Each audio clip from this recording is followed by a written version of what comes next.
jẹ wá run. A sọ̀rọ̀ nípa bí a ṣe lè dá ara wa padà. A tiẹ̀ sọ̀rọ̀ nípa èwo la fẹ́ dánwò. A fẹ́ tún ṣe àtúntò Nàìjíríà ní àbá fẹ́ gba òmìnira nílẹ̀ Yorùbá. Àwọn èèyàn tó bá wa sọ̀rọ̀ lórí gbogbo wọ̀nyí, a dúpẹ́ lọ́wọ́ wọn. A dúpẹ́ ìfẹ́ òkun. Wọ́n wá ní ó kù ní ìbọn dún. Lónìí, ọ̀rọ̀ tá ó sọ ó ṣe kókó, ó ṣe pàtàkì. Ìyẹn ni lórí kí la fẹ́ ṣe gan-an. What must we do? What must we do? Concrete action. Nígbà tá a bẹ̀rẹ̀ àpérò, a sọ pé eléyìí kì í ṣe ọ̀rọ̀ àsọ̀rọ̀mágbèsì. Eléyìí kì í ṣe ọ̀rọ̀ tí a máa sọ bí òun sí àwùjọrí lórí ẹ̀.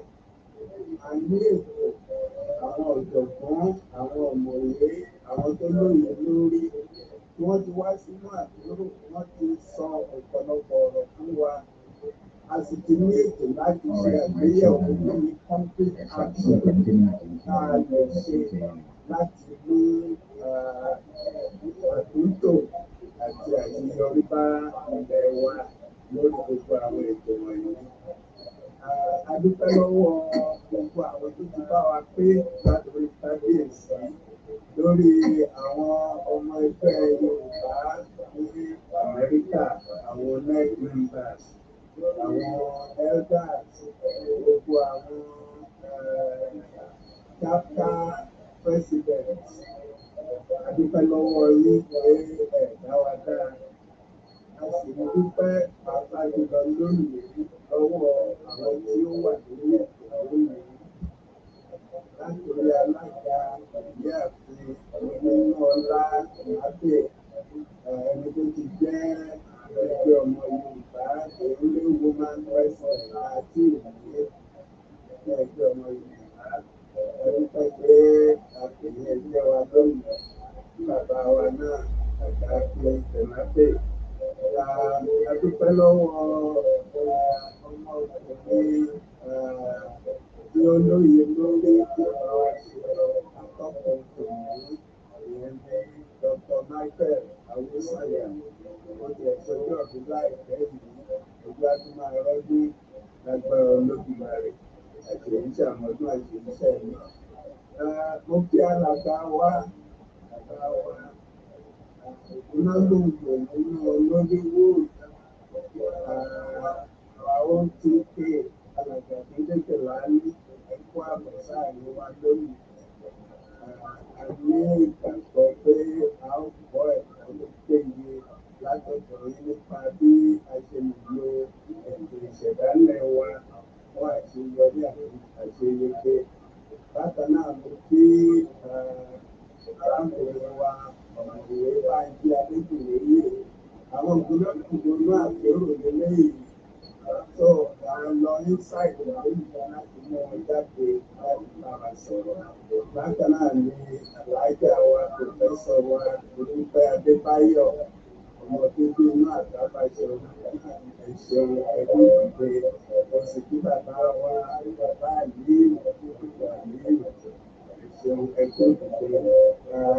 So yóò ju wa ṣe lágbára Olódùmarè. Gẹ́gẹ́ bí mo ṣe sọ, ọ̀sẹ̀ tó ń bọ̀, a ó bá àwọn ẹgbẹ́ ọmọ Yorùbá ṣe convention wọn ní Atlanta. Ọmọ àwọn wà lórí Zoom láti a ó sọ̀rọ̀ lórí òṣèlú, lórí àwọn òṣèlú wa láti bẹ̀rẹ̀ tó fi dé àkókò yìí. Ọlọ́run aláàánú ló sọ àyègbà náà lọ. Ẹ ṣe akọ̀wé ló padà sọ́dọ̀ yìí. Bàbá mi ṣe ẹ kú òkun. Ẹgbẹ́ fún wa, lẹ́yìn màdàmá ìlú. Ètò yìí káwọn kò ní kò sí. Wọ́n láti pe alága ìwà ọkọ̀ náà ọ̀rọ̀ ìṣáájú. Ṣùgbọ́n kí n tó pè wọ́n, wọ́n láti jẹ́ kankan ìlú ẹ̀ka nínú ìwọ̀n jẹ́. Ìyá mi mo máa ń pè wọ́n. Wọ́n ní òun lọ́dún òǹdó ní ẹgbẹ́ ọmọ Yorùbá. Àwọn ni wọ́n kọ́ jẹ wọ́n ní other I think traditional association ni wọ́n sọ̀rọ̀ sílẹ̀. Wọ́n sì jẹ́ matron wọn ní ọjọ́ pípẹ́. Bí alága ìgbìmọ̀ tó ń ti sọ, àwọn olùkọ́ jẹ́ olórí obìnrin ní ẹgbẹ́ Yorùbá North America ní the national president ẹgbẹ́ Yorùbá North America. Wọ́n ló jẹ́ president ẹgbẹ́ Yorùbá, wọ́n ti jẹ́ akápò owó wa nígbà pípẹ́. Ìfà owó tí wọ́n fi sílẹ̀ pàtó wọ́n kúrò nínú àlééfà yẹn wọ́n ṣe ìdàgbàsókè ẹgbẹ́ ìgbìmọ̀ tó lọ́wọ́ ẹ̀rọ ìṣẹ́yìn náà wọ́n ṣe ìgbàgbà. Ní láti rò tó tọ́ kí wọ́n jẹ́ olórí ẹgbẹ́ nígbà tí wọ́n pẹ̀lú ẹgbẹ́ Yorùbá. Lẹ́yìn yẹn, wọ́n ti wà nínú ìjàngbara ìtẹ̀síwájú ilẹ̀ Yorùbá nígbà tó pẹ́ pàápàá ní ẹ̀kọ́ ọ̀túnmọ̀ káàkiri ìwà. Tó o bá lọ́ máa ń lọ Nàìjíríà ìgbà láti bá àwọn olórí wa sọ̀rọ̀ pé kí èsì yóò dáa tó ṣe àṣeyọrí ọ̀sẹ̀ lásìkò. Ìyá ni wọ́n, láwọ̀dà ni wọ́n, olórí ilé ìwé gíga yunifásitì náà.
Nǹkan tí ẹ ti ń ṣe akitiyan yín láti kó gbogbo àwa ọmọ yín jọ.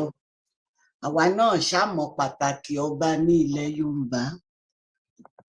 A dúpẹ́ lọ́pọ̀lọpọ̀ fún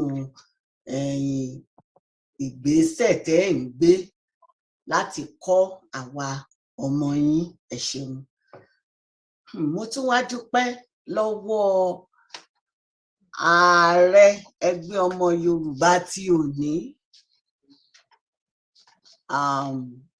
oníṣègùn Akíndìtúrè. Mo dúpẹ́ lọ́pọ̀lọpọ̀ fún akitiyan yín láti máa gbé ẹgbẹ́ lọ síwájú. Mo wá dúpẹ́ lọ́wọ́ gbogbo àwa ààrẹ àná wípé a ṣeun tí a fi ìbẹ̀rẹ̀ tó dáa sílẹ̀ fún ààrẹ òní láti máa tẹ̀lé. Ẹ ṣé gan ni. Pàtàkì jùlọ wá ní gbogbo ọmọ ẹgbẹ́, gbogbo ẹ̀yin bàbá mi, ẹ̀yin ìyá mi, ẹ̀yin ẹgbẹ́ mi, ẹ̀yin ọmọdé àti ẹ̀yin àgbà. Mo kí gbogbo wa pátápátá tá a fi àsìkò wa sílẹ̀ nítorí wípé ó jẹ wá lógún. Ìlọsíwájú ilẹ̀ Yorùbá kì í ṣe tẹnìkan, tí gbogbo wa ni. Àjẹjẹ ọwọ́ kan sì ni kò lè gbẹ́rù dórí. Wọ́n ní àgbájọ ọwọ́ náà la fi máa ń sọ̀yà. So gbogbo wa ní láti sán ṣòkòtò wa kí a fún ọ̀já wa wípé gbogbo eléyìí àwa náà ni ó kàn. Ẹ ṣé, all protocol observed. Mo kí gbogbo wa lápapọ̀. Ní ọjọ́ òní, a dúpẹ́ pé a ti bẹ̀rẹ̀ àpérò láti oṣù kẹfà ọdún. Eléyìí tó jẹ́ ìkẹsàn-án ni a sọ wípé òun ni òpin ká máa ríra wa lórí Zoom. Ṣùgbọ́n gbogbo ìyẹn ìbẹ̀rẹ̀ sì ni. Pàtàkì ibi tá à ń lọ la wá dé yìí. nínú gbogbo nǹkan tá a ti wò láti ẹ̀yìn bí ó ṣe rí nígbà bàbá wa Awólọ́wọ̀ bí ó ṣe tún rí ní ìsìn, kí wá ní èrò wa àti ìforíkorí ìfikùnlukùn wa ní ibi tá a fẹ́ kó lọ, ibo wa gangan, kí ni àwọn nǹkan tá a rò wípé a fẹ́ ṣe láti dé ibi tí a fẹ́ dé. Mo ní láti kí wa kí n tún yìn wá wípé a ti wá wà ní ọ̀nà tí ó yẹ ká wà. Nígbà tí mo jẹ́ ààrẹ ẹgbẹ́ ọmọ Yorùbá, ó jẹ mí lọ́kàn, ó ṣe kókó lọ́kàn mi wípé umbrella organization ní ẹgbẹ́ ọmọ Yorùbá, wípé a sì gbọ́dọ̀ kó gbogbo àwọn ẹgbẹ́ tó kù tá a bá really fẹ́ ṣe umbrella organization yẹn gẹ́gẹ́ bí ipò wa. Inú mi wá dùn wípé nígbà tí mo wo agenda wa, a sọ wípé a collaborative effort of ẹgbẹ́ ọmọ Yorùbá North America and major Yorùbá organizations and individuals. Ṣé rí, mo gbèdì, mo pàtẹ́wọ́, inú mi dùn lé gbogbo nǹkan yẹn wípé ibi tí ilẹ̀ Yorùbá dé lónìí ẹnìkan ò lè dá ṣe o, gbogbo wa náà la gbọ́dọ̀ jọ kó pọ̀. Mo tẹ̀ ti rí nínú ẹ̀ wípé ìyẹn náà ó jẹ wá ní ogún. Nígbà tá a bá wá ń sọ tó bá wá di bí nǹkan tí a fẹ́ máa ṣe, èmi á gbà wá nímọ̀ràn pé kí á pe gbogbo àwọn ẹgbẹ́ tí a mọ̀ nǹkan kan náà ni gbogbo wa ń jà fún, kálukú kàn ní ọ̀nà ọ̀tọ̀ọ̀tọ̀ láti dé ibẹ̀ ní gbogbo wa la dẹ̀ nílò àti kó gbogbo nǹkan yẹn pọ̀.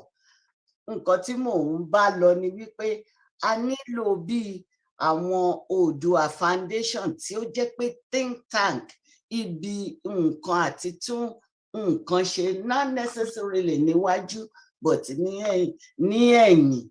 Tẹ́ bá wo àwọn Júù ní òní tí wọ́n fi ń ṣe, wọ́n ní solid think tank tó máa ń gbé àwọn tó wà ní forefront, tó máa ń gbé wọn lẹ́sẹ̀. Mo kàn fẹ́ fi ìyẹn kún láti ṣe tá à ń sọ̀rọ̀ ibi tí à ń lọ tí ó ṣe pàtàkì. Inú mi tún wá dùn nígbà tí mo wo gbogbo àwọn tí a ní lórí ètò yìí. Inú mi dùn wípé àwọn èèyàn jàǹkànjàǹkàn tí wọ́n mọ nǹkan tí wọ́n ń sọ, tí wọ́n sì lè ṣe aṣíwájú ìsọ̀rọ̀ lónìí lórí gbogbo àwọn kókó àwọn nǹkan tí ó yẹ kí a ṣe. Nítorí náà ẹ rí wípé a máa gbádùn ètò yìí gan-an ni, torí gbogbo àwọn èèyàn wọ̀nyí. Kódà àwọn alukoro yẹn wọ́n tiẹ̀ ti jọ mí lójú. Ẹ bá rí bí wọ́n ti pè mí tí wọ́n ti mo ní ẹ máa ń ṣiṣẹ́ takuntakun o, ajúwa ṣe o, kò ní rẹ̀ wá. Iwájú ni ọ̀pá ẹ̀bì tí wa ó máa ré sí. Màá wá fi àsìkò yìí pé padà sí ọ̀dọ̀ àátọ́kùn wa wípé ká má fi ọ̀pá pọ̀lọ̀pọ̀lọ̀ péjò àti débi tá à ń lọ. Ẹ jẹ́ ká bẹ̀rẹ̀. Ẹ ṣeun o. Ìyá mi, ẹ ṣeun, mo dúpẹ́ lọ́wọ́ yín. Ṣókí lọ́bẹ̀ oge yín ìbẹ́ tí mo sọ náà ni kò tí ì yàtọ̀ láti jọba àti balọ̀hún. Ẹ pẹ́ fún wa mà. Mo dúpẹ́ lọ́wọ́ yín lẹ́ẹ̀kan sí pé ẹ bá wa pé tẹ bá wa ṣe alága tètè tòní. Ọ̀rọ̀ sì kù, ẹ mọ̀ tí ì lọ. Ká lè tẹ̀síwájú máa pé ẹni tó máa ṣe atọ́kọ̀ ọ̀rọ̀ tòní. Bí alága ṣe sọ, ara àwọn tó gbé àgbérò kalẹ̀ ní ọ̀jọ̀gbọ́n tí mo máa sọ̀rọ̀ wọn nípa wọn yìí. Ọ̀jọ̀gbọ́n yìí nítorí wà lágbárí wọn, in fact ẹ̀yin gan àmọ́ nítorí fi ṣọwọ́ sí mi èdè ìbò náà kọ́. Èbó mi ò sì ṣàgàrà tó bẹ́ẹ̀ jù bẹ́ẹ̀ lọ, ṣùgbọ́n ń ka nǹkan tó ń gbé síwájú mi. Dr. Michael Oluwatayo Awosanya is a sociologist by training and a development executive by practice. Wọ́n gba oyè púpọ̀ káàkiri gbogbo àgbáyé. In fact, wọ́n gba oyè PhD. Iṣẹ́ tí wọ́n ń ṣe nísìnyí wọ́n ṣiṣẹ́ pẹ̀lú Dangote refinery nígbà tó wà Nàìjíríà, ṣùgbọ́n nígbà tó ti débí ìdí research ni iṣẹ́ tí wọ́n ń ṣe gbogbo ìgbà ṣùgbọ́n ọ̀rọ̀ jàǹgbara Yorùbá ó jẹ wọ́n lọ́kàn ó mú wọn nínú pàápàá nígbà tí a gbé ètò àpérò kalẹ̀ wọ́n ṣe gudugudu méjì yàyà mẹ́fà ní gbogbo bí wọ́n ṣe ń wá sípàdé àti tí wọ́n ń ṣe lọ́jọ́ òní bó ń bá ṣe máa sọ̀rọ̀ yìí náà mọ ibi tí wọ́n ti wá ibi tó ti ń lọ wọ́n jẹ́ ìkan nínú àwọn ọmọ ẹgbẹ́ Afẹ́nifẹ́re North America Yorùbá Strategic Alliance YSA wọ́n lè tún jẹ́ right advocate fún ẹgbẹ́ ilẹ̀ ọmọ Yorùbá lápapọ̀ bí mo ti ṣe sọ wọ́n jẹ́ ògbóǹtarìgì nínú ètò àpérò èèyàn mi ẹni mi ọ̀rẹ́ mi àmọ̀wé Michael Awusanya ẹgbàlẹ́nu mi ẹ̀sọ́dọ̀rin ẹ̀yin ló kàn báyìí o ọ̀pọ̀ sọ́kọ̀ ni. Fàbúrò yìí ṣiṣà o. Ẹ̀rọ kìí sí yẹn ò sí mbẹ́ o. Ẹ ṣe kábíyèsí o mo fẹ́ kí àwọn bàbá wa àtàwọn màmá wa náà àti àwọn ààrẹ wa àwọn emeritus professor Gbádégẹṣin. All right ẹ ṣe lẹ́ẹ̀kan sí èyí ní season 9 ṣé ń gbọ́ mi ẹ jọ̀ọ́ ṣé ń gbọ́ mi. Bẹ́ẹ̀ni.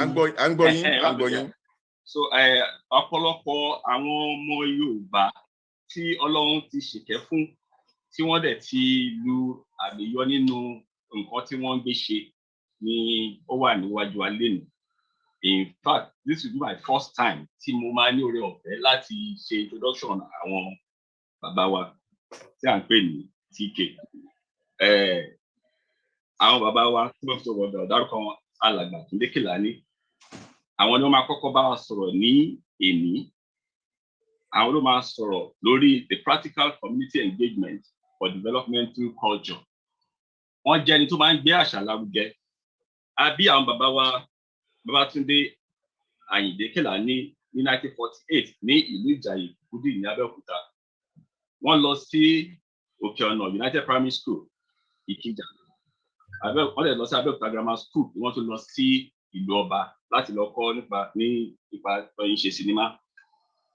Wọ́n ṣiṣẹ́ díẹ̀ wọ́n ṣiṣẹ́ gẹ́gẹ́ bí ayàwòrán tá à ń pè ní cine cameraman ní WNTV, which is a Western Nigeria Television Voice TV, and then WBNBS, which is Western Nigeria Broadcasting Service ní Ìbàdàn 1970.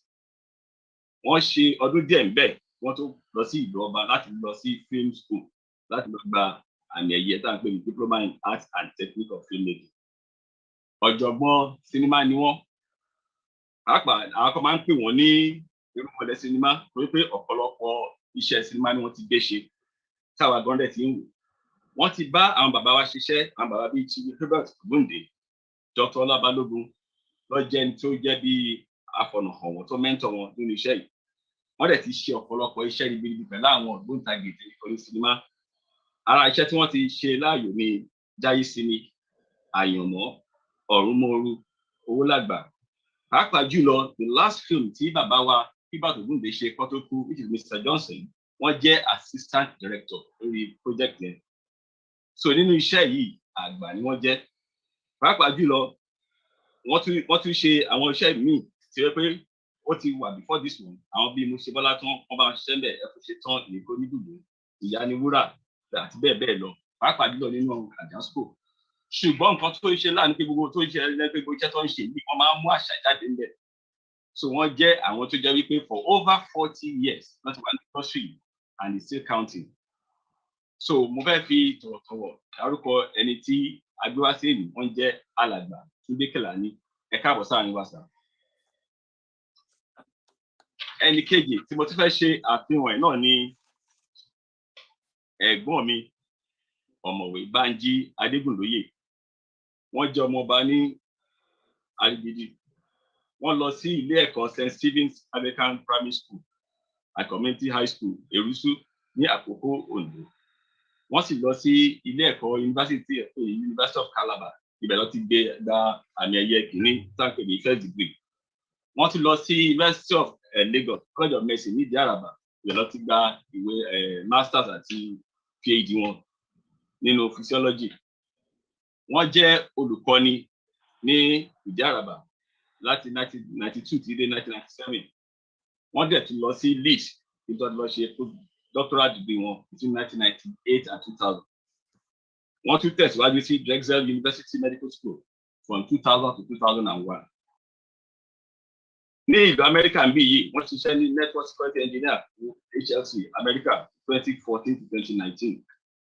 Lọ́wọ́lọ́wọ́ báyìí, àwọn ni olùdásílẹ̀ àti olùdarí Cyber Institute of Atlanta 2013. Wọ́n ti present àwọn ọmọ Yorùbá tó ń ṣe dáadáa àtàwọn ọmọ òyìnbó náà tó ń ṣe dáadáa níṣẹ́ cyber security and engineering gbogbo àgbáyé.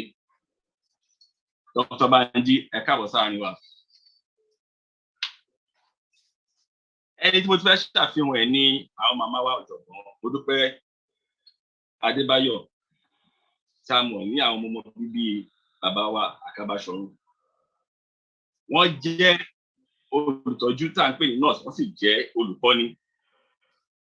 Wọ́n ti ń ṣe iṣẹ́ olùtọ́jú yìí ní Amẹ́ríkà bíi ó ṣe díẹ̀. Wọ́n ti ṣe iṣẹ́ ribiribi nípa ti ìtọ́jú àti nípa ti start ọtí ṣe ní intensive care unit. Lọ́wọ́lọ́wọ́ báyìí wọ́n sì jẹ́ ọ̀jọ̀gbọ́n ní Georgia State University. Wọ́n iṣẹ́ ní gírèdì ọ̀pọ̀lọpọ̀ iṣẹ́ ló ti ṣe. Lọ́wọ́lọ́wọ́ báyìí wọ́n ń kọ́ àwọn ọmọ láti ṣe dáadáa nínú iṣẹ́ ìtọ́jú tá à ń pè ní nursing. Ẹ káàbọ̀ sáàrin wa màmá wa. Lẹ́ẹ̀kan sí mo fẹ́ sáré tọrọ gáfárà kí a tó bẹ̀rẹ̀ nísìnyí. Mo fẹ́ ní pé kí gbogbo wa ẹ má bínú ṣé a mute speakers wa so that mute microphone wa ká lè ní seamless and pitch-free presentation tẹ́ bá sọ̀rọ̀. Àti wípé tẹ́ bá ní ìbéèrè tẹ́ fẹ́ ṣe ẹ lè fi ṣọwọ́ sí chat box tó bá tó àkókò náà àbẹ̀ sí pé. So láì fàkókò ṣòfò máa pé àwọn bàbá wa alàgbà Túndé Kèlání wọ́n bá iṣẹ́ náà lọ. Ẹ ṣé sà.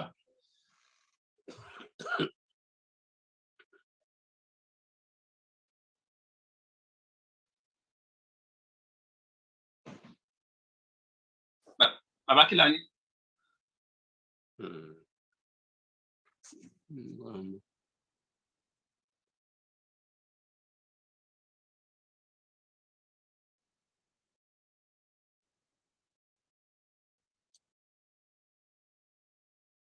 Kí wọ́n ká mute sà.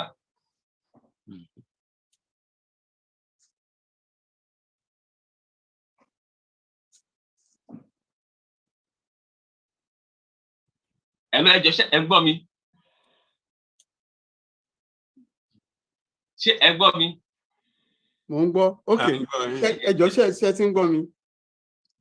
À ń gbọ́ yín. À ń gbọ́ yín sà. Ẹ ṣé. Mo dúpẹ́ o. Kábíyèsí mo ṣí fìlà forí adé o. Bàbá wa ẹ kó wa jẹ̀pẹ́.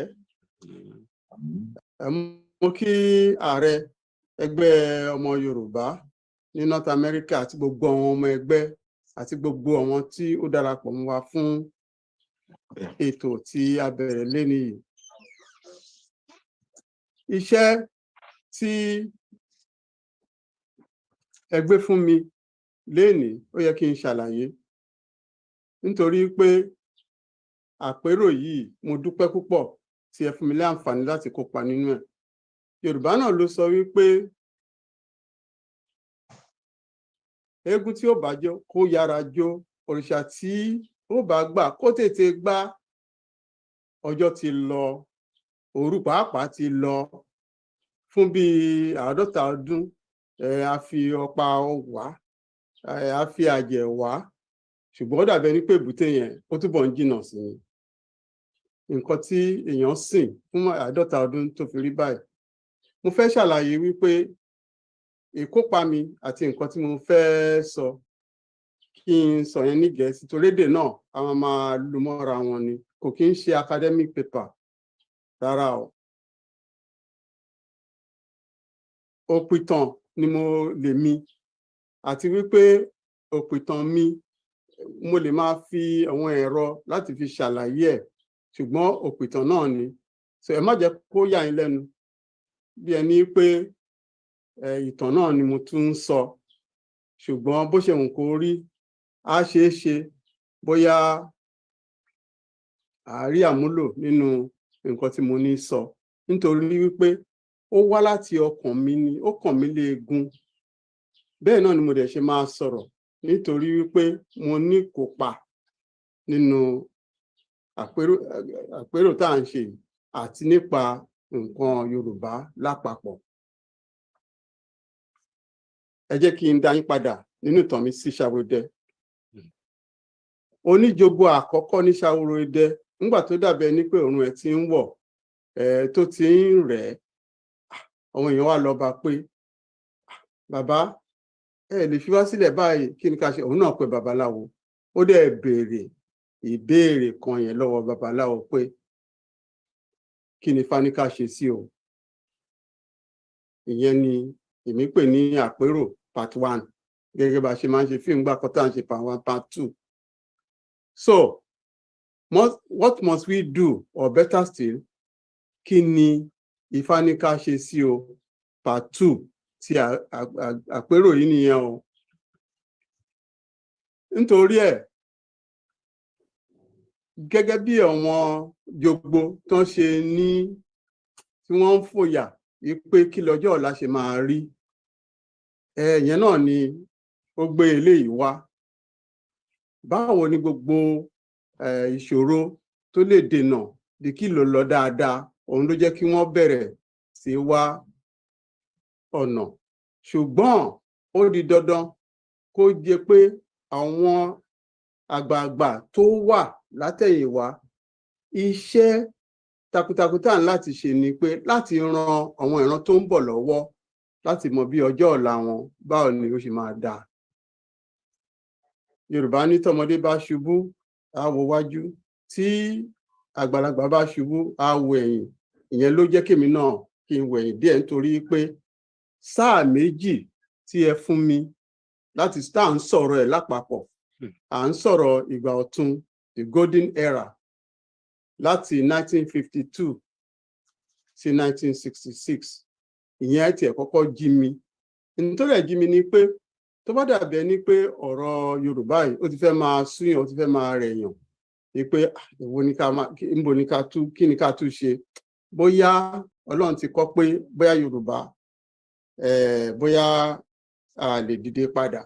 Ṣùgbọ́n ìgbà tí mo ti gbọ́ nípa àpérò yìí tí àwọn ọmọ ẹgbẹ́ Yorùbá North America pé àwọn kan ti ẹ̀ wà tí wọ́n ń dìde sí ọ̀rọ̀ náà, ó tètè jí mi pé ìtumọ̀ ẹ̀ ní fún mi ni pé tó bá tẹ̀ jẹ́ pé ẹ̀rù ń bà wá pé Yorùbá bó ṣe ń lọ ó lè kú nílé, Yorùbá ò lè kú níta. Ìyẹn ti dá mi lójú. Nítorí ẹ jẹ́ kí n wo nǹkan tó ṣẹlẹ̀. Ètò ní gbogbo nǹkan, àwa àti gbogbo ọmọ tó ń bọ̀ à ń láti ní ètò. Nítorí ẹ̀yin náà ẹ wò ó, tí káníyàn fẹ́ gbìn nǹkan báyìí tó dẹ̀ kó àgbàdo tó fẹ́ gbìn tó dẹ̀ dé oko tó kàn dá, tó yẹ pé ó kàn balẹ̀ síbi tó bá lè dalẹ̀ sí. Àwọn kan máa ṣe dáadáa náà, ṣùgbọ́n àwọn kan wọn ò lè ṣe dáadáa nítorí pé kò sí ètò. Wọn ò kọ́ ebè fún, wọn ò fomi sí, wọn ò roko mọ́. Bó bá ṣe rí náà ló ṣe máa rí. Tó bá jẹ́ pé èèyàn ni ó lè rẹ́rìn, á mẹ́rin rín, á lè dápàrá, á lè ṣeré, ṣùgbọ́n ọpọlọ yẹn kò jí pé. Nítorí ẹ wo nǹkan tí àwa jẹ ní àǹfààní nígbà tí wọ́n bí àwa. Ẹ jẹ́ kí n ka eléyìí ní èdè Gẹ̀ẹ́sì nítorí ó ṣẹlẹ̀ ní January 17th, 1955. The 17th day of January 1955 will go down in the educational history of Nigeria as an important milestone. For that day marked the beginning in this country of a social revolution. 400,000 6-year-old children went to school for the first time. Ibi tó ti kàn mí ni pé inú mi dùn láti jẹ́ gbogbo èèyàn mọ̀ lónìí pé mo jẹ́ ẹ̀kan náà ọmọ 400,000 yẹn ní Abẹ́òkúta ń bì, ní Ìbẹ̀rẹ̀kòdó ń bì, ní Òkèọ̀nà United Primary School. Gbogbo wa ilé àtàpàtà dìde láti dìde. Ìgbà yẹn wọ́n kàn ń pọ̀ ní àwọn ọmọ Awólọ́wọ̀ rẹ̀, àwọn ọmọ Awólọ́wọ̀ rẹ̀, àwọn ọmọ Awólọ́wọ̀ rẹ̀. So inú mi dùn láti jẹ́ pé revolution ìgbà yẹn orí àwa ẹ̀ ló ti bẹ̀rẹ̀. Ìyẹn ló jẹ́ kí n fẹ́ wá wò pé láti ìgbà yẹn ó ṣe ṣe kéèyàn kọ̀ọ̀kan wò báwo ni ìgbésí ayé òun ṣe rí. Ní primary school yẹn ní Ìbẹ̀rẹ̀kòdó l'Abẹ́òkúta, a ní ilé ìkàwé ń bẹ, library wà ń bẹ, a ní pápá tí a fi ń gbá bọ́ọ̀lù tá a dẹ̀ ń ṣeré níbẹ̀, ṣùgbọ́n a ní oko níbẹ̀. Wọ́n tiẹ̀ ti bá wa ṣe, wọ́n ti gbin grapes, ọsàn. Ìgbà míì tí a bá sá tá a ti rí ibi kòtò kan, a lè ká ọsàn bíi 20 pẹ̀lú ọ̀bẹ lápò, a máa mu gbogbo ẹ̀ tán, so ebi ò lè pa wá, gbogbo ẹ̀ ti dáa.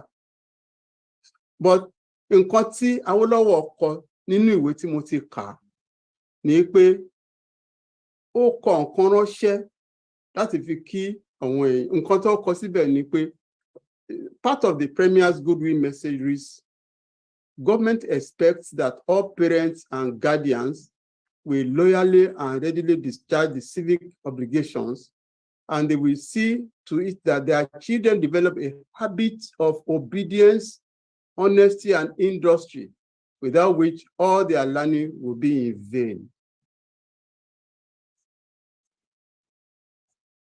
Àwọn òbí wa pàápàá náà, àwọn náà ṣe ìwọ̀nba tíjọba ní kí wọ́n ṣe yẹn. Nígbà tó máa di bí ọdún kẹta, àti lè bẹ̀rẹ̀ sí kọ lẹ́tà. Wọ́n ti ń pè wá lágbolé nítorí pípè tó kọ́ pé lágbájá wá fún mi kó wá kọ lẹ́tà yìí.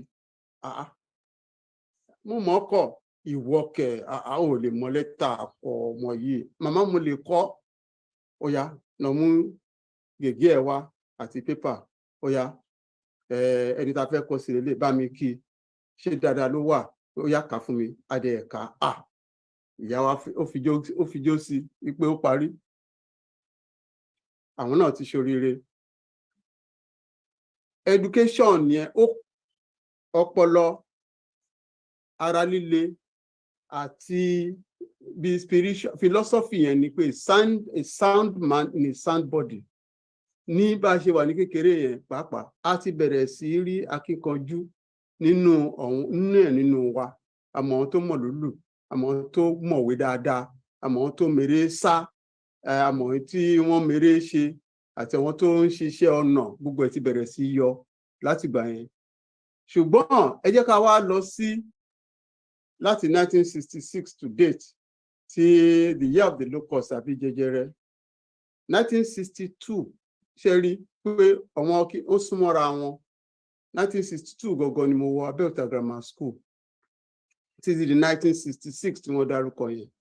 Abẹ́òkúta Grammar School, wọ́n ti Anglican ti kọ́ láti nǹkan bí 1908. Ó dẹ̀ ní gbogbo tradition, discipline, integrity, and the fear of the Lord. The fear of the Lord is the beginning of wisdom. Nǹkan tí wọ́n tẹ̀ mọ́ wa létí nìyẹn. A ní football field tá a ti ń ṣe football àti athletics. A ní modern science laboratory, and then we had a library that was well stocked. So gbogbo ẹ̀ la ní. Ní poultry tá a ní, ẹgbẹ́ ni wọ́n fi ṣe. Mr. Henwood Irish kan, òun ni ó jẹ́ boarding house master. Bí a ṣe bẹ̀rẹ̀ ni, a dẹ̀ ti bẹ̀rẹ̀ sí rí ní Abẹ́òkúta yìí. Àwọn akíkanjú bíi heroes ọmọdé tó jẹ́ pé a lè sọ pé ó wà ní ìsìn. Bí Abẹ́òkúta Grammar School bá ṣe rúpa gbọ́n bọ́ọ̀lù gbá tó, ta ní Daniel Awọ, ta ní Àpépé. Bẹ́ẹ̀ náà ni a rí pé Ebenezer Grammar School ní Abẹ́òkúta lọ bá, torí àwọn yẹn wọ́n ti bẹ̀rẹ̀ sí wá pè wọ́n láti lọ play Western Academics. Ó ń ṣe ló dàbí àná, nítorí goalkeeper àwọn Kàsálí ni wọ́n ń pè. Àwọn tó ń dá wàhálẹ̀ sílẹ̀ tó fi ń nà wá ní Abẹ́òkúta Grammar School ní Òjìngòlò, Délé Ọdẹ́gbàmí, Ògún, Kerú, gbogbo wọn. Àwa náà àṣà ń fi ọmọ ta gbé pé ìrọ́lẹ̀ ń pa, ṣùgbọ́n wọ́n mọ̀ gbájú wa lọ.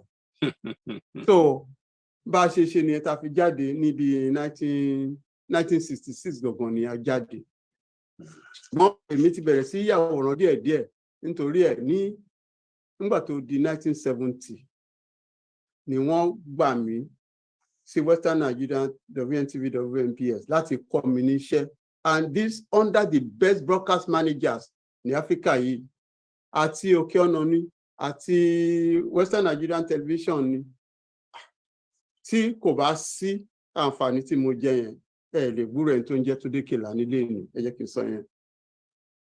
ṣùgbọ́n 1976 nítorí àwòrán tèmi fẹ́ yà tí mò ń rí ní sinimá tó tóbi ìyẹn ló wù mí mò ń láti tu owó jọ láti lọ sí London Film School ṣùgbọ́n ní ọdún kejì nínú kọ́ọ̀sì ọdún méjì yẹn NTA nígbà yẹn nítorí general manager wa ní WNTV WNBS lẹ́yìn engineer Tẹ́jú Oyèlẹ́yẹ ní engineer Vincent Maduka wọ́n ti bọ́ sí NTA wọ́n gbogbo nǹkan tí Western Nigerian Television ní ti Western Region ní ṣe mọ̀ pé nígbà yẹn àwọn ológun ni wọ́n sọ di wọ́n dàrú ni wọ́n dàrú tó jẹ́ pé wọ́n fi sùúrù ni wọ́n fi bàjẹ́ tí wọ́n dẹ̀ kó sábẹ́ ìjọba àpapọ̀ ìyẹn ló jẹ́ kí wọ́n lè san owó ọdún kan mi nígbà tí mo lọ sí London Film School nígbà tí mo padà dé nǹkan tí mo lè sọ ni pé èmi àti John Chairman ó ṣe ní láàánú pé ní nǹkan bíi ìjẹrin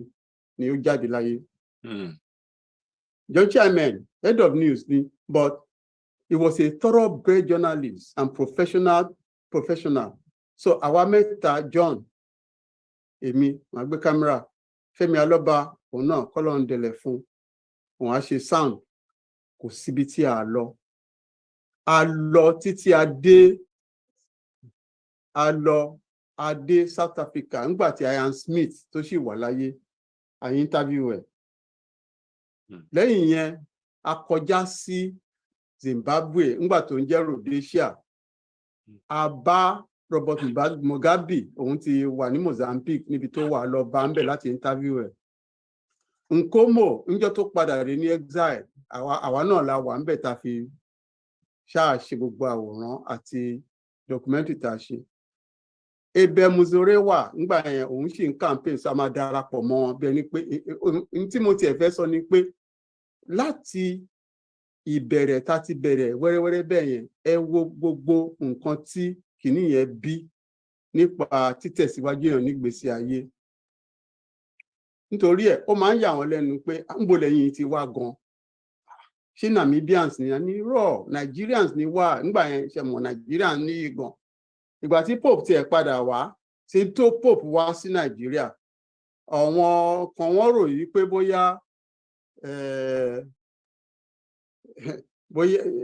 wọ́n tiẹ̀ wò mí ní Èkó yẹn náà ó ní are you from the Vatican níbi tí agbayì tó ń gbà yẹn ṣùgbọ́n má jẹ́ ká sọ ibi tí àbádélé ní lọ́rọ̀ kan ṣá ìgbà tí mo wá kúkú dá dúró tí mo di independent filmmaker Reuters sì ń lò mí láti máa ya gbogbo nǹkan kí nǹkan tó bá jáde ní Nàìjíríà yìí àwọn èèyàn mọ̀ ń gbà yẹn pé mi ni mo máa ń yà ṣùgbọ́n títí di àsìkò Abacha àti ní tí mo lè sọ ní iṣẹ́ tí mo ṣe gbẹ̀yìn nírú iṣẹ́ bẹ́ẹ̀ yẹn ni wípé ìgbà tí MKO Abiola ńgbà tó kú ilé ẹ̀ ni mo sùn lálẹ́ ẹjọ́ yẹn ìgbà tó dijọ́ kejì àsín mo wá padà lọ jẹ́ kí n máa lọ ṣe narrative tó wù mí láti ṣe kí ni mo ṣe mo padà lọ bá àwọn òǹkọ̀wé wa mo lọ bá Cyprian Ekwensi pé màá ṣe Motherless Baby and Passport of Malamilia mo lọ bá Adébáyọ̀ Fálétí fíìmù tá a kọ́kọ́ ṣe ní Ìdààmú Páàdì Mikailu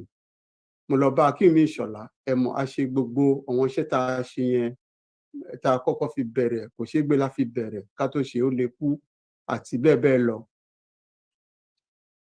Ọlárótìmí bí mo ṣe ń sọ̀rọ̀ yìí iṣẹ́ ẹ̀kan tó yẹ ká ṣe the gods are not to blame tá a fẹ́ ṣe ní Yorùbá ó sì wà tá a ti fọwọ́ kàn Wálé Ògúnyẹmí mo bá ṣe Báyọ̀ Adébọ̀wálé láìpẹ́ Yínká Ègbókàrè Fẹ́mi Ọ̀ṣọ́fìsàn Pẹ̀sọ̀ Wọlé Ṣóyínká ṣùgbọ́n ṣe mọ̀ bí ó ṣe ní láàánú wípé bí mo ṣe ń bá yín sọ̀rọ̀ yìí Fẹ́mi Fátọ́ba Ọlárótìmí Wálé Ògúnyẹmí Lárídìn Akílẹ̀yẹ Adébáyọ̀ Fálétí Akínwùmí Ìṣọ̀lá gbogbo wọn ti papòdà ṣùgbọ́n nǹkan tó ṣe pàtàkì ni pé iṣẹ́ tí wọ́n ti kọ dé àbọ̀ iṣẹ́ tí wọ́n ti parí ìmíì tí wọ́n rò tí wọ́n kọ síbẹ̀ ó wà lẹ́yìn ilẹ̀kùn tí wọ́n ti pamọ́ lé wọn yẹn mọ̀ bí Yorùbá bá ṣe rí Ọlọ́run ló mọ nǹkan tó máa ṣẹlẹ̀ nítorí bá a ṣe ń lọ yìí tá a bá ṣọ́ra ìṣèlú dàbí ẹni pé akúntilétà díẹ̀ wà ń bẹ̀ ẹ jẹ́ kí n padà síṣẹ́ tẹ́ gbé fún mi pé ó dà kí ni a máa ṣe, kí ni ká ṣe. Practical community engagement for development through culture. Mo tọrọ gáfárà torí mo fi sports kún. Ẹ má jẹ́ ká ní pé ká dá culture mú, kí àkókò ká mú culture. Education ń lọ, academics ń lọ, ṣùgbọ́n ká mú culture ká dẹ̀ fi sports kún torí wọ́n jọra wọn díẹ̀. Ìbéèrè tí mo béèrè lọ́wọ́ Akínmíṣọ̀lá nígbà kan tá a wà ní Ìbàdàn ni pé kí láti ẹ̀ lè sọ nígbà à ń ṣiṣẹ́ ni àwa dùn wọ́n ní prof ní Yorùbá land yìí, which era are we? Ọ̀tún wo ń bo la lè sọ pé adé báyìí? Akínmíṣọ̀lá sọ fún mi pé well, we are now in a cultural vacuum, and when people are in a cultural vacuum, moral decay follows. Èyí tí Yorùbá lè túmọ̀ sí pé ṣé ìwọ náà rí pé ẹyẹ ò ké bí ẹyẹ, eku ò mà ké bí eku. Iṣu agbéṣu kò ta, kógbókógbó, àgbàdo ògbó, ọmọdé gúnmú ọmú gbẹ. The examples irú bẹ́ẹ̀ ó pọ̀ níbi tó jẹ́ pé Yorùbá tẹ́lẹ̀tẹ́lẹ̀ tó bá sọ wípé wọ́n má ṣe kó 200 million kan jẹ, ṣé kò ń ṣe Yorùbá tàbí pé Yorùbá ni kí ló ṣe àti rí Yorùbá tó máa dáhùn pé dé nìyẹn o, èló ní 200 million ọ̀dẹ̀, ṣé 200 million lórí kó? Kí lẹ fẹ́ máa sọ? Tó bá jẹ́ pé àwọn ti òkè ọya lọ́hùn ni wọ́n kí ń kó 1 billion náà máa kó, kò dẹ̀ sí nǹkan tẹ́ máa gbọ́ Yorùbá lẹ́kọ̀ọ́ máa pariwo ẹ̀wòrú èmi báyìí. Ní nǹkan bí ọdún 5 sẹ́yìn mi ò lè ṣe check 500,000 naira. Nígbà tí mo kọjá sàbújá, ẹ máa wò ẹ́, èmi lè kọ check 5 million mo ṣe dúró yìí o, so ẹ jẹ́ pé mo níwọ̀n bàbá yẹn. Nǹkan tí wọ́n ń pè ní irú moral decay. Akínmíṣọ̀lá tún sọ wípé there cannot be true development without culture. Wípé ṣé kò yé wa ni? Development is about the people, all the people, all the time. Wípé kò lè sí development kankan tí a bá ro tẹ̀wọ̀n èèyàn mọ́, torí nǹkan tẹ̀mí rí tó jẹ́ àléébù ni wípé tó wáyé bá ṣe ń bọ̀ tẹ́lẹ̀ ni tó yẹ kí wọ́n lọ kó láti ìsàlẹ̀ fẹ́ kó wá lọ sókè, kò bá dáa jù báyìí lọ. Ṣùgbọ́n nígbà tó jẹ́ pé wọ́n yí padà, òkè ni wọ́n ti fẹ́ lọ máa bẹ̀rẹ̀ láti wá sísàlẹ̀, kò lè sí láyé àlè rí development rẹ̀. Nítorí ẹ̀ tá a bá lọ padà, jẹ́ kí n dá yín padà sí Ṣàwòrẹ́ àti agbègbè ẹ̀wọ̀n. Tó bá jẹ́ pé a ṣe ìkẹta ni, ìyẹn ìṣúrú là bá pè àti ìṣe. Nítorí nínú ìyẹn ìṣúrú gbogbo wa jókòó láti wọ́n ní ká wá jẹ àsè. Àwọn àgbàlagbà ló pè wá, gbogbo wa ti jókòó tán. Wọ́n bá pín iyán. Olúkálùkù bá fọwọ́ bà pé irú iyán ò lélẹ̀, eléyìí ò kì í ṣe yán, ẹ wo bó ṣe rí pẹ́tẹpẹ́tẹ yẹn nípa. Bàbá béèrè pé ẹ lọ pé àwọn tó gún iyán náà wá. Nígbà tó ń pọ̀n dé, irú iyán ò lélẹ̀. Bàbá, ìgbà tí a rí akọ̀ṣù láníkàtúwò bóyá iṣu mi lè ṣe kò lè ṣeé ṣe, ìṣúrò ò lè gúnyàn. Ó dà ní tí ká máa láti sìn lọ, ẹ jẹ́ ká lọ da gbogbo iyán yẹn dànù, kẹ wá jáde lọ, kẹ lọ wá ìkọ̀ṣù ká wá tún gún, ká ṣẹ̀ṣẹ̀ wá jẹ iyán tá a rò pé ó tọ́ sí wa. So ó ṣeé ṣe kó jẹ́ pé a lè engage community development through culture and sport. The answer yẹn bẹ́ẹ̀ ni, ó ṣeé ṣe. Ẹ jẹ́ kí n lo Abẹ́òkúta tí mo mọ̀ dáadáa, nítorí Abẹ́òkúta yìí a lè sọ pé ìlú 4 àbí section 4 ló wà ńbẹ̀. Aké wà ńbẹ̀, Òkè Ọ̀nà wà ńbẹ̀, Gbàgùrà wà ńbẹ̀, Òwú wà ńbẹ̀, bíi 4. Bí mo ṣe ń sọ̀rọ̀ yìí, kò ní community center kankan fún bí kankan. Bóyá tá a bá fẹ́ ṣe nǹkan, a lọ block ojú títì, la máa lọ to kinní sí, la máa ṣe gbogbo ẹ̀. Ìyẹn ò dáa tó. Ó yẹ kí igun kọ̀ọ̀kan nílẹ̀ Yorùbá, mo ṣe àpèjúwe ọ̀n 4 yẹn, kólúkálùkù ní multipurpose center kan tó yẹ pé pápá tán máa gbá bọ̀ tán máa sáré ó máa wà ńbẹ̀, tíátà wà ńbẹ̀, sinimá á wà níbẹ̀, lawn tennis táyé ẹ̀ bá wọn láti wà níbẹ̀, swimming pool láti wà níbẹ̀, nítorí àwọn ọmọ tá a bí ń sìn ẹlòmíì kó tó rí swimming kó tó tẹsẹ̀ bọ́ swimming pool àtọmọ ọmọ ọgbọ̀n ọdún ṣe mọ̀. Yàtọ̀ sí pé gbogbo èyí tá à ń ṣe yẹn à ń láti gbogbo owó tá a ní tó kù orí àwọn ọmọ tó ń bọ̀ yẹn la máa kó lé, nígbà tó jẹ́ pé láti bẹ̀ yẹn gangan láti máa mọ orúkọ ẹni tó ti jẹ́ akíkanjú láàrin wọn títí. Tá a bá dẹ̀ ṣe ìyẹn yọrí, tá a bá mú ìkan bíi Gbàgùrà, ó ṣeé ṣe kó jẹ́ pé àwọn community bíi 15 ló wà nínú Gbàgùrà, tí àwọn yẹn bá níbi tí àwọn ọmọ yẹn ń lọ bí eré àwọn 15 yẹn wọ́n lè ṣèdíje láàrin ara wọn. Ṣùgbọ́n tó bá jẹ́ pé ó kárí, a tún lè tún mú pé ó da àwa ìlú mẹ́rẹ̀ẹ̀rin yẹn ká kó kojú ara wa lóríṣìí ọ̀nà. Bá a ṣe ń ṣe ti eré sísá àti bọ́ọ̀lù, bẹ́ẹ̀ náà ni eré a máa ṣe tíátà. Ẹ̀rọ dẹ̀ ti wà ní ìsìn tó pé láti ibẹ̀ náà ti máa kọ́ báwo ló ṣe máa ṣe mídíà tó máa mọ kámẹ́rà lò, kinní kan lò láàrin wọn. Torí ẹ̀ tá a bá ti ṣe ti oní eré ìdárayá tán, gbogbo wọn yẹn ló wà, ijó gbogbo ẹ̀ ni a máa ṣe. Ìyẹn pàápàá náà ó lè di nǹkan tá a fi ń díje láàrin ara wa. Ìtumọ̀ ẹ̀ ní wípé kò wà lásán. Àsìkò tí wọ́n fi ń gbá bọ́ọ̀lù ó kéré. Èyí tó kù ètò àti okòwò oríṣiríṣi ló wà ńbẹ̀. Ṣé mọ̀ pé tí àwọn ìlú mẹ́rẹ̀ẹ̀rin yẹn tó bá ń káàkiri, àti pé tó bá jẹ́ pé gbogbo ẹ̀ gbòòrò káàkiri ilẹ̀ Yorùbá bó ṣe ń kó mọ, ó di pé a ní nǹkan tá a fẹ́ ṣe lẹ́kìtì, àwọn tèkìtì náà ń bọ̀ wá síbàdàn. Tí a bá ń ṣe bẹ́ẹ̀ yẹn, gbogbo ìgbésẹ̀ tó ń gbé báyìí iṣẹ́ ló kàn. Accommodation ń bo ni wọ́n máa sùn, oúnjẹ wo ni wọ́n máa jẹ, ọkọ̀ wo ni wọ́n máa wọ̀ débẹ̀, àwọn ìlera ààbò àti gbogbo ẹ̀ náà. Ẹ wá wo gbogbo ẹ̀ ṣe máa di nǹkan àmúṣọrọ̀. Nítorí ẹ̀ nǹkan tí mo fẹ́ sọ ni pé ìròyìn ayọ̀ tí mo ní fún yín ni pé ǹjẹ́ irú ẹ̀ ń ṣẹlẹ̀, àbí pé revolution tá à ń sọ̀rọ̀ ẹ̀ yìí ó ti bẹ̀rẹ̀ níbi kọ̀ọ̀kan rí.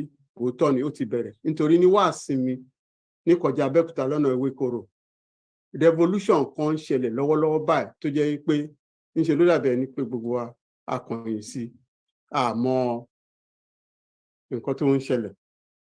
Ìkọ̀yìn sí tí mo sọ ni pé bá a ṣe ń sọ̀rọ̀ lọ́wọ́lọ́wọ́ báyìí, mo sáré pè wọ́n láti sọ fún wọn wípé wọ́n fi bí ìdárayá tó ń lọ lọ́wọ́ ẹ̀ bó ṣe bẹ̀rẹ̀.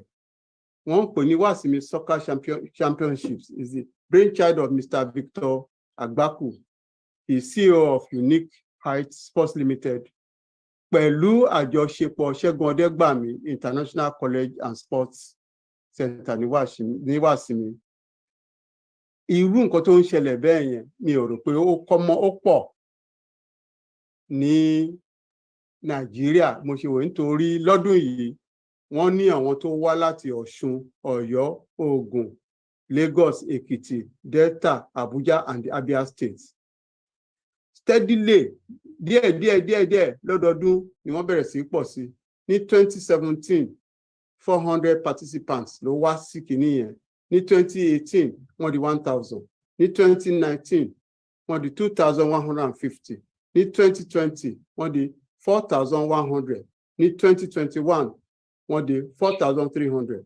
2022, 4,500. Mo ṣe ń bá yín sọ̀rọ̀ yìí. 4,500 èèyàn wọ́n máa wọnú Wàsinmi. Àwọn ọmọ Ọlọ́run ló mọ ibi tí wọ́n ń sùn. Wọ́n á kàn wọnú Wàsinmi. Jíjẹ mímu bọ́n ṣe ń sùn, wọ́n ti ṣe ètò ẹ̀ fúnra lọ́wọ́ wọn. Lọ́dún yìí, wọ́n ní àwọn tó jẹ́ pé wọ́n tí ì tó ọmọ ọdún mẹ́wàá under 10. Wọ́n ní àwọn under 13. Wọ́n ní àwọn under 15. Wọ́n ní under 17. And then free age. And then wọ́n wá ní àwọn obìnrin. So lọ́tẹ̀ yìí, wọ́n ní female teams tó wá láti Abia State. Wọ́n pè wọ́n ní Society Teams Football FA. And wọ́n ní team tó wá láti Èkìtì State tí wọ́n pè ní Football Connect. Finals tí wọ́n máa gbá ọ̀la Sunday August 14 yìí náà máa gbá. Àwọn free age category tó máa gba Olúwọ̀lé Olúwọlé FC Abẹ́òkúta wọ́n máa bá SGH FA Lagos wọ́n máa bá wọn fàgàgbàgà. Choosing Generation Football A wá sí mi wọ́n máa fàgàgbàgà pẹ̀lú Fortune FC Oṣòdì ní under 15 category. Bí wọ́n ṣe kọ ránṣẹ́ sí mi, ẹ jẹ́ kí n kà ní Gẹ̀ẹ́sì. The buzz around the small town of Wasimi is electrifying. Everyone wants to be a part of this summer fever. Young villagers adopting their favorite team to accommodate and support traders, market women are smiling to the bank because of the influx of over 4,000 potential customers and the resultant increase in the sales. The local economy of the small village has blossomed, with young ladies selling sachet water, soft drinks, sweets, and snacks around football pitches in 4 main locations in the small town. Each pitch featuring up to 7 matches per day. Accommodation, accommodation is another dimension of the economic activities, and the potential is unlimited. With such a gathering, young people once a year, take the opportunity to include, values. A lè fi nǹkan kí wọ́n ta máa ṣe, a lè fi culture kún, theatre, cinema, and many other arts, with each year carrying a salient theme that will affect the players and other participants, the values in the films, and the young people will watch in the evening after a day of sports activities. Special art exhibition and competition are all geared towards inculcating salient values, and the options are limitless. Even though such an event may be just once a year with proper planning, preparation, and all that, all of this is possible. And if we start, then millions, it will affect millions of young people will make their heroes. Ṣé mọ̀ pé lọ́wọ́ tá a wà Nigerians kí ni Premier League tó ń gbà yẹn wọ́n mọ̀ ju àwọn tí wọ́n ní lọ. Ẹlòmíì ó ti mọ player táwọn máa rà, ó ti mọ manager tó máa lé lọ, ó ti mọ nǹkan kan nítorí pé kò sí tí wọ́n nítorí ẹ̀ tí a bá bẹ̀rẹ̀ gbogbo kíní máa ṣe é ṣe ní ilẹ̀ Yorùbá. But where do we turn for achieving these lofty goals of forging a new era for the Yoruba? Where should we turn? Because ó dàbí ẹni pé ìjọba ò ráyè gbogbo orú yẹn ní ìsìn. So, ẹ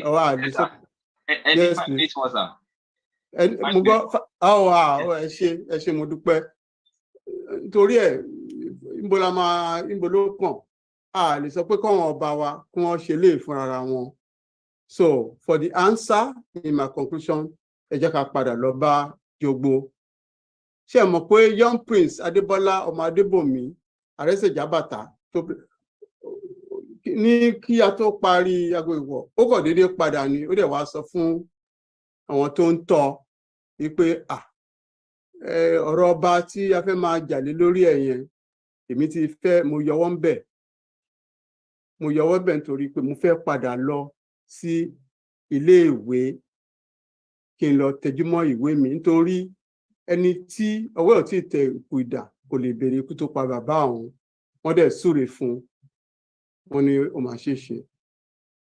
Lọ́rọ̀ kan ṣá, ẹ̀yin gangan the conveyors of this àpérò ẹgbẹ́ ọmọ Yorùbá North America, ẹ̀yin ni Adébọ́lá ọmọ Adébòmí, who left to study and prosper abroad.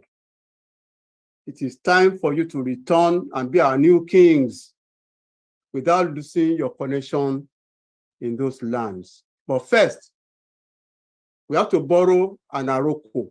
A máa jẹ́jẹ́, a máa búra tí ó máa so wá pọ̀ bí wọ́n ṣe nínú Ṣàwòròdẹ ká tó bẹ̀rẹ̀ ìrìn àjò wa yìí. Ohun tí wọn yóò lò bí àrokò náà ó ní láti jẹ́ nǹkan àjùmọ̀lò kan láwùjọ bíi orin kan àjọkọ, bíi ìlù kan àjọlù, ijó kan àjọjó, bíi ìran kan àjọwò, bíi ilé kan àjọgbé, bí òrìṣà kan àjọbọ, bí oúnjẹ kan àjọjẹ, bí èpè kan àjọṣẹ́, bí ère kan àjọwú, bí ọfọ̀ kan àjọpè, bí oògùn kan àjọsà.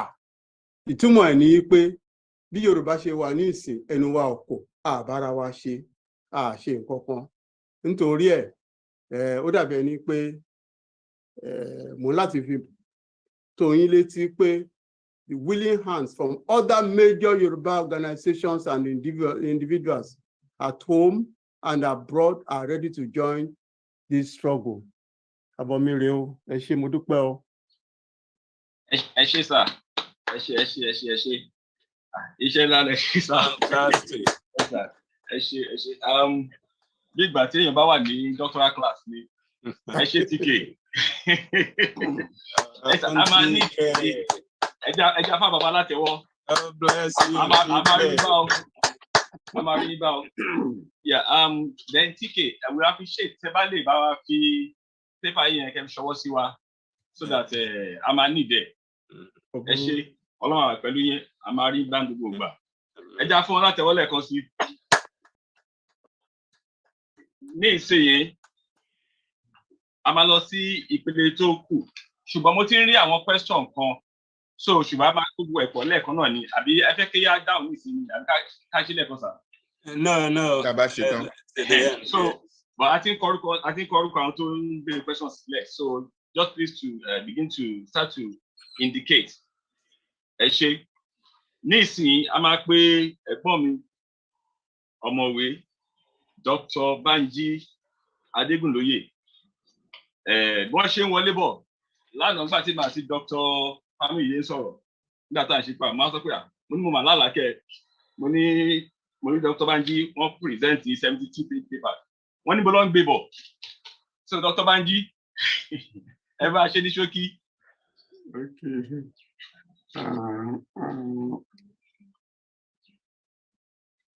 Share and the slideshow from the beginning. Ẹ ṣé ẹ̀yin bàbá mi, mo júbà orí adé kábíyèsí, ìbà o, jẹ́ kí àwọn dádì wa Professor Gbadegesin, who has been the stewardship of the Àpérò, ọgbọ́n tọ́lọ́run fún yín tẹ́ fi kó wa jọ ìtàn bẹ́ẹ̀ o. Mo dẹ̀ kí ààrẹ ọmọ Yorùbá North America, Dr. Akindutire, ẹ ṣé púpọ̀, ẹ̀yin ẹgbẹ́ ọmọ Yorùbá North America tí ẹ fi ètò yìí sílẹ̀, ọgbọ́n tó fún yín ní ọgbọ́n tí ẹ fi mú ètò ìkàlẹ̀, ọgbọ́n èèyàn ní tán bẹ́ẹ̀ náà síbẹ̀síbẹ̀. And then mo dẹ̀ tó wá dúpẹ́ lọ́wọ́ àwọn fellow members of the committee, Àpérò committee, láti for the past 1 year that ń ṣèpàdé nearly every week for your tireless effort and selfless service kó lè dá fún ilẹ̀ Yorùbá. Dídá tẹ́ fẹ́ kó dá fún ilẹ̀ Yorùbá náà, Ọlọ́run náà bẹ́ẹ̀ ṣe ń fi tiyín sílẹ̀ tí ẹ̀ ń gbọ́ ti ọ̀rọ̀ ilẹ̀ Yorùbá, Ọlọ́run náà á gbọ́ tiyín o, á dẹ̀ dá fún gbogbo yín náà. And then particularly mo dẹ̀ á tún commend àwọn member committee tíbi tí mi wà, the content committee, and I personally want to thank my daddy and my mommy in Àpérò, my adopted daddy and mommy, Professor Funsho Famuyiwa and Professor Mrs. Mofolabi Soyinka Ajayi. They have been lifted me up so much, and mo dẹ̀ dúpẹ́ lọ́wọ́ wọn púpọ̀ fún ẹ̀kọ́ tí wọ́n ti kọ́ mi, and I'm a student under them, and wọ́n dẹ̀ gbà mí tọwọ́ tẹsẹ̀, and they are still teaching me and educating me, and I'm so blessed to be under them. So, but I make a little bit correction.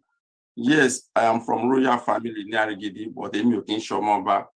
The current Oba of Arigidi is Oba Isa Olanipekun. The title is Saki, but I'm from a different royalty. But Orojo meaning, so I have to make this correction. So So the current Oba of Arigidi is ọba Yísà Ọlánípẹ̀kun. So èmi ò kí ń ṣe direct ọba, ọmọ ọba ń sìn. So ẹjọ́ kí n ṣáà lè correction ni, but I'm from a royal family. If you settle that one. So ẹ jẹ́ kí n bọ́ sí ọ̀rọ̀ tí mo fẹ́ sọ lẹ́nu.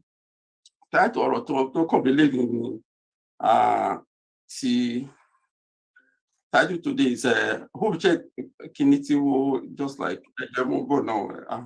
Just okay. I'm going to drag this one to the other side here. So the àpérò nílé lóko fún àtúnbí àti ìsọdọ̀tun ilẹ̀ Yorùbá. Bí a bá wo title ọ̀rọ̀ àpérò wa, wọ́n ní àtúnbí àti ìsọdọ̀tun ilẹ̀ Yorùbá. I want to comment the committee of àpérò tí wọ́n gbé title sílẹ̀ náà. Tí a bá wo ọ̀rọ̀ ńlá wà ńbẹ̀, wọ́n ní àtúnbí àti ìsọdọ̀tun ilẹ̀ Yorùbá. Àkàn kóra wá jọ pé a kàn fẹ́ sọ̀rọ̀ lásán bó ṣe máa dáa fún ilẹ̀ Yorùbá, bí a ṣe máa tún ilẹ̀ Yorùbá, bí bá ṣe máa sọ ilẹ̀ Yorùbá di ọ̀tún, òun ní àpéjọ lé lórí ẹ̀.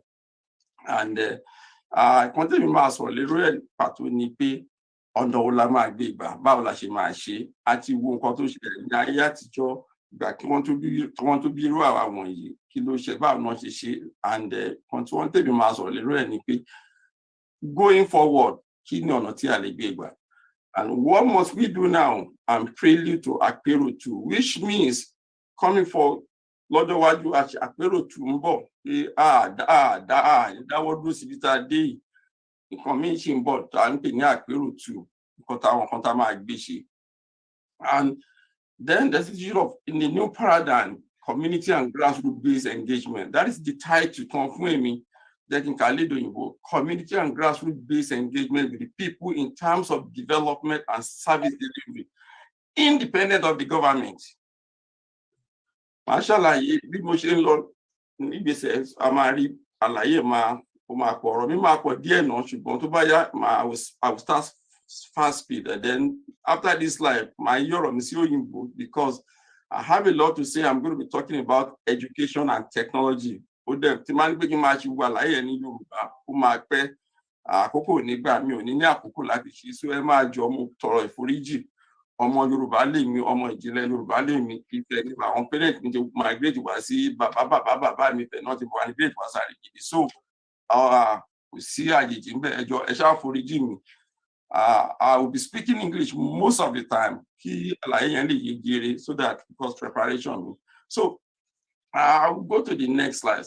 And so the next slide is this one of the disturbing WhatsApp message and I'm very disturbed. The question is this true? But what must we do? Can we change this narrative? And when an African man becomes rich, his bank account and in Switzerland, he travels to France for medical treatment. He invests in Germany. He buys from Dubai. He consumes Chinese. He prays in Rome or Mecca. His children study in Europe. He travels to Canada, USA, Europe for tourism. If he dies, he will be buried in his native country of Africa.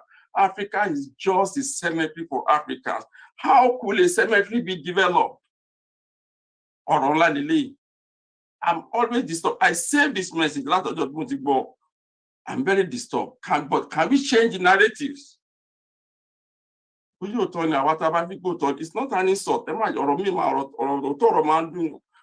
How can we do it? But situation the problem why we got here, why this become part of all this, because we were born into we find ourselves in an irresponsible home. We find ourselves in a irresponsible father. I don't know if anybody has been with an irresponsible father before. If you have an irresponsible father who's an alcoholic, a drug addict, so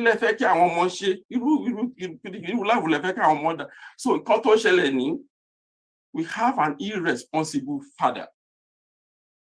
And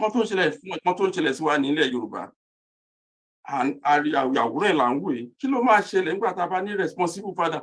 No school for children, no security for family, no food for children, no job. Only interested, the irresponsible father is only interested in stealing from the people he claimed to be serving. It become but kingdom na bio. So there is also the result of the family, loss of personal dignity. depression by family, loss of self-confidence. The family member, and one member is searching for hope with no hope inside. One member is in they're just looking. Who is this parent we are talking about? We all know it. So therefore, the people resort to struggle for survival by whatever means. And that is why we ended up with this. The Yahoo boys, menace. Emma, don't blame these children.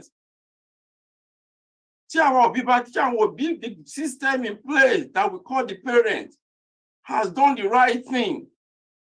Many of these children will not end up this way.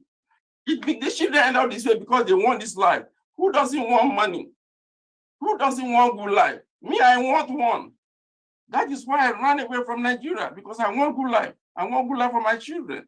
I work hard because I didn't want to end up. So everybody wants good life. Money is good. Money answers it all. But what is bad is selfishness and greed. And this is what the irresponsible parent is. So, but what must we do now? I already know we inherit this problem because of irresponsible father. So we have to move out of this father.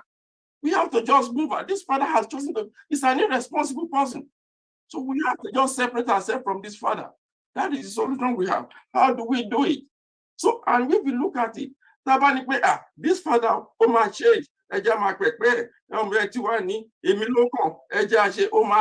we've given them it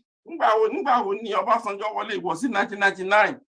Was it kilo ti ṣẹlẹ̀? Wọ́n tún sọ pé èmi ló kàn sí ta ló sọ fún ẹ pé ìwọ ló kàn èmi náà ló kàn. Why we see your birthright? That is even a selfish statement. So how doing the same thing over and over again and expecting a different result is what we call insanity. The same thing that I said like it's like we are all insane. And they continue that way. So thus we need a fundamental change in approach. And this is what we call a paradigm shift. We must come with a fundamental change. And this change must start from what? From the grassroots. Our mekunu know what it feel and what it be. So our look at the role of the government, the road, the school, everything they're supposed to do, they refuse to do it. While I was doing this research, I got to find out a senator in Nigeria makes about $470,000 US. A US senator makes $174,000. Tabashiro was senator can feed can feed the state, a whole state, or a local government children, can feed them for a whole month. And one senator goes up with this money. I mean, we can go on and on and on. So if we cannot continue with these people, there are one more. So we have to change. But what must we do? We have to just go look inward. And if Yoruba must join the League of Developed Nations, I must play my part. That is the new message we have to come with. What must I do? We all have to do something. Everybody, I hope this play. I hope we can all hear this audio. IMF, World Bank, or other institutions, they make African countries jump through hoops. Loans will never be able to pay. The US, when they borrow money, they're getting it at 1.5, 1.9 interest rate. Africans, when they get the same amount of money, they're paying 9, 10%. The people who don't need a break, they get a break. The ones who need a break, they don't get a break. The sheer survival of the World Bank, IMF, is based on the fact that African countries and many other developing countries do not succeed. Their success is based on our failure. That has to change. And guess who can make that change? We, the children of Africa. We, the Africans, are the ones who have to say, we know your game now. Enough is enough. We're not playing it anymore. And this is where the diaspora come in. There are more Ghanaian doctors in New York City than in the entire country of Ghana. There are more Nigerian doctors in LA than in the entire country of Nigeria. So let's be serious here. What Africa needs is capacity, capacity, capacity. And that capacity is in the diaspora. So it behooves us to bring the diaspora together, let them understand what is really going on, in our Africa. Diaspora are not going home. Diaspora are angry about Africa because they are not understanding the root cause of why Africa is where it is today. They think getting rid of a president will take care of the problem. Far from it. That president is just going to be replaced by another one who's going to equally suffer from the same difficult environment working. So let's look at an Africa that must be free to take care of herself, an Africa that's free from exploitation from outsiders. The multinationals who are stealing from Africa every day in broad daylight. I use an example of the DRC. If you ever fly very low over the DRC, you'll see tarmacs in the jungle. You'll see 747s flying into DRC, picking up minerals and flying right out. The same multinationals are responsible for arming young people and giving them MK16s. Because why? Their satellites in the skies are telling them where that village is. There are lots of diamonds. So what do? Arm young people, drag them up, and send them to go chop off a few heads. The rest of the village runs away, so they come behind and do their illegal mining. We Black people must understand what is really going on. Because what we are shown instead is, oh, look at those Africans killing each other. There are some serious games that have been played in Africa for far too long. And once we understand that, we can strategize. That's how we can begin to bring the difference and bring the change that Africa needs. And that change can only come if the African diaspora are united.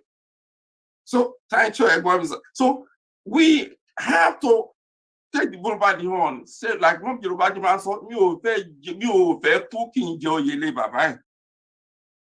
we have to look, they are scaring us so that we can run away from what belongs to us. Yes. Low Tony won't power, yes, low Tony could see Rombe, and it's scary. But see about look, the worst we can do is when somebody is fighting you is for you to run. Face it. Face it. Whatever you have, like I said, somebody come with AK-7, come with your dang gun. You are not going to die in vain. You kill one. I'm not going to talk about security. Security is not everything. But this is my prophecy. This is our prophecy. The Lord said, if as one people speaking the same language, which we are the Yoruba, they have begun to do this. This we have started with in Akwero. Then nothing they plan to do will be impossible for them. Like nothing is stopping us. We are setting Yoruba land on the path to join the League of Developed Nations. I say amen. We started. Nothing will stop us. We are joining the League of Developed Nations. And we shall see as we go along. I am not just. So where are we going? How are we going to accomplish this? We're going to look at education, technology, agriculture and security. Some other people have spoken about it. Beautiful talk by Olawale Rotimi. We are still going to be working on it. But let us look at education. Education. Have a number of things we are going to look at education here. Under education, we are going to leading by example. Leading by example under education. I do have this example for those of us that are from Akoko and Ondo State. We know about this story. Guy Gagillo. Guy Gagillo was born in England to Italian farmer. He came to Nigeria in 1960. Started his career in Igbobi College. From there, he became a vice principal. Then was transferred to Ajua Grammar School, a newly established secondary school that had just 2 full-time teachers that were not even graduates. This school was about to be closed down by the Western government when this white man took over as the principal. Within a twinkle of an eye, this man adopted the school as his. This man didn't have a wife, but adopted the school as his wife, and adopted the children as his own children. This man transformed the school to be one of the best schools in the Western Nigeria. If I'm lying, go on internet. We have people on this call today that knows about the history. It's fact, whatever information I have here, I pull it from internet. I'm living witness. I know about Ajua. It's the same local government we are. And I know people here who knows about it. We have some prominent Nigerians today, I don't want to put their names here, who went to the school. We know this is a foreigner that come to Ireland. This is somebody leading by example. So Now, don't let us go far. We all know about our father, Pai Sholari. Some people will say he's a human rights activist. He single-handedly started his own Mayflower School in 1956. For those of you that in Kenya and in the environment where Mayflower is, you are the people that can best tell the advantage of Mayflower in your environment. We all know this story. I won't go far into this. We all know every one of us knows the story about Mayflower. This is a story of one person standing up, taking the bull by the horn, leading a sample. He did not wait for the government. And this is one of the things we can do. You can say, oh, this man likes history. No, I don't like history. Thank God we have our real father here today. I didn't prepare it because I didn't even know our real father is going to be our real father today. It's just coincidental. Our royal father today, live, happening, right in our eyes right now. Let us look at his legacy of our royal father. His legacy about our royal father today. Want about us or Lenny. And let us look at his legacy. I mean, he's beat everybody record. He sees education as a light and a potential machinery for development. He needs to banish poverty. He said, go to school. He's now using school to fight poverty and promote art and culture. KBAC sees Okela Orogun as the best place in the world. Can you imagine that? Say, no, there is no place like Okela Orogun where anybody can live. And that is where his home. Now, he established Abolani College in 2014 from his own private personal property. He offered free tuition to these kids. Free tuition. He works, he himself, he's KBAC, he works in the school as a staff. He plays football with the kids. He provides them with 3 square meals. He gives them iPad, everything free. He's not looking for how much money he's going to make out of it. So somebody may say, but it's not the only one. But his own difference is that he's not looking for how much profit he's going to make. It's all voluntary, free. How many of us are ready to emulate him? This is how the rest of the world here, in America and in Britain, in everything, this is how these places are developed. In the place I'm talking from now, Fayette County in Georgia, go to the library, was built and donated by an individual. How many libraries do we have in Lagos that are built by individuals and donated to the city? Mi ò sọ pé àwọn èèyàn wa ò ṣe o, ṣùgbọ́n kò pọ̀ tó. Mi ò sọ pé a ò kí n ṣe o, but we need more of it. And this is what I'm saying, leading by example. We have to start asking ourselves, we need more of this. This is number one. This is how we can get Yoruba to the next stage. I'm challenging, I'm calling on every one of us. You don't have to be a millionaire. You can choose today and say, in my neighborhood in Lagos, the only look, gutter, the gutters are always dirty. I will take it upon myself. I will start cleaning the gutters in my street. I'm telling you, tobacco better with your money but continuing to buy my share for 2-3 months. If you are not careful, look how government will stop you because people they will become jealous of you. Your neighbors, when they see the good things that go everything more, other people will be jealous of you. They want to even stop you. Just be selfless. This is be ilu between American people and Britain. Develop. Don't ask me what have I done. I know what I am doing, and that's why I can speak to this. Let's move on. Look at the beautiful school. Everything free. Look at the beautiful school. Look at daddy. He doesn't stop here. Look at our daddy. Look at him in front of the children. Look at it. I want that the one to want to be on much in Chishag. This Amakabesi is a doctorate, he's a lawyer. And a doctorate. No, I'm a doctorate, I'm a PhD, I'm a lawyer, I'm KBAC, I'm this, I'm that. I got Daniel. Yes, yo. We see it, we can see the example. So we can begin to lead by example. He said, if you see them poke fun at me, you will be sure they are my children, they are my future. Please let us begin to lead by example. This is one. Then talking about education, how bastardized the education system has been bastardized. But the one I have done this one is leading by example. That is not enough solution. We only saw how ridiculed our education has been ridiculed. But any solution, we have to create, like I said, we cannot continue the same way and expect a different result. We have to throw away what we have now and start something new. We have to throw away. What do we do? Create a new educational structure for the Yoruba people that reflects our aspiration, goals, and culture. It's very possible. Somebody says it's not possible. Come and ask me. I started from nowhere, from nothing. Everybody says it was not possible. I did it. How do we do it? This is the world has changed. And we start what I call establish cloud-based global campus. We can call it Oduduwa campus. How will it run?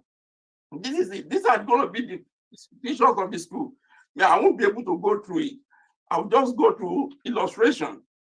It is going to be an internet software-based education, internet-based educational system. This is how the educational system is being run across the globe now, across the world. Our academics, we know it, we use it. It's not anything new. What I'm talking about, no.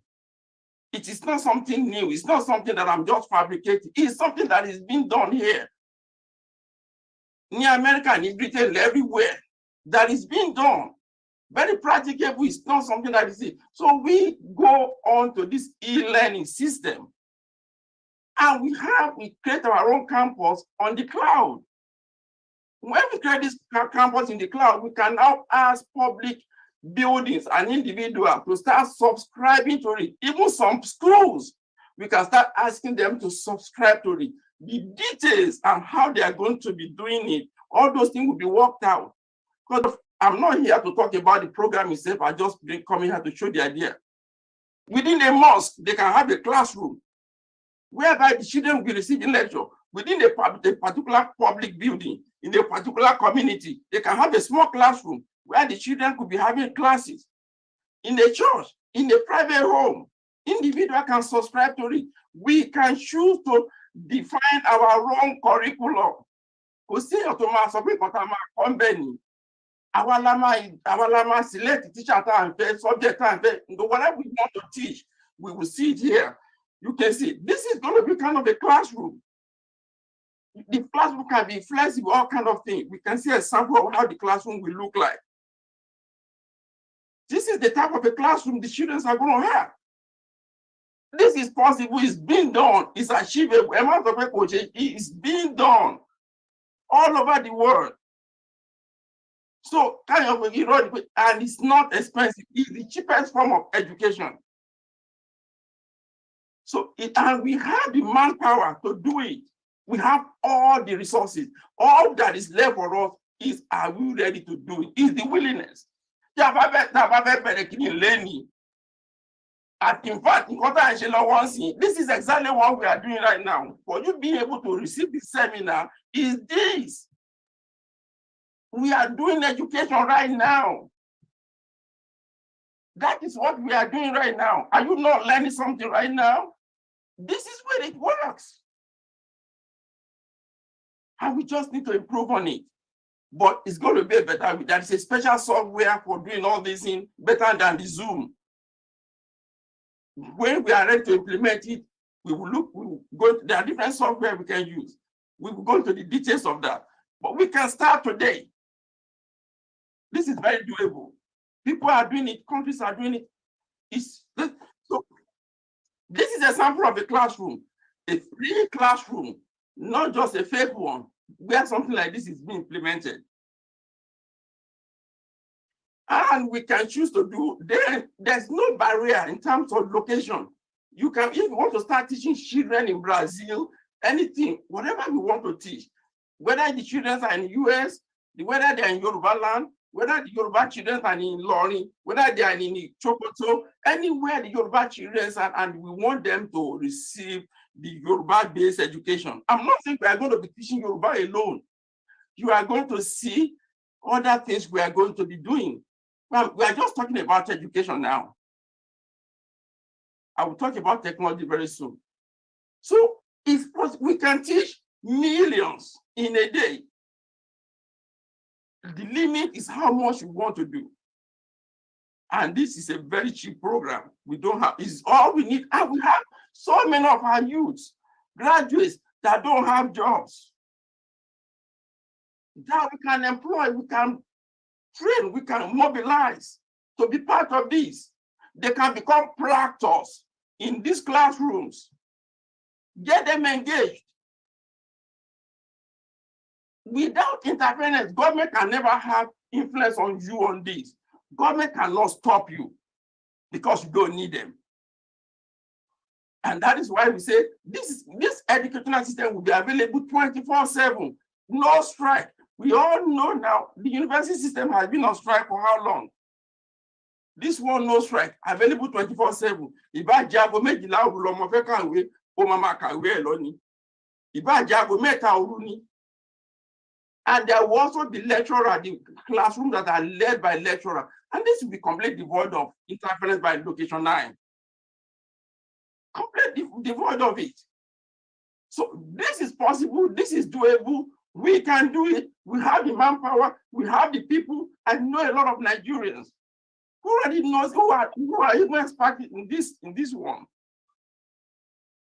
So it's very doable. Let us go to another form of education. I was in Lagos this last May. I was shocked. My brother, 2 hours later, 2 hours kò tí dé, kí ló ṣẹlẹ̀? Ó ní bọ́lá mi ní mọ́tò mi ló ní ìyọ̀rùn, kí ló ṣẹlẹ̀? Ó ní ó ń jà kò move dáadáa, kí ló ń wá yàtọ̀ ọ̀dọ̀ mẹkáníìkì kan. Ó náà kọ́ máa change gearbox. Mo ní gearbox kí ni? Ìṣọ́mọ̀ pọ̀ automatic ni mọ́tò yẹn. Ọlọ́mọ náà ló bá máa fi service mọ́tò, ó mọ̀ pọ̀ automatic ló dẹ̀ kó máa share gearbox. Change the gearbox as automatic car. It didn't stop there. I said, what we need is, I said, just change the air filter. I'm sensing that the air filter in this car because I know the history of this car. It looks like we have never changed. You never changed the air filter in this car. I said, change it. Just go and change the air filter. Only you not put the air filter. Okay, take it to the mechanic. You must. He got to the mechanic, you must be the air filter. I'm not to go there, I'm not with the air filter. I'm not relying on this story. This is a mechanic. Doesn't even know where the air filter is. I'm not insulting anybody. What am I saying? We have paucity of skilled craftsmen. You only have to have a project in Lagos to know what it takes to have a skilled craftsman. Everybody comes to you and say, I can do it. Now lie. They are not skilled enough. We need to retrain our people to be skilled enough, really professional. And what is lacking, we need to start a technical vocational educational system whereby we can give our people real sound skills, fine skills that will take them to the next level, that will make them competitive with the rest of the world. This is kind of the skill we need. We were here about 3 or 4 weeks ago when the Commissioner for Information on those things said she needed a painter. And the person they brought to her was a Chinese because they said he's the best painter in the neighborhood. Is it not shameful? I need the painter. If you go to Lagos now, you want to lay the tile in your house, they will tell you Togolese are the best handmade people that can lay tiles. And there's a point and you say Togolese are the best people that can lay tiles. It's just, we can't continue like this. We can't continue. We have to go back to, Now, when I was doing this, I was looking for the technical school in Yoruba. Look, they are none, but more technical school. There's nothing there anymore. What I wanted to cancel any? Nothing.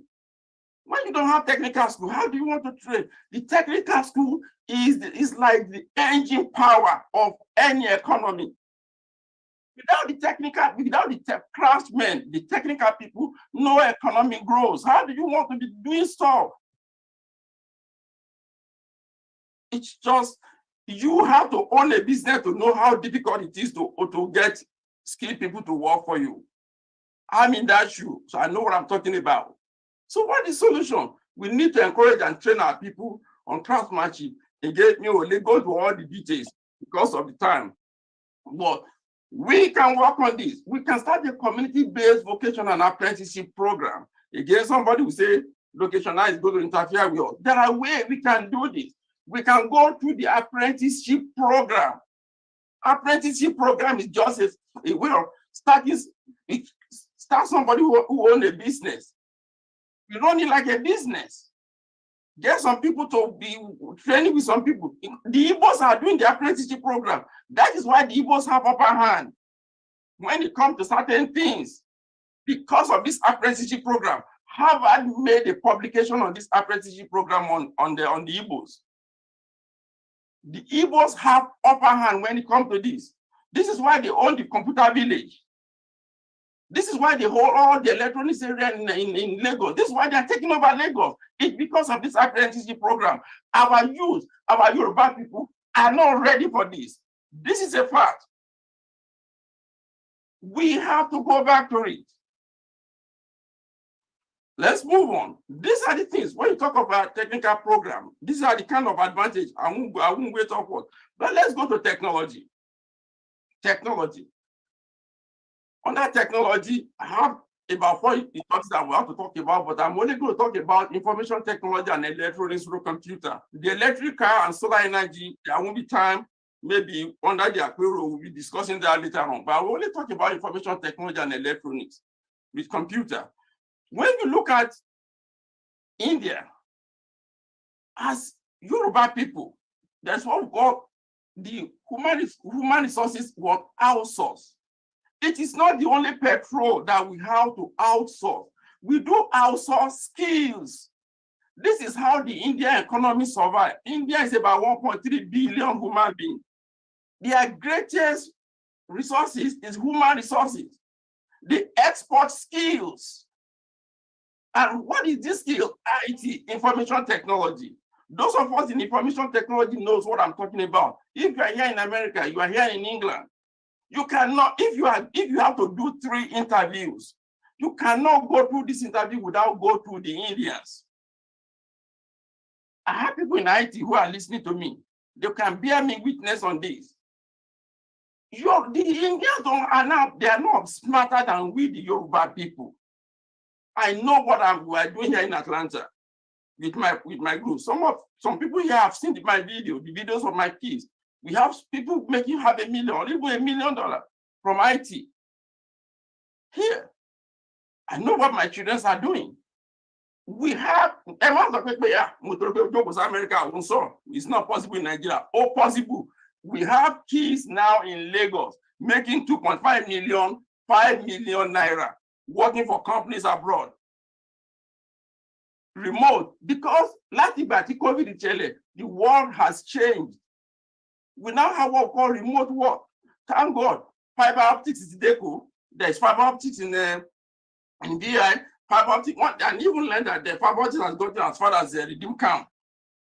So gradually, all of our, our the business people, the people that have the big money, maybe eventually the fiber optics will get to Ibadan.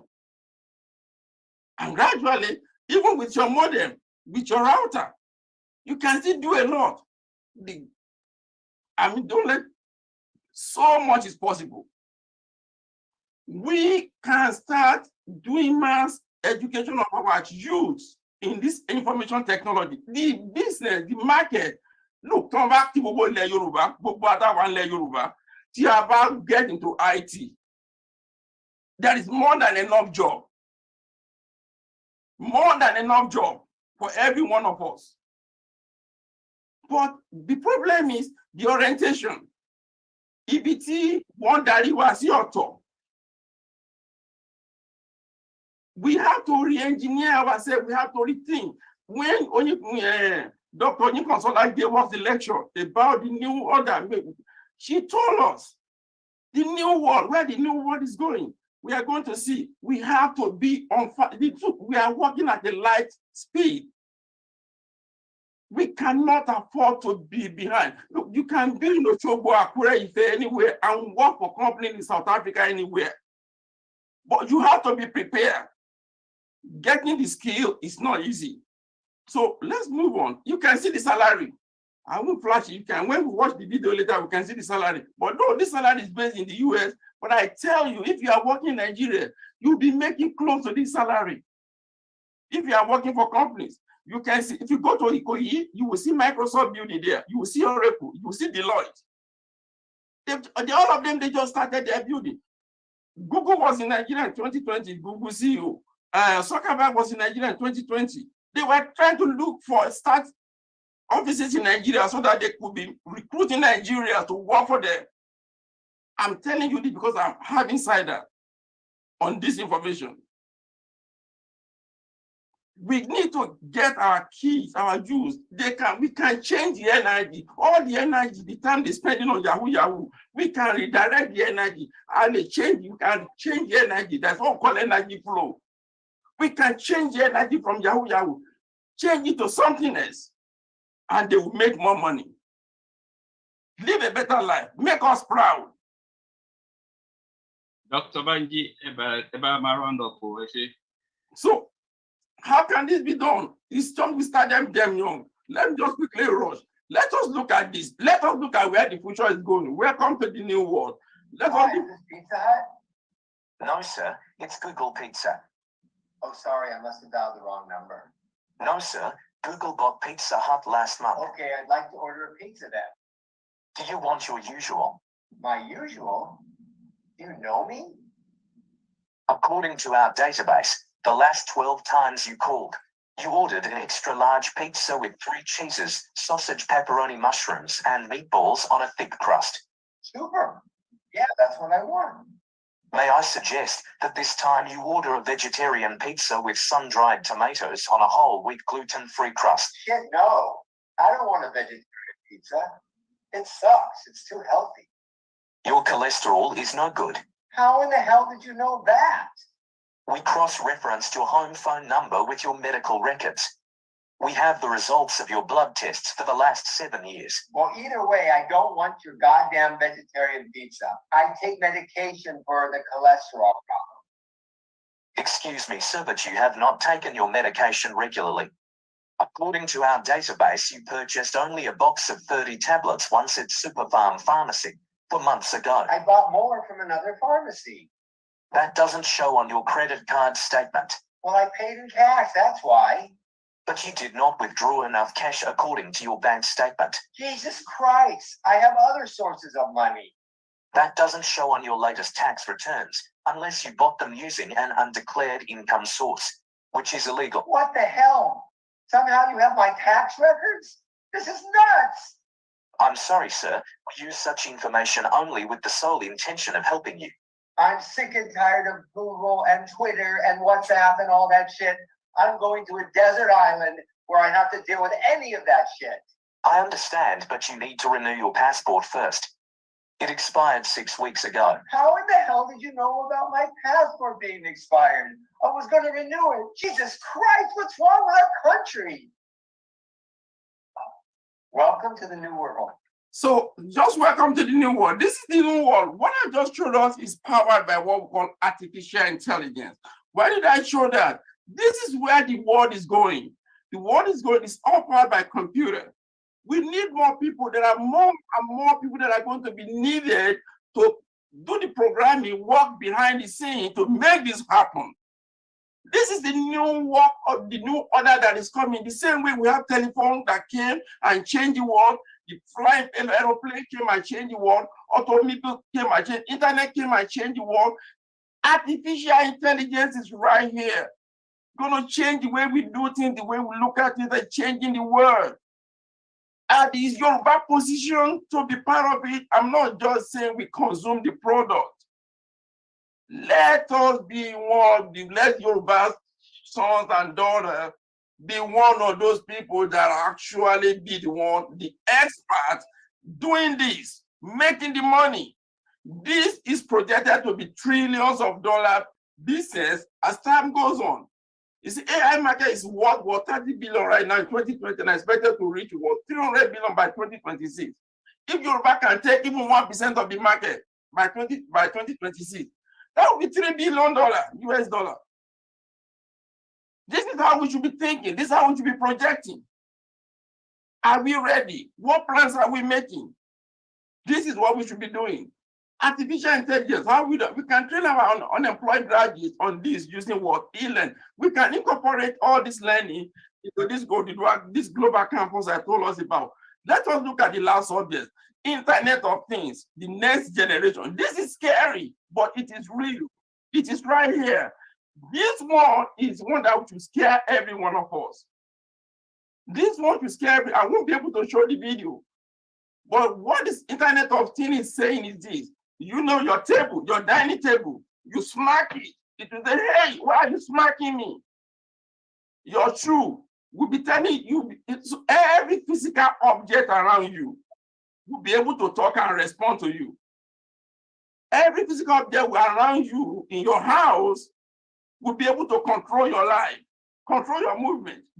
I mean, it's like they will start interacting with you as if they are human. That is where I can just summarize it. And this is what they are trying to show us here, a smart home. It is already here. Round it up, sir. Yes, sir. And this is it here. And we can see, how did they happen? They only take advantage of use human senses. We got it. Let me just, it's not anything, it's not a magic. This is a simple element behind it. A time will come that you see, if you see this statue, this statue will be able to tell you, with IoT, will be able to tell you, will be able to talk and give order. And with this IoT, children are already making toys. You can see toys that are being made by kids. I have a little kid here who, if just time, because of time, I won't be able to show us. You would have been able to see the toy that this little kid is making with IoT. This industry is going to change the whole thing in the world. And round it up, sir. It's with just less than $50, we can start a kid on it. So almost it's a big market. We can get our people here. Therefore, IoT of trades needed in this week. We can lead the world on this. So I'm just about to finish. Just give me up. So thank you, sir. I say location line. I say control delete. Thank you. I'm done. So thank you very much. Thank you for everybody. Dr. Banji. God bless you, sir. Well, ẹ rí pé prophet ni mí nìsín. Nígbà tí mo sọ fún yín pé mo lálàá, nígbà tí Dr. Family bá mi sọ̀rọ̀ pé mo ní wọ́n ń gbé 72 page paper bọ̀. Wọ́n á bèèrè pé ń bo ṣe ti rí nìsín. Àgbè tó kù lọ sí àpérò 2. Ẹ ṣé, adúpẹ́ lọ́wọ́ yín, God bless you, sir. Ẹ jọ̀ọ́, may I crave your indulgence? Mo miss nǹkan lẹ́ẹ̀kan. We have Baba Aliyu in our midst. And then we will get the citation lẹ́ẹ̀kan. Dr. Aliyu, popularly known as Baba Aliyu, is a vibrating voice when it comes to Yoruba issue. Mo believe pé ọ̀pọ̀lọpọ̀ ń wà ní a máa ń gbọ́ ohùn wọn. Wọ́n jẹ́ olùkọ́ àgbà ní yunifásitì. Wọ́n sì jẹ́ management consultant ní wọ́n yẹ pé ní Yorùbá.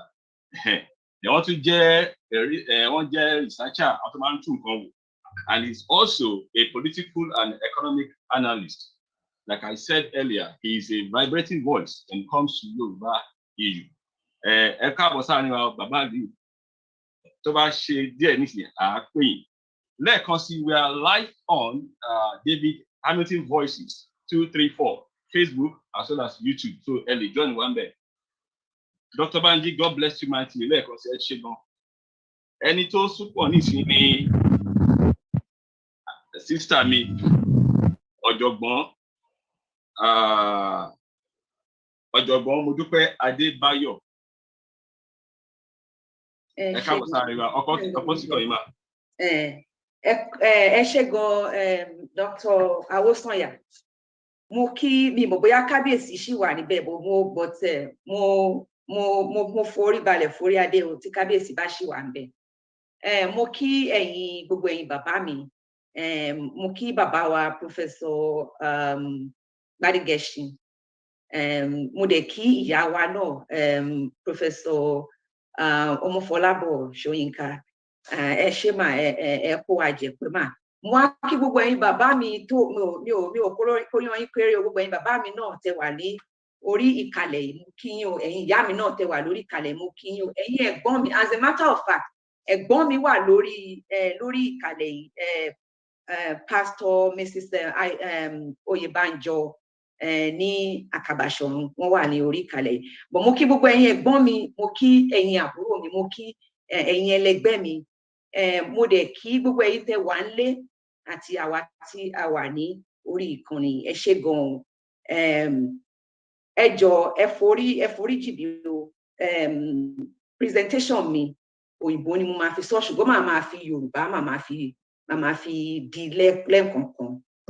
So all protocols observed. I will go ahead and share my screen. Anything.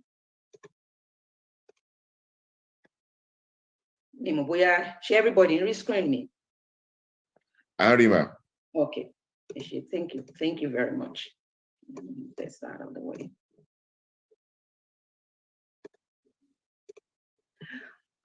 Okay.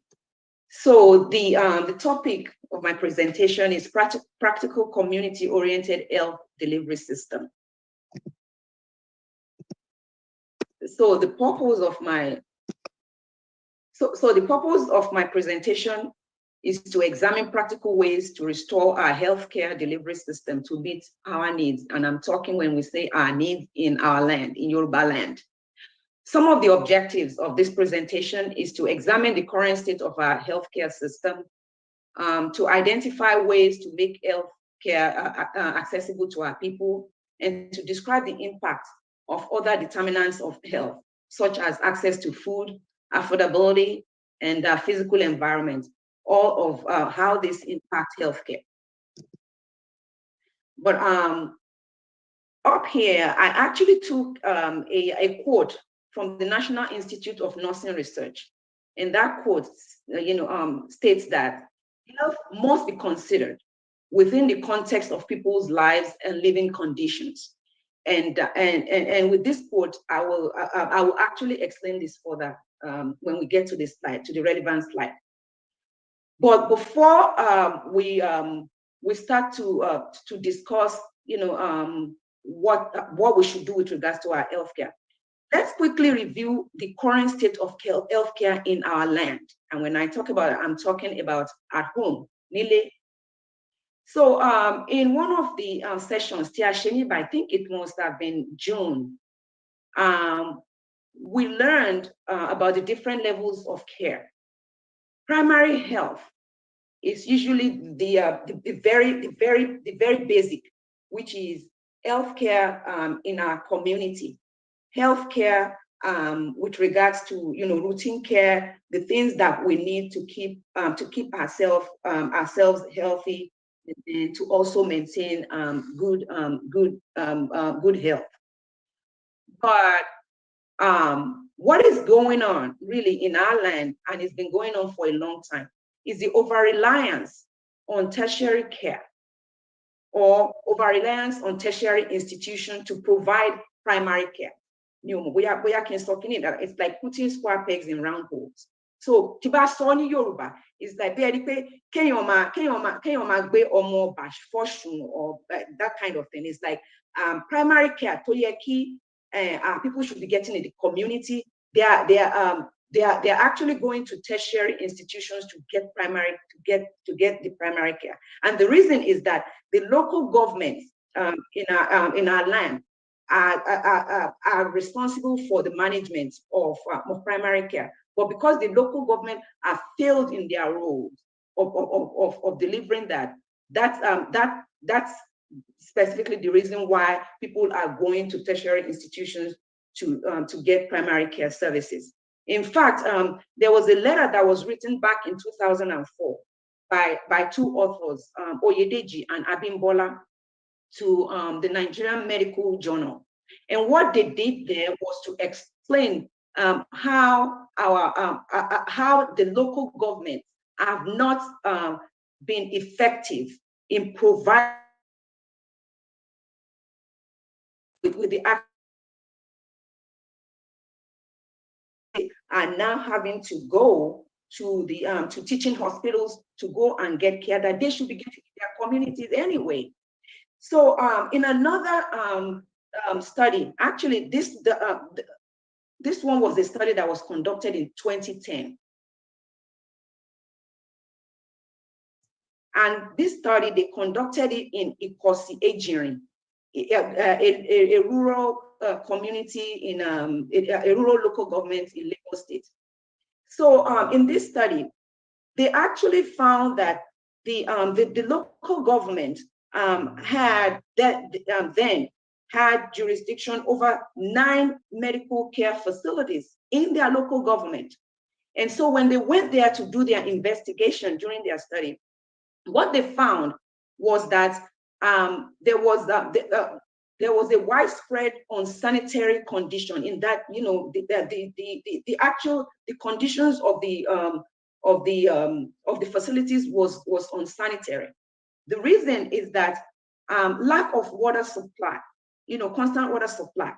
Because when you go into medical, when you go to a clinical setting, right, you need to be washing your hands all the time so that when you go from one patient to the other, you're supposed to wash your hands so that you're not transferring germs from one person to the other. But because the tap water or the pipe-borne water went running, so so that was creating a kind of unsanitary situation for the people there. Then secondly, they also found that, you know, the lack of electricity supply there prevents them from using a lot of the equipment, machine to low, that mafi treat and because and because a lot of the times woman need low generator, and so more than my fuel generator generators, so it costs a lot of money, and I don't think that and I don't think that a lot of, I mean, that they have the resources, or they have the money, or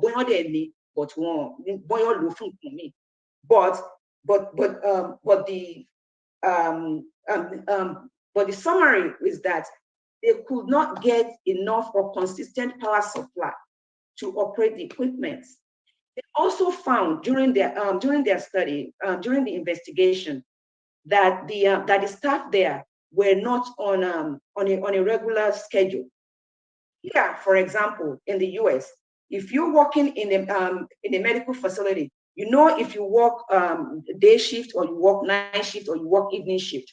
But what these researchers found in that at the Ikosi Ejirin location, they found that the staff there don't have consistent schedules to say, okay, you are supposed to report to work at this time.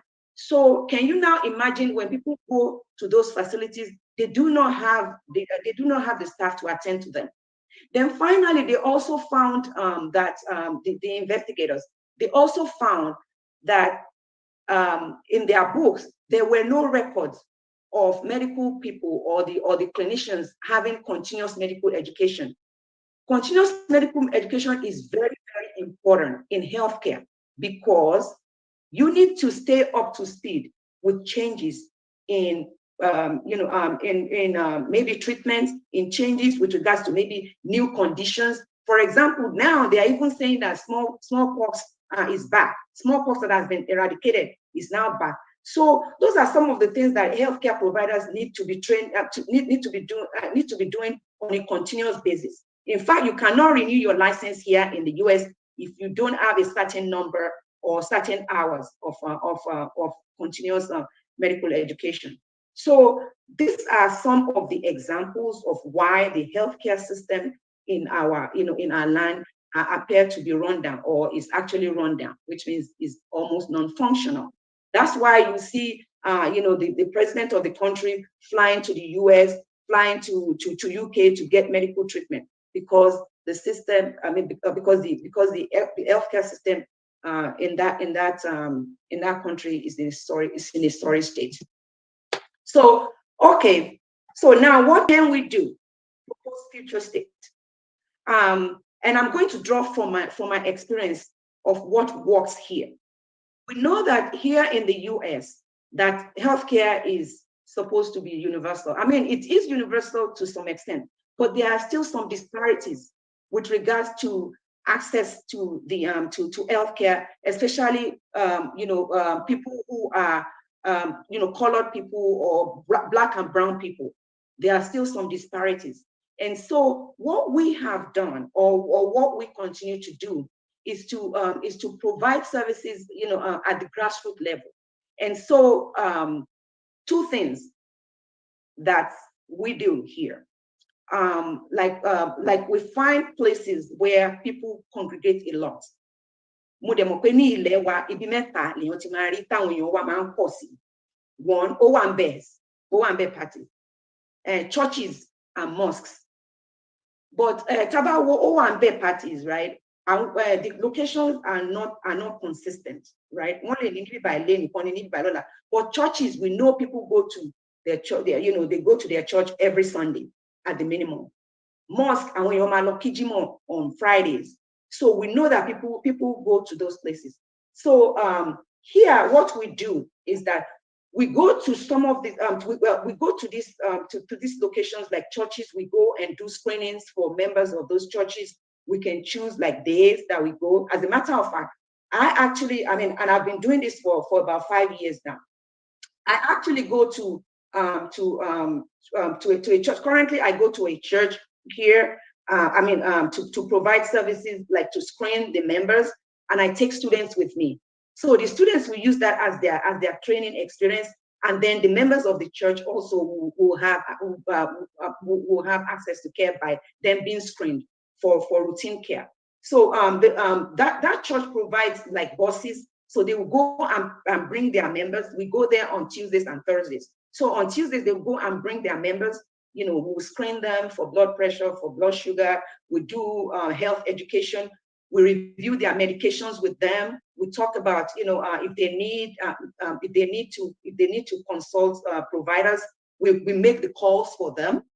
I'm a provider. We schedule the appointment, for those participants, and then afterwards they take them back to their homes. Then on Thursdays too, I'll go with another group of students, and we'll go and do the same thing. So we've been doing we've been doing that here, and I believe we can also do that in our land. And when your man loves churches every Sunday, we can actually arrange to have routine, screenings there at churches and at mosques. As a matter of fact, picture 10 way, I'll talk about this picture in a second.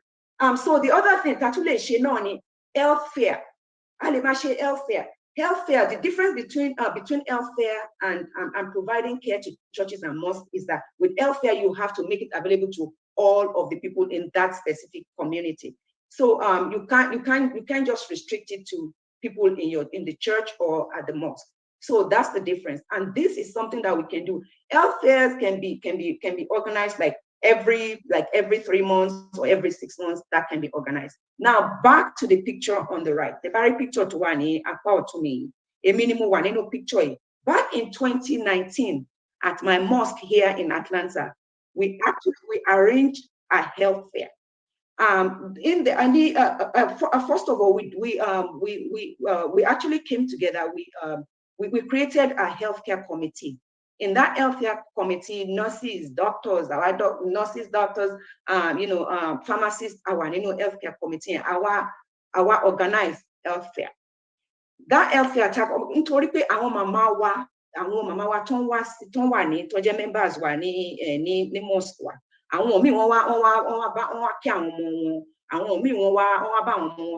But they don't have access to healthcare in the US.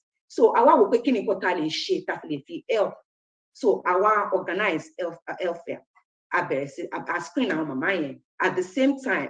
Not at our baba, no, even at our no, everybody last screen, but we also made it available to the community. People people in that area, in that community, they also joined us. I couldn't. There are lots of pictures, but because of privacy, I can only show this one. But they got trained, and we kind of provided service. And so the plan there was to a big plan. Okay, every 6 months we'll be doing health fairs there. Actually, I was planning the next one in March of 2020 when COVID hit, and because of the COVID and the social distancing and the lockdown, that was canceled. But it's still a plan that we continue to work on. So again, in our communities back home, we can start doing this. We can provide care in our worship centers, and we can do health fairs in our community. All right. So there are other approaches. Another approach that I know that we can do to help our people to improve access to primary care. Creating like a comprehensive primary health care facilities in major towns and cities in our land. As a matter of fact, I belong to a group here. We are working on a project, and the project is to create facilities, that will be all inclusive. And when we talk about being all inclusive, it will provide primary care on one side and behavioral care on the other side. Everything is going to be housed in one building.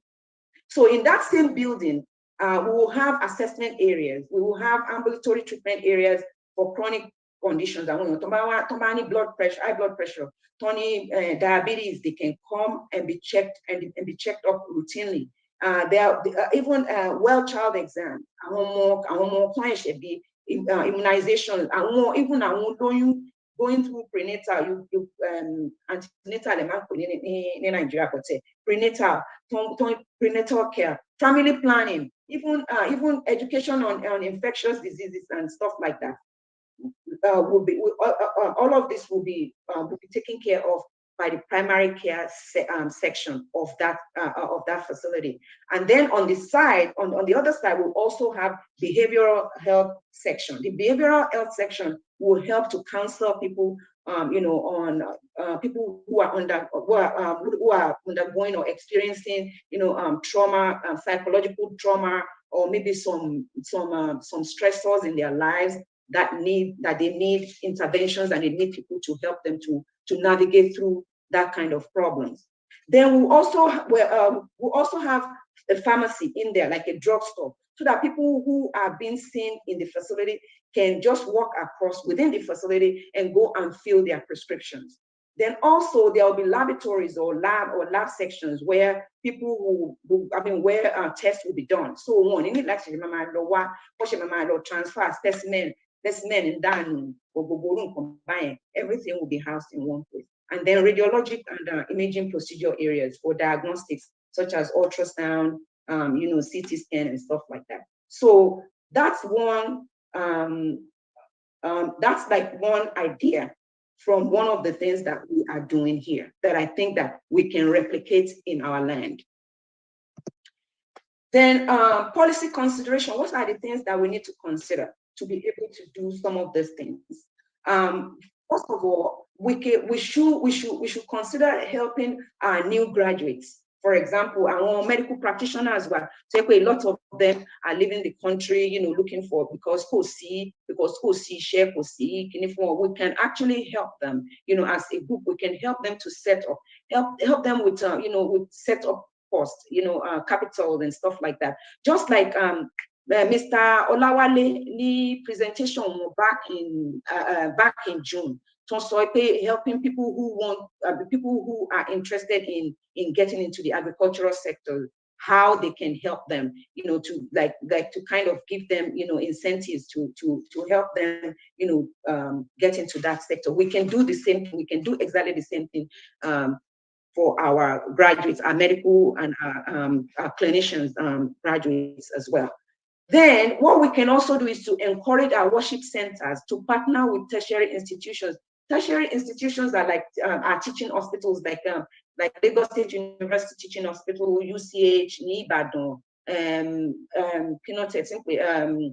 Idiaraba, Lagos State, Lagos University Teaching Hospital, and then there's also Lagos State Teaching Hospital. But all those teaching institutions, we can have them partner with our worship centers so that the trainees, our train, our medical students, our nurses can be going to the worship centers and be providing screenings to the members of those of the church or the mosques, as the case may be.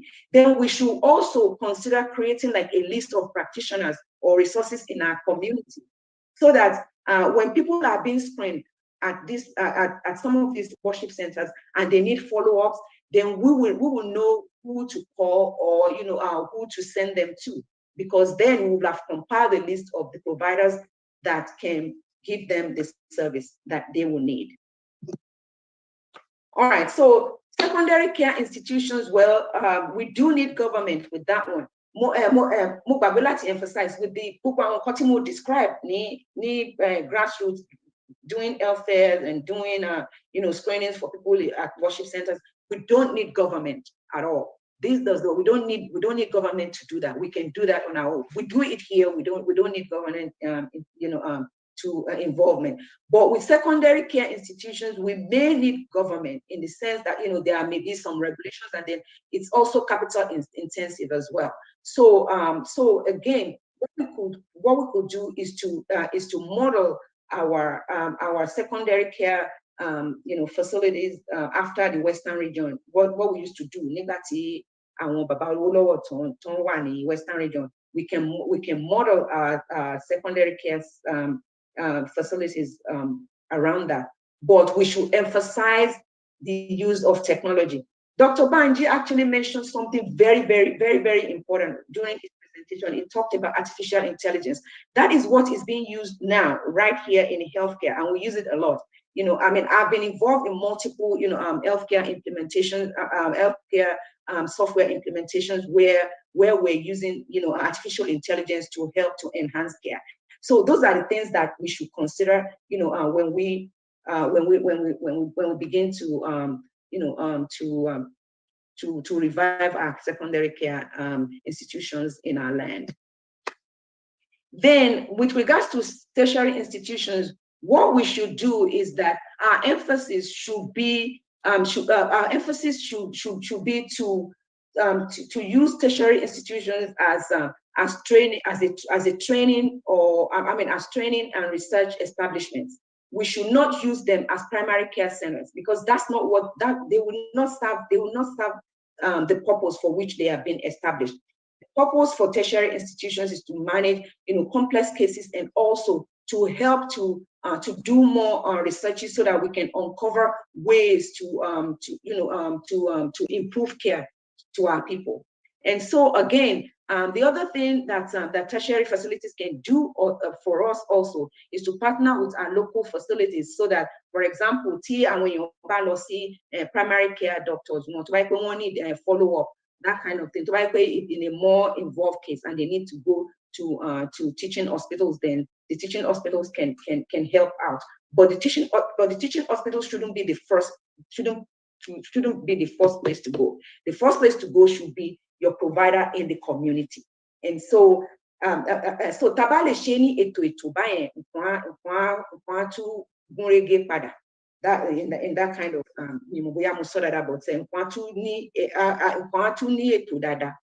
so random. Yes, okay. So then there are other considerations with regards to healthcare. So health does not exist by itself. The body works as a system. And if you can see on my right here, you see the picture of a person, and then you have all of the domains, or we call the realms. So the physical health, the physical health is actually impacted by the person's knowledge of what they put in their body, and what and their lifestyle, and how their lifestyle or even their environment affect their health. So again, a sick person needs food to heal. A person who is healthy needs food to continue to maintain good health. So we can consider using food drives or food. Or we have like places like soup kitchens here, food drives. We can set that up in our communities as well, so that we can help people to have access to food, because food is also part of health as well. Then access to medication, we can create central pharmacies in strategic locations to serve our communities, and also identify the best locations for some of these pharmacies. And this is my last slide. So general well-being, we cannot do away with that, because because health is holistic. Health is holistic, like I said, it impacts every facet of your life. So if you cannot pay your bills, you cannot take care of your children, it will be, some of this will be stressors. They will be causing stress in your life. And those stress can also impact, your health as well. And when you any blood pressure, high blood pressure, blah, blah, blah, blah, blah. But we need to find a way to kind of help people so that with basic needs, right? So that we can help them minimize stressors that can trigger, poor health. Then finally, we need to check on how we will pay our providers, so that to keep things going, so that we can subsidize, so that we can get them to even be. Then even our people who are going to them, we need to figure out a way how they too can be able to pay for those services. But then, I will defer that to these kinds of decisions to our policymakers, so that we can look for ways to make healthcare more affordable to our people. And I believe that's it. These are my references, and I'm happy to answer questions. Eshegbon, thank you so much for having me here. Esheo, Professor Adebayo. Thank you very much, ma. Eshe.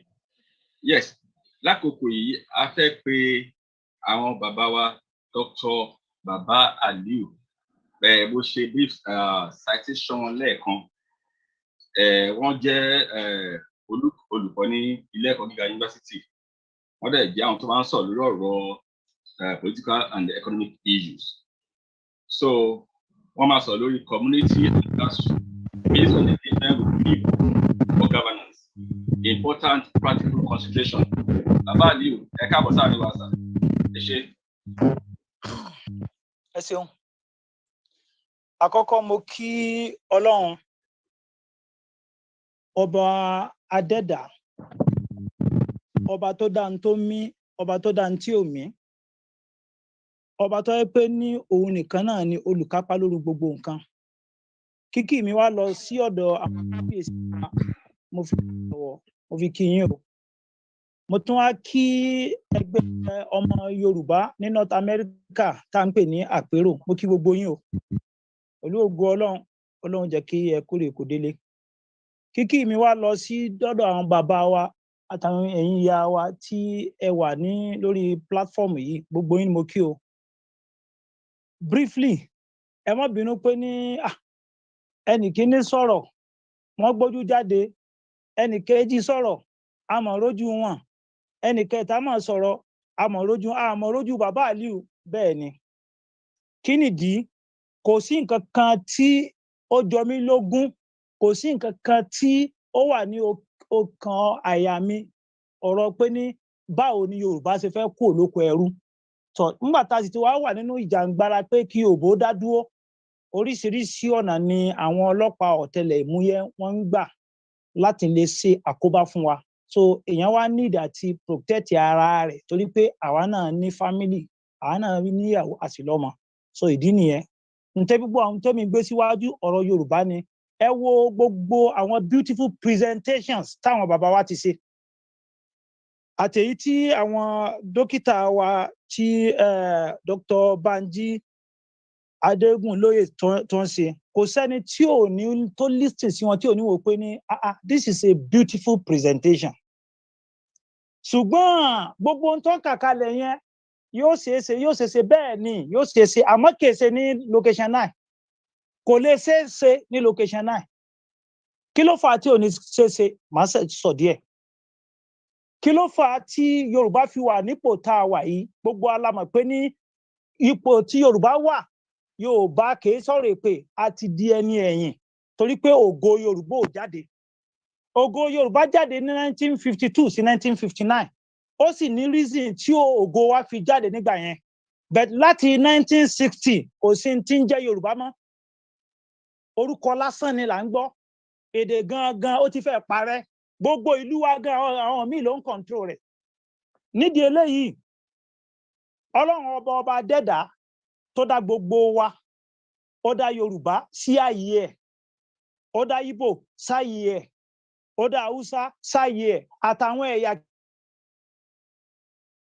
ó sì fi wá sórílẹ̀ ó wá fún wa ní tá ń pè ní èdè àwa ń sọ èdè tá ń pè ní èdè Yorùbá kìí ṣe mímọ̀ ṣe wa kìí ṣe agbára wa bó ṣe wu Ọlọ́run nìyẹn ó sì fi wá sórílẹ̀ tá ń pè ní orílẹ̀-èdè Yorùbá kí là ń pè ní nation ń tá ń pè ní orílẹ̀-èdè òun náà ni àwọn tó ń sọ èdè kan náà àṣà kan náà culture wa bákan náà ni tradition wa bákan náà ni norms and values gbogbo everything wa nǹkan kan náà ni wa orílẹ̀-èdè tá a pè ní orílẹ̀-èdè Yorùbá tó bá sọ wípé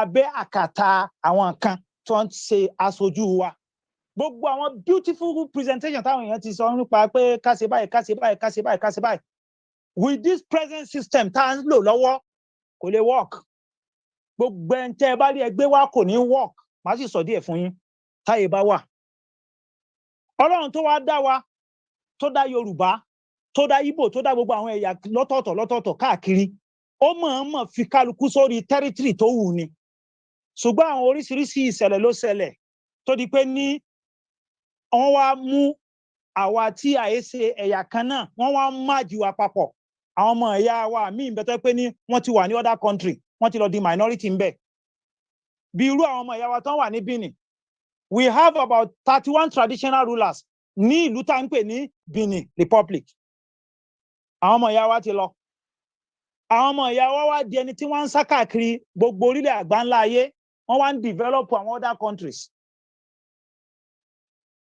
gbogbo n tó yẹ kí wọ́n ṣe fúlù wọn ò ṣe fúlù wọn mọ́ torí pé kí ni system tá à ń lò system tí ò dáa ni tó àwọn tó sì kó wa pọ̀ wọ́n kó wa pọ̀ nítorí pé fún benefit títí wọn nígbà tí Lord Logard ń sọ̀rọ̀ nígbà kan ó sọ yìí pé ní a marriage between a rich lady of substance and means and a poor husband will result in a happy life for both parties.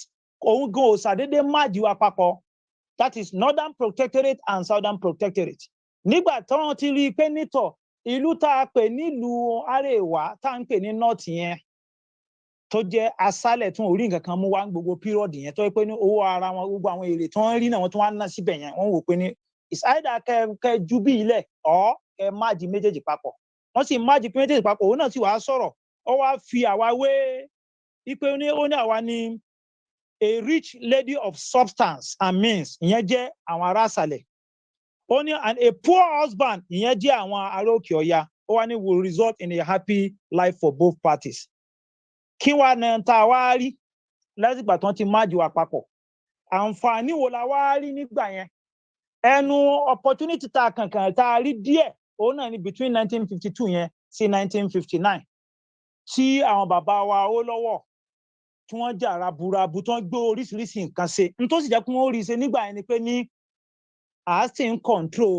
resources tọ́lọ̀ ń bless wa pẹ̀lú ẹ̀ à ń control territory wa ṣùgbọ́n nísìn gbogbo ẹ̀ ò sí lọ́wọ́ wa mọ́ and once tí ó ti sí lọ́wọ́ wa mọ́ báwo la ṣe fẹ́ gbà padà ká tún sọ pé àtúnjọ wà ní the same country kò lè possible kí ló fà á tí ò fi lè possible torí àwọn àgbékalẹ̀ tó ti ṣe kalẹ̀ sínú constitution tó ti yí tí ò ṣe change because for any amendment láti take place nínú constitution yẹn ó gbọ́dọ̀ pass through state house of assembly ní state tó bá scale through ó gbọ́dọ̀ lọ sí national assembly tó bá lọ sí national assembly ní national assembly yẹn a ní house of representatives tó jẹ́ 360 members a tún wá sọ pé ní ó gbọ́dọ̀ lọ sí senate tó jẹ́ 109 àwọn ló dominate ẹ̀ àwọn àwọn ará òkè ọya tó kí àwọn èèyàn fi lè gbádùn lecture program tòní ó ní pé ní mo fẹ́ gbé láti ibi pé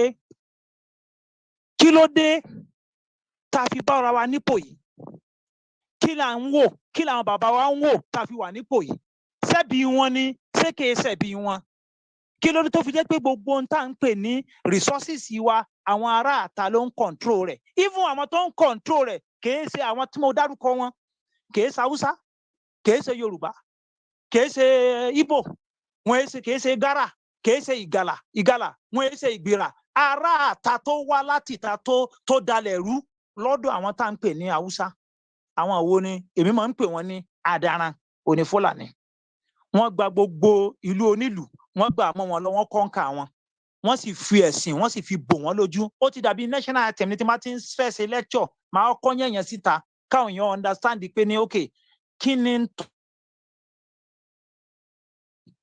màá fẹ́ yànnà náà díẹ̀ nínú tó ṣẹlẹ̀ sí ìran tá à ń pè ní ìran Haúsá ìran tá à ń pè ní ìran Haúsá àwọn náà pọ̀ wọ́n lọ káàkiri wọ́n wà ní Sokoto wọ́n wà ní Kebbi wọ́n wà ní Zamfara wọ́n wà ní Katsina wọ́n wà ní Zaria wọ́n wà káàkiri lórílẹ̀ títí wọn tọ́lọ̀ ń dá wọn wọ́n sì lédè tiwọn èdè wọn là ń pè ní Haúsá báwọn náà ṣe wà gẹ́gẹ́ bí Yorùbá ṣe wà tó pé ní agbédè ara wa ó kàn fẹ́ yàtọ̀ díẹ̀ gẹ́gẹ́ bí Ẹ̀gbá síjẹ̀bú Yorùbá kan náà ni wá àwọn tó wà ní Ọ̀yọ́ Yorùbá kan náà ni wá báwọn tó wà lóǹdó we are all speaking Yorùbás bẹ́ẹ̀ náà ni lọ́dọ̀ tiwọn náà àwọn náà ní gòbírí wọ́n ní Katsinawa wọ́n ní Haúsáwá pèdè kan náà ni gbogbo wọn sọ wọ́n gbọ́ra wọn díẹ̀ ló yàtọ̀ ṣùgbọ́n nígbà tí àwọn adaran wọ̀lú yẹn láwọn very few people tán wọ̀lú wọn tán fi ẹ̀sìn tán fi bójú fún wọn because wọn ò mẹ́sìn wá fún wọn wọ́n sì gba gbogbo ìlú wọn nítorí àsìkò wọn fẹ́ fi máa gé ọ̀rọ̀ ìkúrú wọ́n sì gba gbogbo ìlú wọn tábà wá ń sọ̀rọ̀ lónìí tábà sọ yí pé ní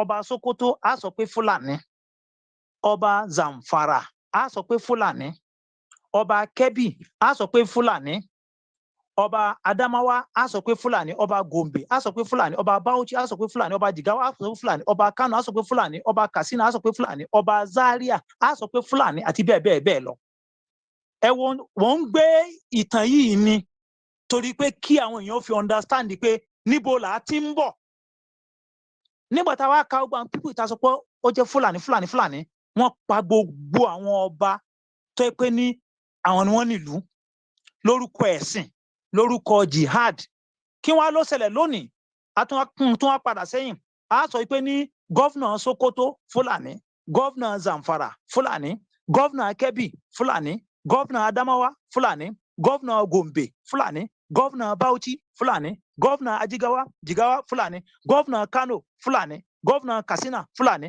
gọ́vnà Kaduna Fúlàní níbo wá ní ìran Haúsá wà níbo ni wọ́n wà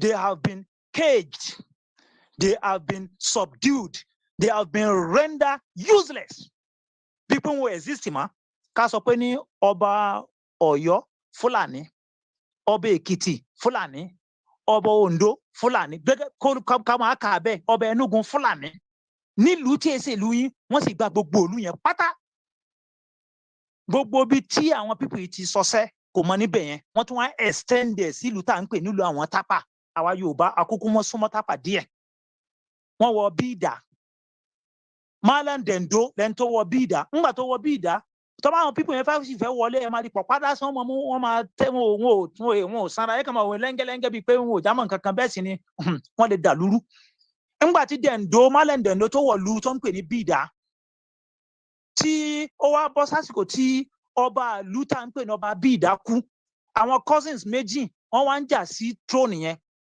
Malam Dendo wá bákan nínú àwọn cousin wá pè sẹ́yìn pé jẹ́ kí n ràn ọ́ lọ́wọ́ kó fi lè bọ́ sí throne yẹn mo láwọn jagunjagun oníṣẹ́ lóòótọ́ ó wá bẹ̀rẹ̀ sí kó àwọn adaran yìí wọlé láti West African countries ní kúkúrú torí àsìkò lónìí tá bá sọ pé ní Bídà ọba Bídà Fúlàní ọba Bídà ti jẹ́ Fúlàní ọba Lapai Fúlàní ọba Agaye Fúlàní ọba Shonga Fúlàní ọba Láfíàjì Fúlàní níbo làwọn tápà wà nílùú onílùú wọ́n jẹ gbogbo ìlú yẹn run wọ́n sì gba gbogbo ìlú yẹn pátá ẹlòmíì wá sọ pé ńgbà tá a wá bẹ̀rẹ̀ sí ka gbogbo nǹkan ká yìí nísìn kí ló wá kàn wá ẹ gbọ́ díẹ̀ tìlọrin náà òun náà ṣẹlẹ̀ látara Àfọ̀njá pé fúnra ẹ̀ ló pe Fúlàní wọlé wá láti kú ọ ló pe wọ́n máa bọ̀ wá ràn mí lọ́wọ́ ó sọ di àáfàá tí ń bá ṣe àǹtú tó ń ràn lọ́wọ́ tí ń bá ṣiṣẹ́ àjò látara ẹ̀ ó ní problem pẹ̀lú Aláàfin Ọ̀yọ́ kí ló ṣẹlẹ̀ nísìn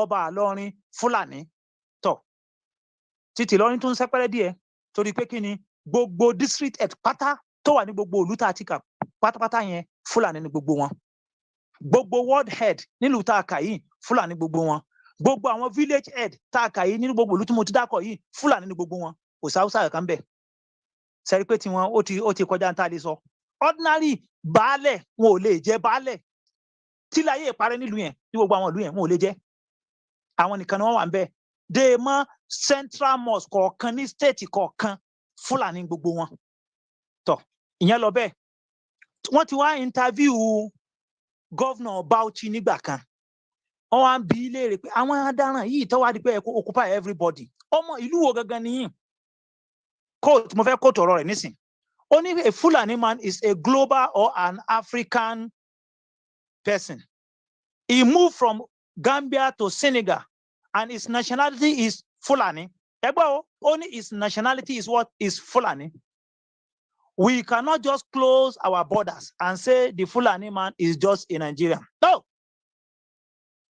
Mo tó wá bi léèrè pé okay nígbà tí tó sọ pé nationality ti Fulani ṣé ìyẹn mí ni pé ní wọ́n gbogbo Fulani lè wọlé anyhow only why not?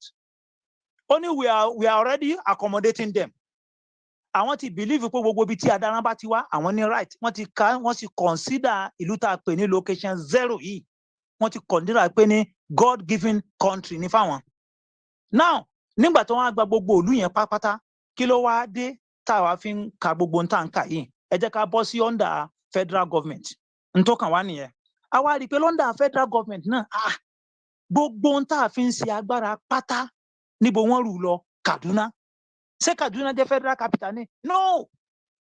Headquarter National Defence Academy Kaduna nílùú tí adarán fi ṣe headquarter bí ìlú tádàrán gbà òun náà ní Kaduna òun náà fi ṣe central wọn ibi tí Sardauna of Sokoto wà nìyẹn òun ní seat of power tí wọn capital tí wọn gangan nìyẹn fún gbogbo the entire north bí tó ń kọ́ńkà ibẹ̀ ni wọ́n move NDA lọ wọ́n sì ń award degree kò sí nílùú kankan Nigerian Police Academy ọ̀kan náà ló wà kò pé méjì níbo ló wà ó wà ní Kano State ní Wudil kò pé méjì law school gan tó tẹ̀ jẹ́ pé ọ̀kan ni tó wà lẹ́kọ̀ọ́ wọ́n yarí wọ́n fárígá wọn ní kò sí ní tó jọ wọ́n gbé kúrò lẹ́kọ̀ọ́ wọ́n gbé lọ sí Àbújá from there wọ́n ní kò táwọn lọ́rùn wọ́n bá fọ́n káàkiri ó bá wà ní Kaduna ó bá wà ní Jos ó wà lẹ́nugun ó wà ní bọ́sì fọ́n káàkiri nìyẹn àwọn òṣìṣẹ́ bẹ́ẹ̀ pẹ̀lú Nigerian Police Academy wọn ò ṣe bẹ́ẹ̀ headquarter gbogbo colleges of education ta ní pátá níbo ló wà Kaduna tá ń pè ní NCCE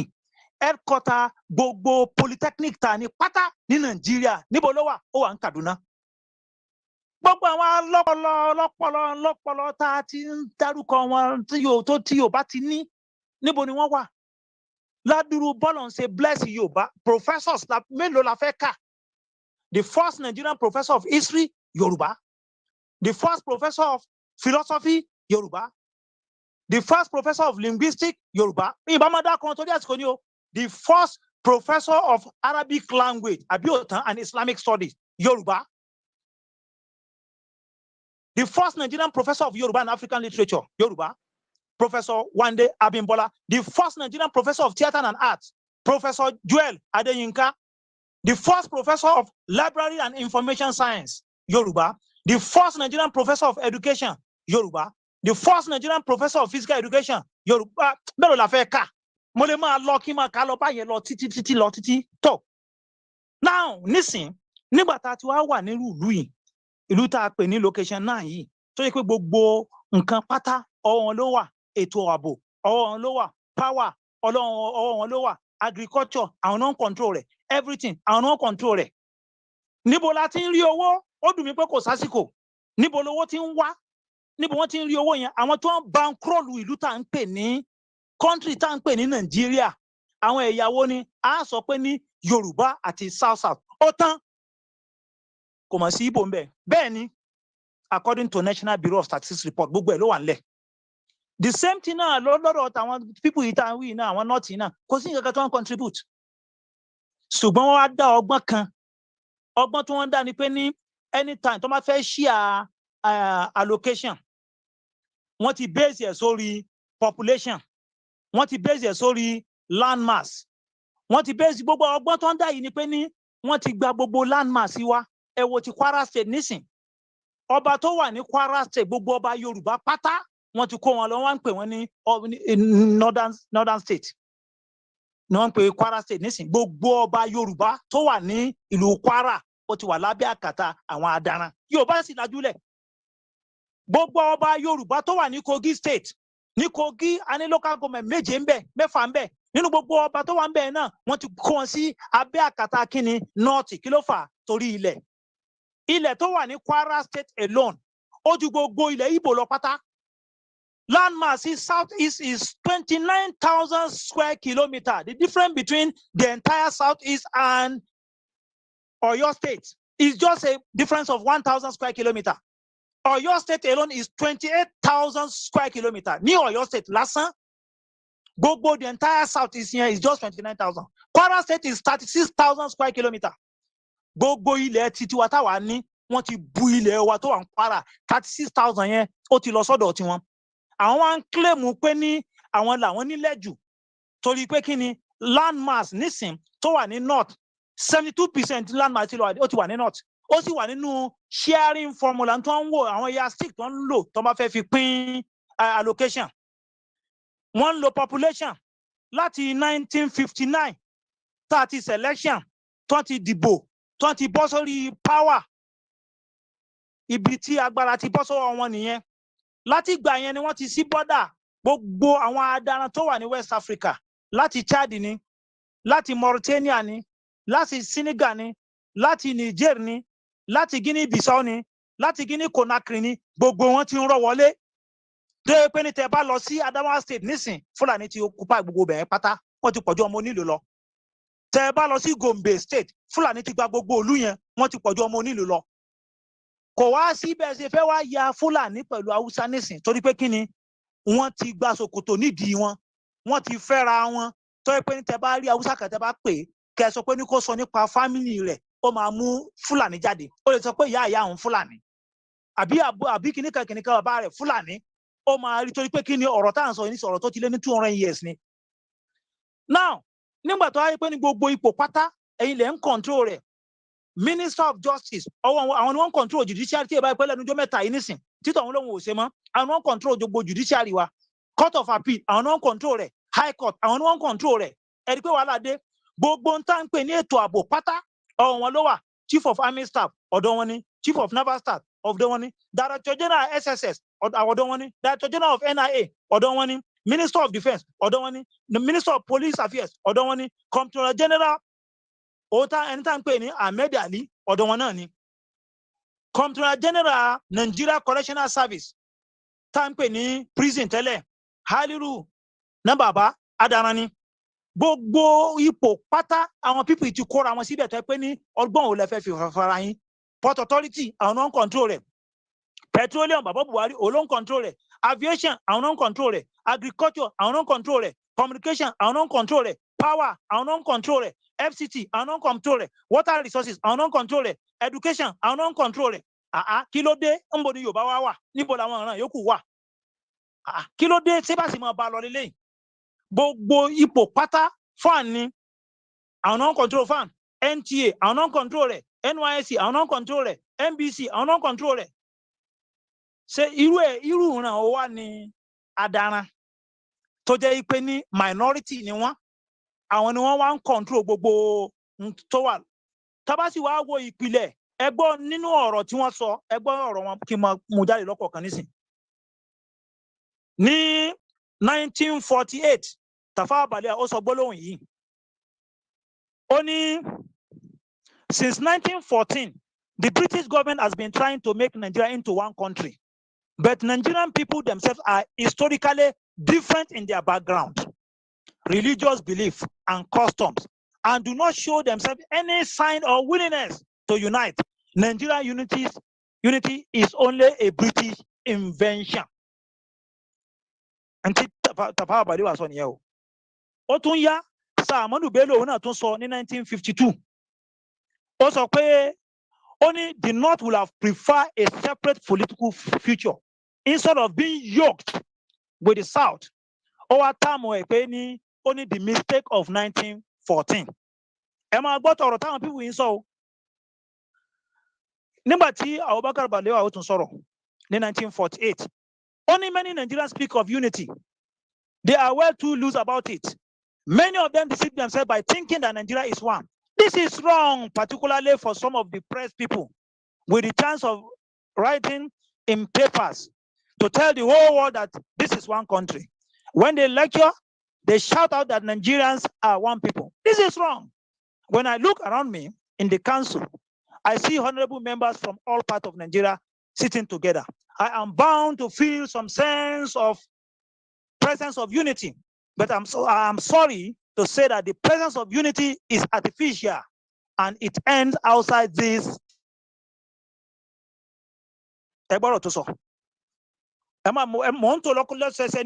Nígbà tó tún yá, ó tún wà nínú àkọsílẹ̀ ní 1947. Ó ní Tafawa Balewa sọ. Ó ní since the amalgamation of Southern and Northern Protectorate in 1914, only Nigeria has existed as one country only on paper. It is still far from being united. Nigeria unity is only a British invention for the country. Àwọn people yóò ní interest rárá. Ẹ wá gbọ́n tí Malam Bala Garba sọ. Ó wà nínú West African Pilot of December 20, 1964. Ó tiẹ̀ la ọ̀rọ̀ mọ́lẹ̀. Only the conquest to the sea is now in sight. When our God sent Ahmadu Bello said some years ago that our conquest will reach the seashores of Nigeria, some idiot in the south were doubting its possibility. Today, have we not reached the sea? Lagos is rich, it remains Port Harcourt. It must be conquered and taken.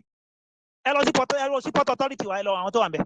Gbogbo party wa náà tó ń control àdàlà ló ń control rẹ̀. Gbogbo ń tẹ́ bá fẹ́ ṣe nílẹ̀ tán nílùú kóòtù ojíire lórílẹ̀-èdè Yorùbá kò lè ṣeé ṣe torí pé kí ni àdàlà ló ń control everything. Ọwọ́ wọn ni everything wà. Tọ́ kò mọ nígbà yẹn o. Bàbá ẹ bá paradox sir. Tọ́ ní kúkúrú òní pé ní ta bá ń bá a lọ báyìí pé ní a sọ pé ní nǹkan kan náà ni wá leadership problem lání leadership problem lání a jẹ́ pé ní Yorùbá ojú kan la máa wà. Gbogbo ọ̀rọ̀ ètò ààbò tá à ń sọ à ń tanra wa ni. Fúlàní ló ń control ètò ààbò. Àwọn sì ń pariwo restructuring kankan ò lè wáyé torí pé kí ni wọn ò ní dá yín lóhùn wọ́n sì sọ fún yín wọ́n ní kò lè ṣeé ṣe kò sọ̀rọ̀ ń bẹ̀. Wọ́n ní kò lè so máa tán ní kò lè ṣeé ṣe kí ló wá dé tíwájú ò bá ṣe lọ sẹ́yìn ò ní ṣe padà sí ni. Wọ́n ń pa wá, wọ́n ń rẹ́pù wa, wọ́n ń ba gbogbo oko wa jẹ́ ká sì kó máa lọ bẹ́ẹ̀. Báwo ló ṣe fẹ́ lọ? Làwọn wá ń wò pé ní nta lè ṣe ni pé ní ẹ jẹ́ ká pèpè fún òmìnira ilẹ̀ Yorùbá. Kí Yorùbá dá dúró sódà gbogbo èdè wa tó ń parun lọ. Nísìn ẹ̀yin ẹ wọ́n táwọn pípù yìí ṣe náwọn yunifásitì kan lọ́dọ̀ títí wọn sa àwọn professor jáde. Wọ́n ti wá tú mathematics sédè Hausa. Wọ́n ti tú physics sédè Hausa. Wọ́n ti tú biology sédè Hausa. Wọ́n ti ṣe gbogbo yẹn àwájọ òkò rẹ̀ àwọn kan sọ òyìnbó lásán. Nídìí eléyìí òmìnira ilẹ̀ Yorùbá òní tó gbọ́dọ̀ jẹ wá lógún ọ̀nà wo la fẹ́ gbà tá fi dá dúró ìyẹn gangan ká mú ní ọ̀kúndúndùn. Gbogbo ọ̀nà tá bá sì fẹ́ fi gba kínní yìí gbogbo ẹ̀ làwọn ètò yẹn ni bàbá wa ń ṣe Professor Banji Akintoye.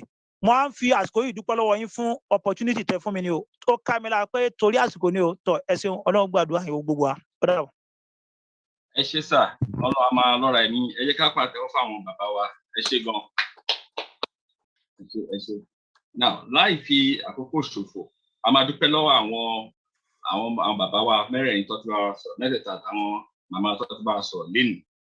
A dúpẹ́ lọ́wọ́ yín gidigidi fún ìdẹ́ ti ṣe. So ní ìsìn a máa pe àwọn màmá wa kọ́ fún wa ní vote of thanks. Then lẹ́yìn àwa ṣe ṣe àwọn questions àti dáhùn mẹ́jọ ní ìsìn questions mẹ́jọ ti wà nílẹ̀ tí a máa pè wọ́n kẹ̀dẹ̀ bá ṣe ní ṣókí bí pápápá torí pé time ti ń lọ. So máa pe àwọn màmá wa kọ́ fún wa ní. Closing remarks, sir. Yeah, no, so closing remarks, yeah. So I want to take question nígbà yẹn. Ẹ ṣé mà. Màmá wa, what's going on? Àwọn màmá wa Sànàdé.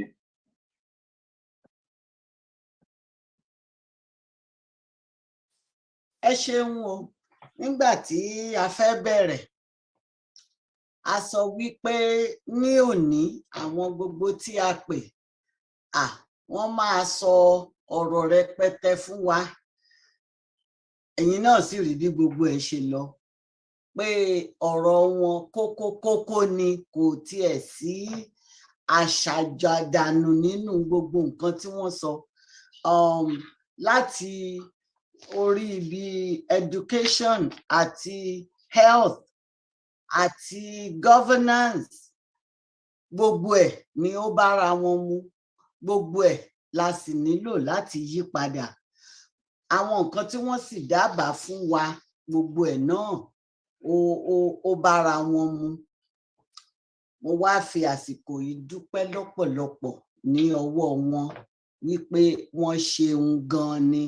Wọ́n kú gbogbo ohun tí wọ́n fi ń ta wá lólobó wípé gbẹ̀dùgbẹ̀dù ní gbogbo nǹkan o, pé kí á kíyèsára ká sì jí gìrì láti ṣe gbogbo àwọn nǹkan tí ó yẹ fún wa láti ṣe. Ká dúpẹ́ bí àpérò bí ó ṣe wáyé láti ọ̀dọ̀ àwọn àgbàlagbà májèóbàjẹ́ nínú ẹgbẹ́ ọmọ Yorùbá.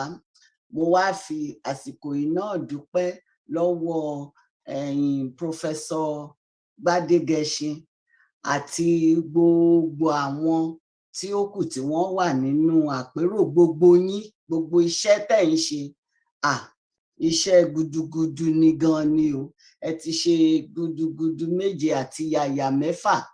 A dúpẹ́ lọ́wọ́ Ọlọ́run wípé kò tún wá ní parí síbí o, àtún máa wá ṣẹ̀ṣẹ̀ wá bẹ̀rẹ̀ gbogbo nǹkan tá a ti sọ. Èwo la fẹ́ mú ṣe níbẹ̀, báwo la sì ṣe fẹ́ mú ṣe. Ẹ ṣeun o, kò ní rẹ̀ wá o. Mo wá fẹ́ pé inú mi dùn láti wá sọ pé gbogbo n tá a sọ ó wá dúró lórí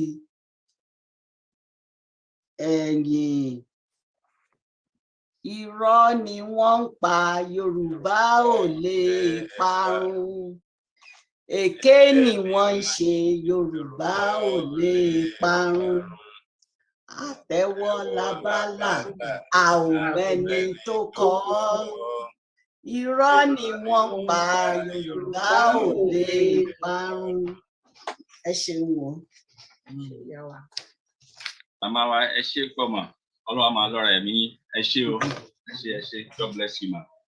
Àkókò yìí la máa béèrè máa take àwọn ìbéèrè wa.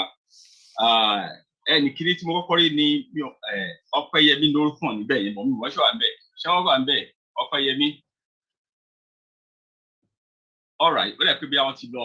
So àwọn Professor Adéníran Adébóyè.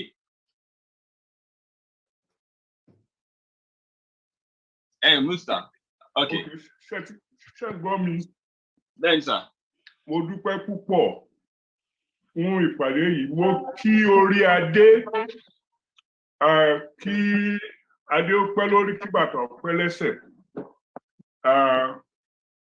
Ẹ ṣeun gan ni. Tí a bá ti rí yín, a mọ̀ pé àpẹẹrẹ ni Ọbáfẹ́mi Awólọ́wọ̀ jẹ́ fún wa bí 100 ọdún sẹ́yìn.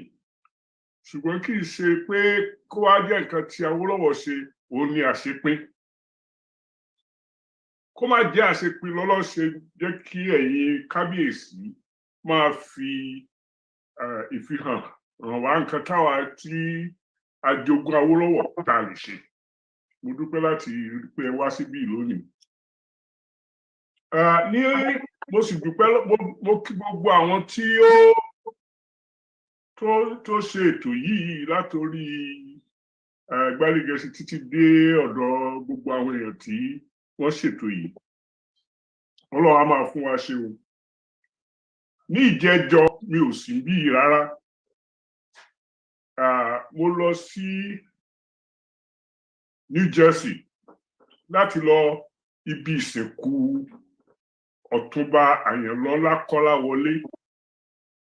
Kọ́láwọlé ó ní akọ̀wé àgbà fún Oòduà Foundation.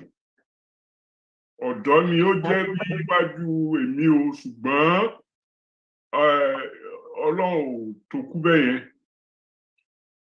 Iṣẹ́ tí Kọ́láwọlé ṣe lórí nǹkan tá a wà ń bẹ̀ lónìí yìí, lórí àpérò yìí tó dàbí àpérò yìí, ó ní nǹkan tí Oòduà Foundation ṣe nígbà tó jẹ́ akọ̀wé wa tó sì jẹ́ aṣíwájú nínú rẹ̀, òun là ń pè ní ìràpadà ilẹ̀ káàárọ̀ òjíire. Nígbà náà a dúpẹ́ pé Aláàfin Ọ̀yọ́, Olúbàdàn àti àwọn míì wá tí wọ́n bá wa ṣètò yẹn. Inú mi dùn pé èyí tá à ń ṣe ní ìsìn ṣísẹ̀ntẹ̀lé ni ó lè jẹ́ fún kínní. Ẹ jọ̀ọ́ nítorí pé nǹkan kan náà lájọ ń wá, mo bẹ̀bẹ̀ pé ká fi ìṣẹ́jú kan dúró fún ní ìrántí Ọ̀túnba Àyànlọ́lá Kọ́láwọlé fún iṣẹ́ ribiribi tí wọ́n ṣe. Ọlọ́run tẹ́ wọn sáfẹ́fẹ́ rí. Ìṣẹ́jú kan.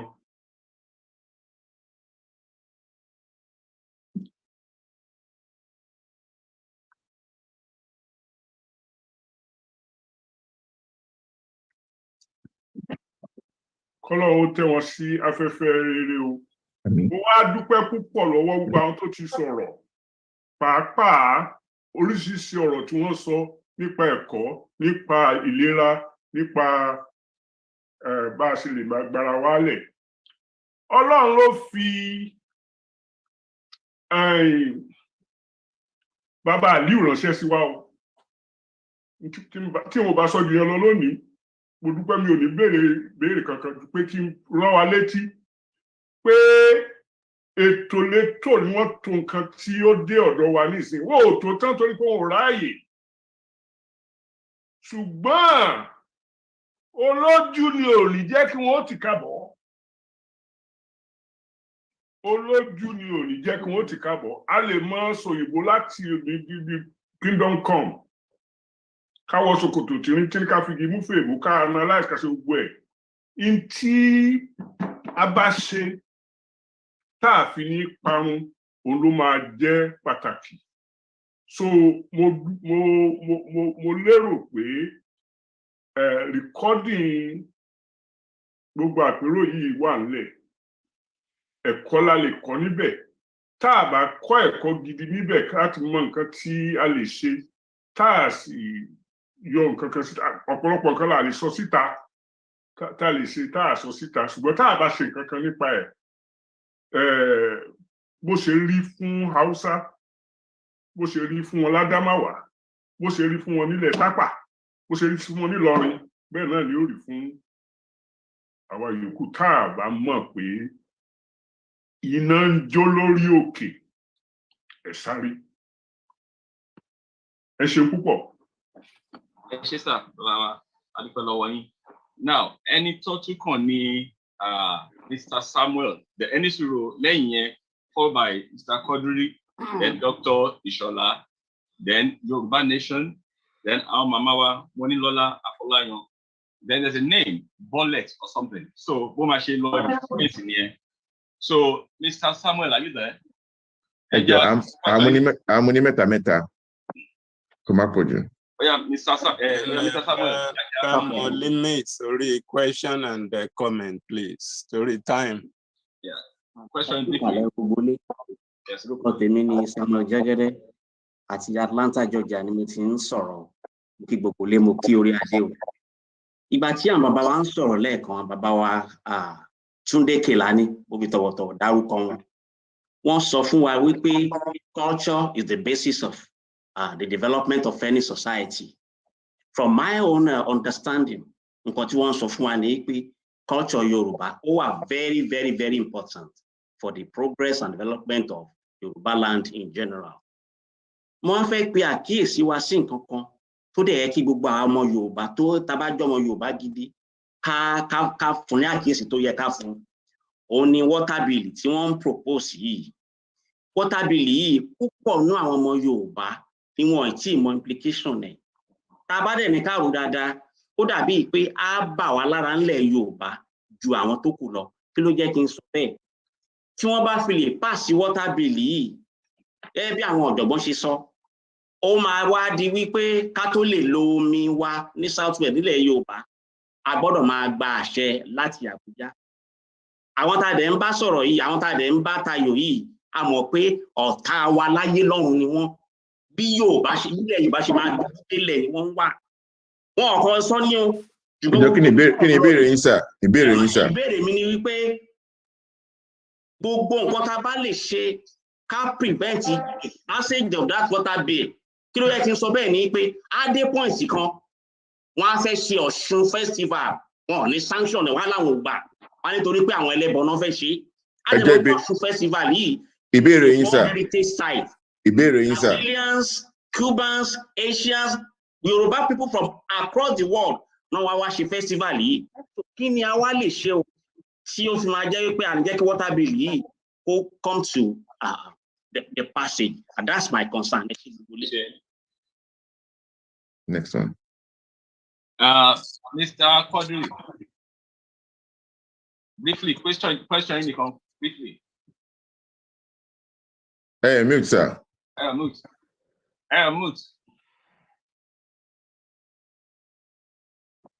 Mute. Okay. Mo kí gbogbo ilé o. Orúkọ tèmi ni Comrade Quadri Ọláwálé láti ìlú Oǹdó. Mo kí gbogbo ẹ̀yin bàbá àti ẹ̀yin màmá. Ọ̀rọ̀ méjì ni mo ní láti sọ.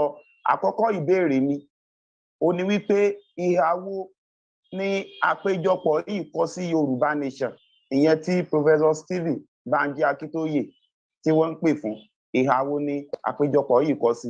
Ẹlẹ́ẹ̀kejì, àmọ̀ràn ni ó ní wípé bàbá Aliyu wọ́n ti sọ lẹ́ẹ̀kan, bọ̀ èmi wá fẹ́ mú wa gẹ́gẹ́ bí àmọ̀ràn, bóyá tí ẹ bá lè gbá wọlé, ọmọ kékeré lè bí, wípé ẹ̀yin tẹ́ ẹ jẹ́ ọ̀jọ̀gbọ́n wa lórí ìkànnì, ẹ bá wa ṣe research.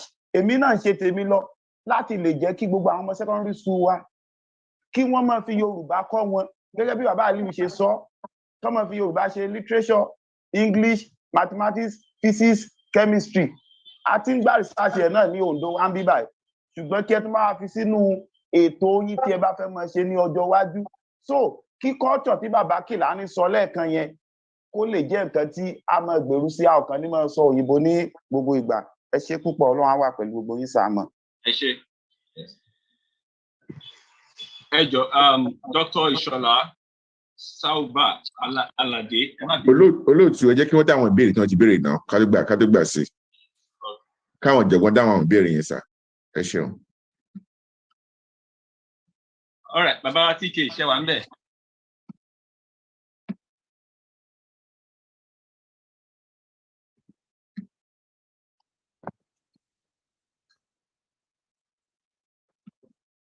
Bàbá Kìlání, wọ́n ní ìbéèrè fún yín o. Mi ò rí wọn bí. Okay, the other question ni pé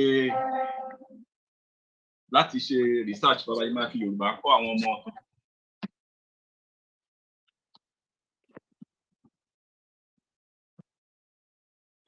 But any of the other parents can take it.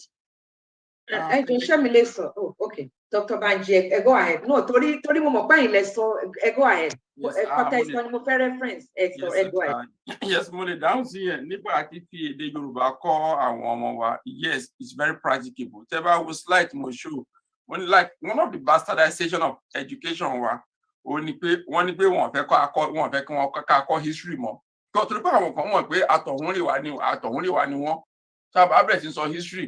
Wọ́n ń ṣe ọmọ Nàìjíríà. Wọ́n tọ̀húnrìnwá ni. Bàbá Aliyu sọ fún alẹ́ kan. Wọ́n dẹ̀ fẹ́ kí wọ́n máa sọ history yẹn mọ́. So wọ́n fẹ́ yàrá kan tí wọ́n fẹ́ ká ọ̀rọ̀ tó wọ́n fẹ́ kó jáde mọ́ nìyẹn. Second thing ni pé culture. Àwọn ò tiẹ̀ ní culture.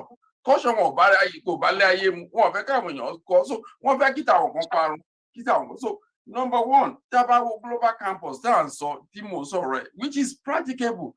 A lot of people don't borrow me to our near abroad. There is nothing, no hindrance.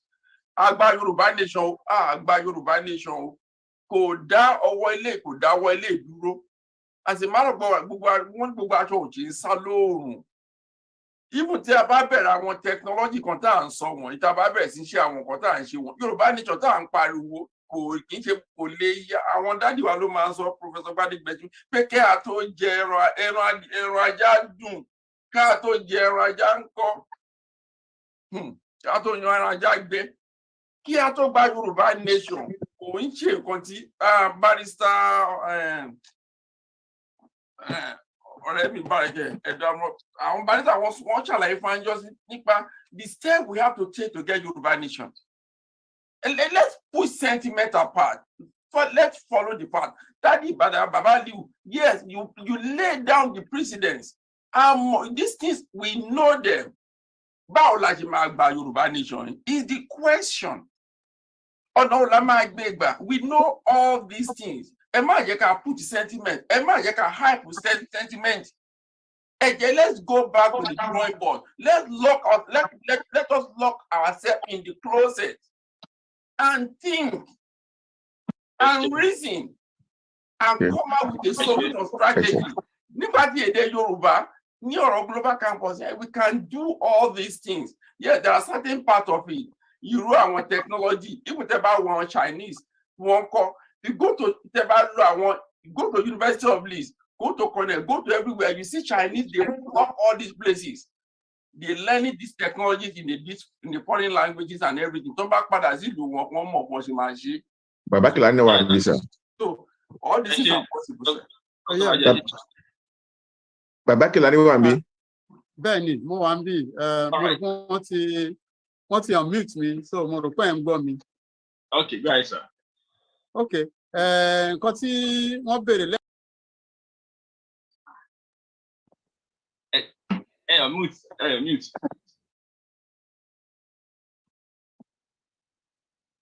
Hello. I'm going.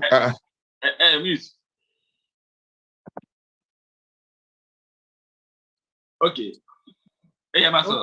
Yes. Ọ̀rọ̀ culture tí wọ́n béèrè, gbogbo nǹkan ni culture dálé lórí. Ṣé mọ̀ pé èdè ìgbà tí Ọlọ́run fún yàn ní orí èdè ẹ̀ tó fèdè kún, tá a bá ti gba èdè kúrò ń bẹ̀, nǹkan kí nǹkan ló máa ṣẹlẹ̀ nítorí ẹ̀ èdè náà ṣe pàtàkì, ṣùgbọ́n nǹkan tó kan mí lóminú ni pé gbogbo wípé wọ́n máa kọ́ gbogbo ẹ̀kọ́ ní Yorùbá, physics o chemistry onílẹ̀, wọ́n ti létò ẹ̀ lẹ̀ tẹ́lẹ̀, ṣùgbọ́n nǹkan tó ṣẹlẹ̀ ni pé January 1966 yẹn, January 17 ni wọ́n fẹ́ fi lọ́lẹ̀ tá a máa bẹ̀rẹ̀, ṣùgbọ́n kú àkọ́kọ́ tó ṣẹlẹ̀ January 15 ló ṣẹlẹ̀, ṣùgbọ́n lẹ́yìn tí wọ́n ti ṣe kú yẹn tán, àwọn ológun tó dé kò kan àwọn mọ́, nítorí ẹ̀ ní kíní ẹ̀ ò ṣe ṣẹlẹ̀ dé ní, ṣùgbọ́n Yorùbá pàápàá tẹ̀lé ká sọ pé ṣe nǹkan tá a fẹ́ ṣe lélẹ̀, tó bá jẹ́ kó sì ṣe é ṣe ni bóyá nǹkan gbogbo tí wọ́n lò tí wọ́n ti fi palẹ̀ mọ́ sílẹ̀ ó sì wà ńlẹ̀, gbogbo àwọn wọ́n ṣe kọ́ gbogbo tí wọ́n ti kọ́ sílẹ̀ tá a bá wá káàkiri a sì máa rí padà, kò ń ṣe bóyá a máa ṣẹ̀ṣẹ̀ bẹ̀rẹ̀ láti bẹ̀rẹ̀ ni, tó ń tèmi rí sí nìyẹn. Ẹ ṣé sir, ẹ ṣé. Next person ni Dr. Shola Suaban Olade.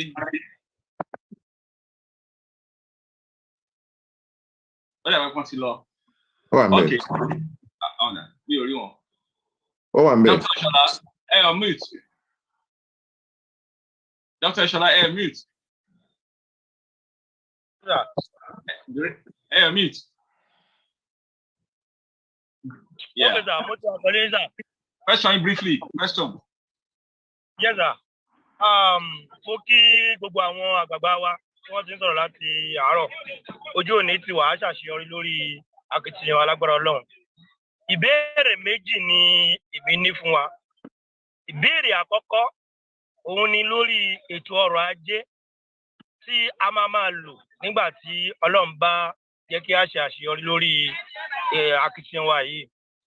mo nígbàgbọ́ wípé a nílò láti lo ìlànà owó dọ́là tó ń fìyà jẹ wọ́n nínú Nàìjíríà tó jẹ́ pé ńgbà táwa bá ṣàṣeyọrí ọ̀nà wá ni ó máa fi gbà rọrùn yàtọ̀ sí ìlànà tí wọ́n sọ pé tá a bá ti ń ṣe iṣẹ́ títí wa ètò ọrọ̀ ajé wa ọ̀nà ó gan la máa fi borí ẹ̀ tó jẹ́ pé àwọn tó fẹ́ wọ́n ní dandan pé owó dọ́là ni a gbọ́dọ̀ máa ná nígbà yẹn tá a ti pèsè sílẹ̀ fún ọ̀nà owó ni a máa gbà ṣe láti sìn yìí tí kò fi ní wáyé nígbà yẹn ìyẹn ìbéèrè mi àkọ́kọ́.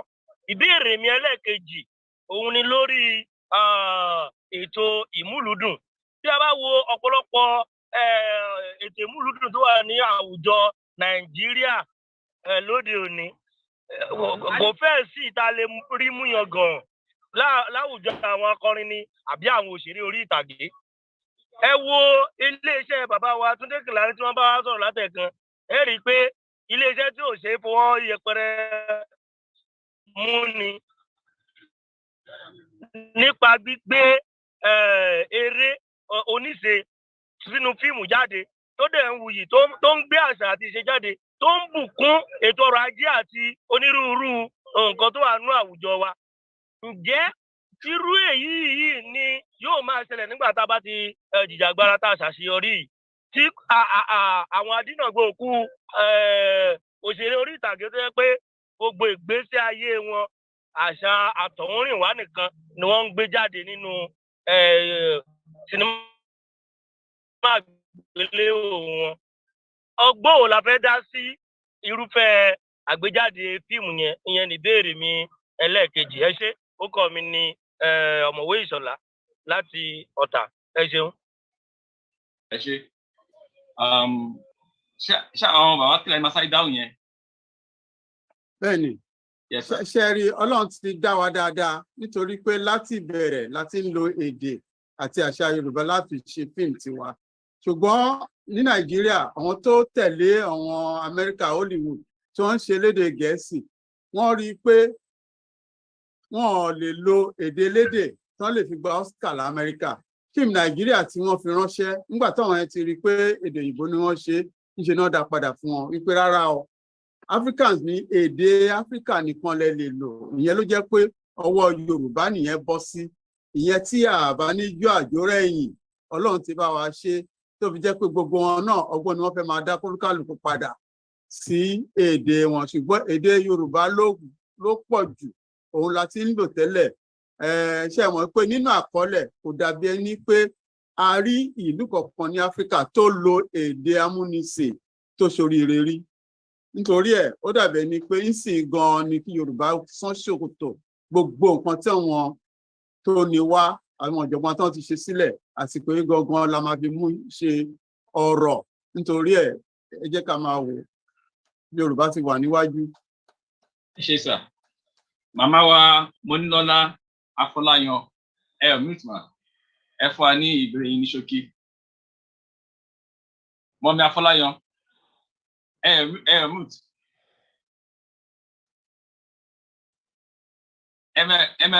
Mutma. Ok, mo ti rí. Ok, ìbéèrè yín ní ṣókí mà, ẹ ṣé mà. Mo kí kábíyèsí wa, bàbá wa ṣé gan-an ẹ wà láàrin wa. Ọlọ́run á jẹ́ kẹ́ ẹ gùn lẹ́mìí fún wa. Mo kí gbogbo àwọn àpérò ẹ̀yin tẹ́ ẹ dá ìgbìmọ̀ ìkàlẹ̀ ṣe. Ní tí mo fẹ́ sọ kò pọ̀ púpọ̀, mo kàn fẹ́ gbà wá nímọ̀ràn ni. Ṣé ẹ mọ̀ wípé mi ò mọ ẹnìkankan tó bẹ́ẹ̀ jù bẹ́ẹ̀ lọ ní gbogbo ibi tá a wà tá a fi ń sọ̀rọ̀ yìí. Ṣùgbọ́n etí Yorùbá nation tá à ń bá lọ yìí, ẹ jẹ́ ká mọ́ gbèjù sẹ́gbẹ̀ẹ́ kan náà. Ẹ jẹ́ ká múra sí gan-an, ká múra ká tẹra mọ́ gan-an. Èmi ti sáìn fọ́ọ̀mù tí Mrs. Onítìrí ń gbé tán ní ká sáìn. Màá dẹ̀ gba gbogbo wa náà ká sáìn. Tá a bá ń ṣe yẹn lẹ́gbẹ̀ẹ́ kan ká tún máa ṣe tó bá yẹ ká ṣe náà lẹ́gbẹ̀ẹ́. Ẹ má jẹ́ ká fi kan lẹ̀ fún kan, ẹ jẹ́ ká tẹra mọ́.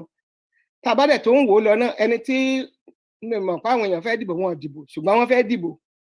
Ká gbìyànjú tẹ́ bá lè dìbò fún ọmọ Ìgbò àwọn fẹ́ gba gbogbo ilẹ̀ Yorùbá pátápátá lọ́wọ́ wa ni. Tẹ́ bá lè dìbò fún Àtíkù náà gbogbo nǹkan tó wà lóṣogbo ló rà. Gbogbo industry tó jẹ́ federal ní ilẹ̀ Yorùbá gbogbo ẹ̀ ló rà.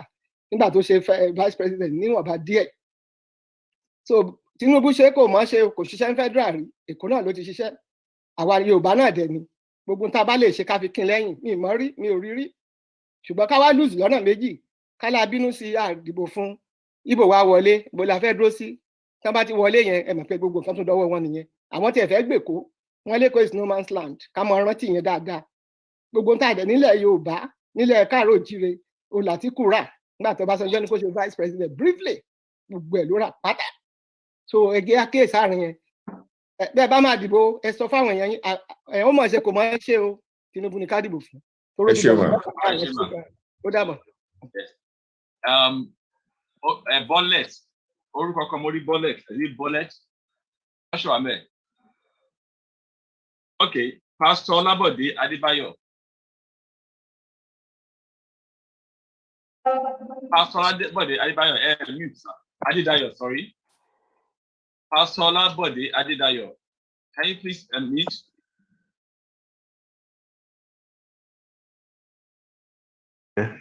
Hello, sir. Yes, sir. Kálẹ́ sir, kó àpérò, sir. Yes. Àwọn ẹkúṣẹ́ Olúwa, Ọlọ́run wà pẹ̀lú yín, sir. Question mi tí mo fẹ́ béèrè tẹ́lẹ̀, ó dàbí pé màá ṣèpá tí ń sìn. Ṣùgbọ́n mo rántí pé ẹnìkan béèrè question kan lẹ́ẹ̀kan, wọn ò dáhùn question yẹn.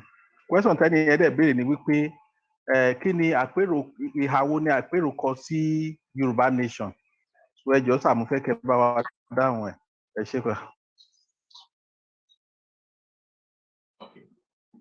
Hello sir. Ọgbọ̀yin wọ́n dáhùn ẹ̀ tí wọ́n ti gbọ́ yín sir.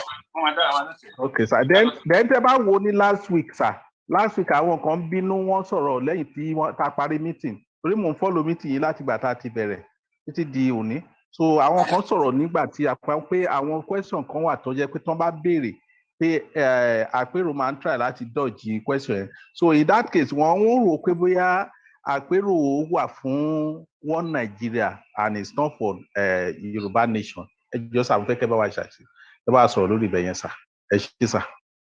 Okay, àwọn chairman I take a question but before then. All right sir.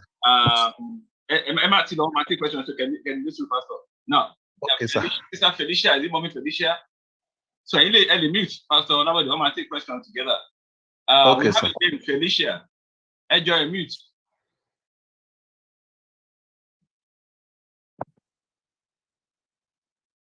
Ẹ jọ àwọn tó ń jẹ́ mommy àbí Sister Felicia. Felicia mute. Mute. And let's have your question and the directors let us know. Otherwise, we can't take everything together. Felicia, ẹ jọ ẹ mute. All right. What have I put on Can we go to Mr. Mabayoje? Was it Mabayoje? Yeah. Please mute, sir. Let's have your question. Ẹ ṣé, mo dúpẹ́. Ṣé rí gbogbo ohun tí àwọn èèyàn wá sọ ló dára. Kágò ìtumọ̀ kan náà ní gbogbo ẹ̀ fún akáṣe kó dáa ni. Ṣùgbọ́n nǹkan méjì ló ń ba èmi lẹ́rù. Èkíní ni pé a ní enabling environment. Àwùjọ tó fààyè gba àwọn àtúnṣe tá a fẹ́ ṣe yìí. Torí àyàn ò lè jó níbi tádìẹ bá wà. Gbogbo ń tà ń rò pa fẹ́ ṣe pátá yìí. Ọ̀pọ̀lọpọ̀ àwọn tó gbìyànjú àti ṣe wọ́n ti jíyan gbé. Ẹlòmíì wọ́n ti pa. Ọ̀kan ṣoṣo tí mo rò pé ó rọrùn láti ṣe ní ọ̀rọ̀ tó ní íńtánẹ́ẹ̀tì tó jẹ́ pé àní kò ń bí ká tó máa ṣe níbi dábàá ti ṣe. So ọ̀rọ̀ enabling environment a nílò rẹ̀ lọ́pọ̀ ẹ jẹ́ kí n kúrò lórí èyàn. Èkejì wá ni pé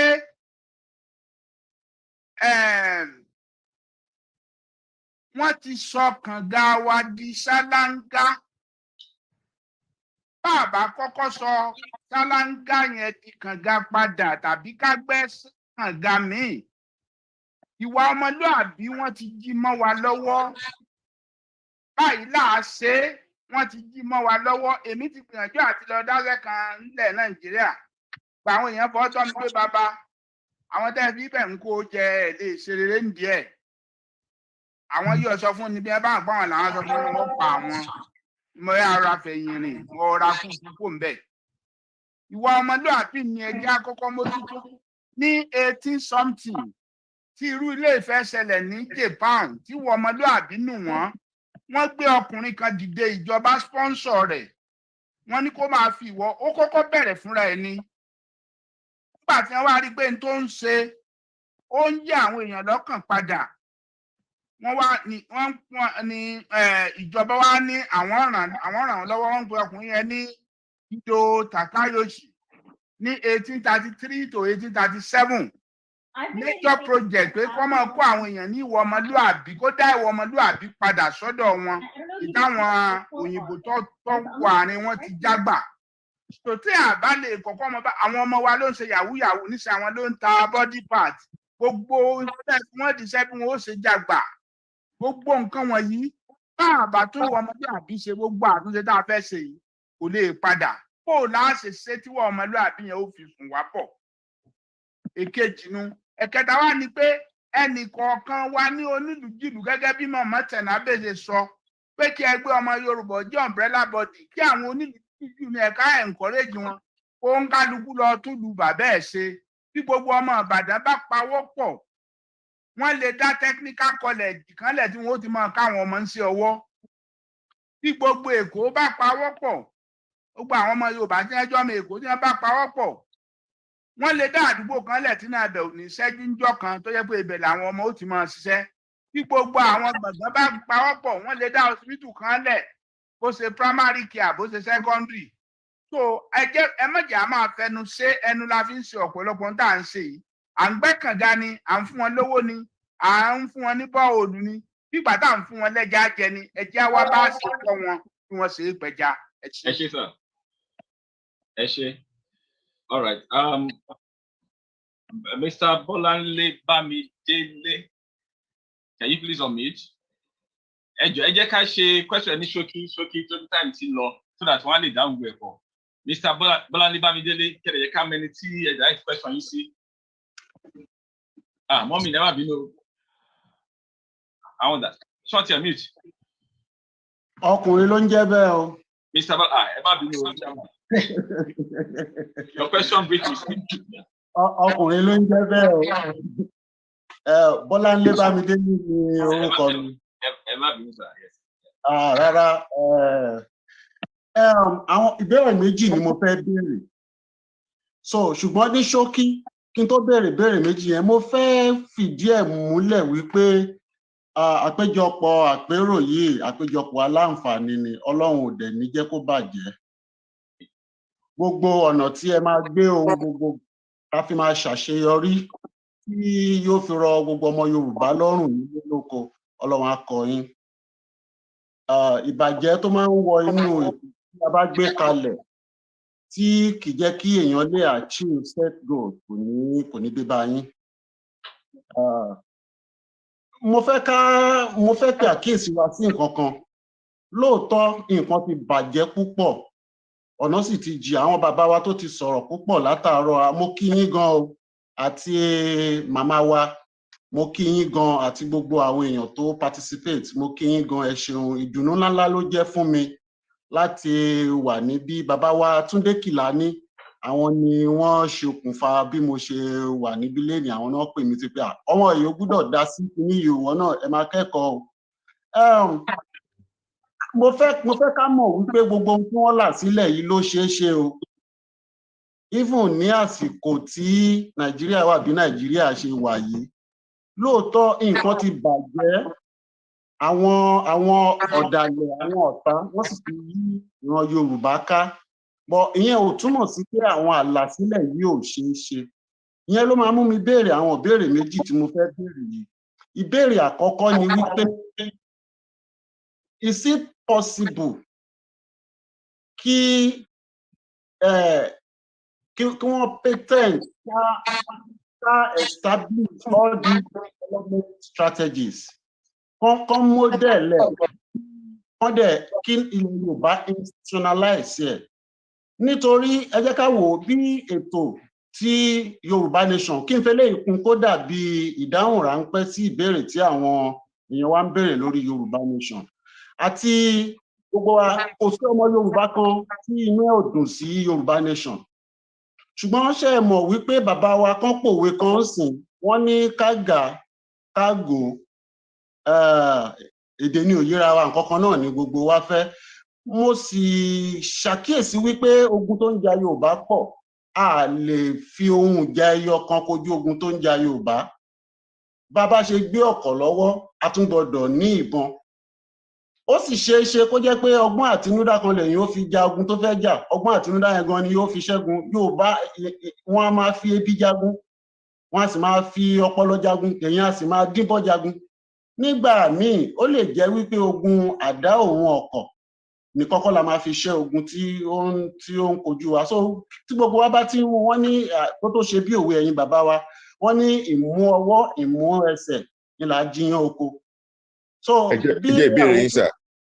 Ìbéèrè mi ni pé tó ṣeé ṣe kí ìran Yorùbá kan institutionalize all these developmental strategies, kí bọ́dì kan dúró gẹ́gẹ́ bí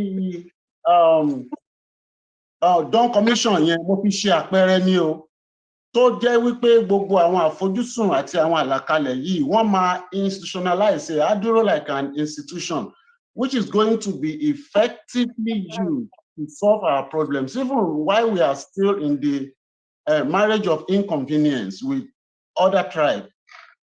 So mo ń wo possibility tí institution yẹn bá wà tó máa incorporate ẹ̀, tó dẹ̀ máa empower àwọn tó máa jẹ́ wípé they are going to be the arrowhead of all these development plans that we have. So question mi kejì ni wípé ǹjẹ́ ó ṣeé ṣe kí àkójọpọ̀ àwọn ọmọ Yorùbá tó ní a legal unit tó jẹ́ wípé regardless of ibi tí a bá ara wa yìí, there will be a legal section tó jẹ́ pé anything tí federal government bá ti gbé ó ń ṣẹlẹ̀ l'Amẹ́ríkà níbí yìí náà, nítorí pé ẹnìkan jẹ́ president kò túmọ̀ sí wípé apàṣẹ wàá ni, nítorí pé political party kan ló wà ní executive head, àwọn náà ni wọ́n ní Senate House, àwọn náà ni wọ́n ní House of Rep, kò túmọ̀ sí pé gbogbo nǹkan tí wọ́n bá fẹ́ ṣe ni yóò ṣeé ṣe. Ẹ ṣeun sir. Yeah, so is it possible for the Yoruba organizations to have a legal arrowhead to counter any policy tí federal government bá ń gbé wá tá a rí wípé is going to be inimical to the development of the Yoruba people? Ẹ ṣeun sir. Okay. Yeah. All right. Mama wa Modúpẹ́ William Ajayi meet. Ẹ ṣeun sir. Mo fẹ́ lọ straight sí question ni. Wọ́n ti bèrè question ẹlẹ́kan, wọ́n ní kí ni àpérò, kí ni stand àpérò pẹ̀lú Yorùbá Nation. Torí most of us tá wà lórí platform yìí nítorí pé a ní vision for that Yorùbá Nation ni. Àwa ti rí wípé ohun tí a ní o agbára ta ní báyìí ó ní Yorùbá Nation. Mo dẹ̀ ẹnìkan nínú àwọn tó ṣe presentation lẹ́ẹ̀kan, wọ́n quote ibì kan lẹ́ẹ̀kan láti inú ìwé mímọ́, wọ́n ní tí àwọn ènìyàn tí wọ́n bá fi ọkàn ṣe ọ̀kan, kò sí nǹkan tí wọ́n máa ní àwọn fẹ́ ṣe kí kò ní ṣe ṣe. So tí gbogbo wa bá lè fi ọkàn ṣe ọ̀kan, tí a lè run with this vision, it's a holy vision, it's a good vision. Bá níjà, bá ní ṣe ẹ̀ta, ṣùgbọ́n a fẹ́ run pẹ̀lú vision yìí, ó ṣeé ṣe fún wa o. And mo mọ̀ pé confession is always bringing possession. So tá bá lè máa sọ positively concerning this Yoruba Nation, ó ṣeé ṣe kan tí mo fẹ́ sọ nìyẹn sir. All right. Ẹ ṣé ma. Ẹ jọ̀ọ́ ṣá lè dáhùn àwọn ìbéèrè yẹn because wọ́n pọ̀ gan. Okay. Yes. So the questions tó ti ń béèrè pé kí ni ìhà tí Yorùbá Nation, mo mọ̀ pé bàbá wa máa address it, but I just want to say it here that I am 1000% a believer of Yoruba Nation, a believer in Yoruba Nation, honestly, and nothing is going to change that. And I'm saying it here now. So, Sherry, the àpérò nǹkan tá à ń ṣe bí báyìí, ṣó yé yín, kò ń ṣe pé we are deviating from Yoruba Nation. Again, I'm telling you, we are looking for ways to actualize Yoruba Nation. And I use the word actualize. ṣóyé yín mi ò dẹ̀ sọ pé ṣe rí ọ̀nà kan wọ ọjà ṣe ẹ ti ń gbọ́ why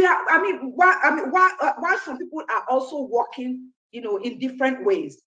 Gbogbo àwọn problems tó plague wa time face. We didn't get there in one day. So it's like, and then and again, because they are multifaceted, we have to address them in different ways. Okay, Baba Aliyu want educate wa, want some country own share. Okay, because own share blah blah blah. But I want some solution to educate àwọn èèyàn. So you about educate àwọn èèyàn. Then we will step in the right direction towards taking our nation, right? Towards getting our nation. The same way, educating people, right? Also, what about starvation? Our people are starving. They're supposed to stop your nation.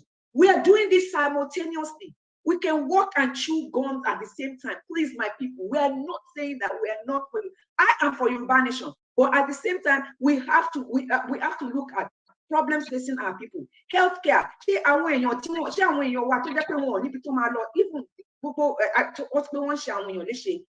attack healthcare facilities now. While we are also working for towards getting our nation, we are doing it simultaneously. So we are not saying that Yoruba nation only. Why Yoruba nation? Why but we also have to do things to let it, because even tabagba, even tabasapeleni, if Yoruba nation she ani Germany go on continue to break down. I'ma fix it now.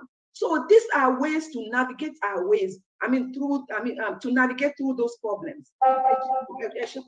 And I'm sorry if I got really riled up, because this question has been coming on over. Coming on over and over and over. Avoid it. Absolutely not. Nǹkan táwọn màmá wa sọ bẹ́ẹ̀ ní sí pé omi la máa tẹ̀ àti tẹ iyẹ̀pẹ̀ àbí ká tẹ iyanrìn. Now, Mr. Dr. Balogun, can you please unmute?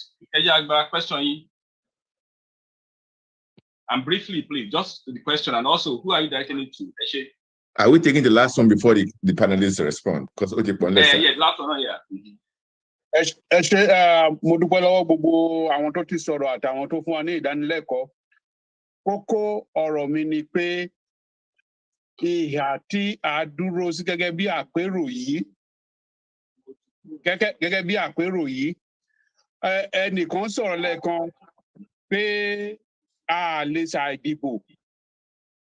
Kò sí ọ̀rọ̀ ìbò, torí pé tí a bá dìbò àti ìsọ̀rọ̀ nípa nation, à ń béèrè pé tí àwọn olóyìnbó wọ́n bá fẹ́ béèrè pé níbo lẹ ti wá, wọ́n ní what nationality? Kí ni nationality Nàìjíríà? Wọ́n bá bèèrè pé kí ni nationality Yorùbá, wọ́n á sọ pé Yorùbá. Kí ni nationality Biafra, wọ́n á ní Igbo. Èdè nìyẹn, orílẹ̀-èdè ní Yorùbá.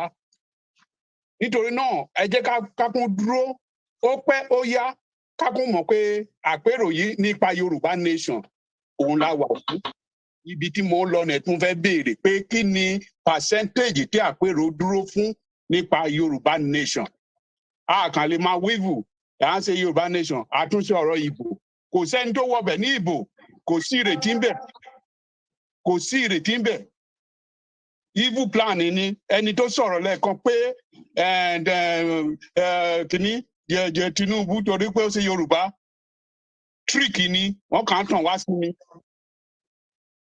Ìbéèrè mi nìyẹn. A jẹ́ ká mọ ibi tá a dúró sí gẹ́gẹ́ bí àpérò nípa Yorùbá nation.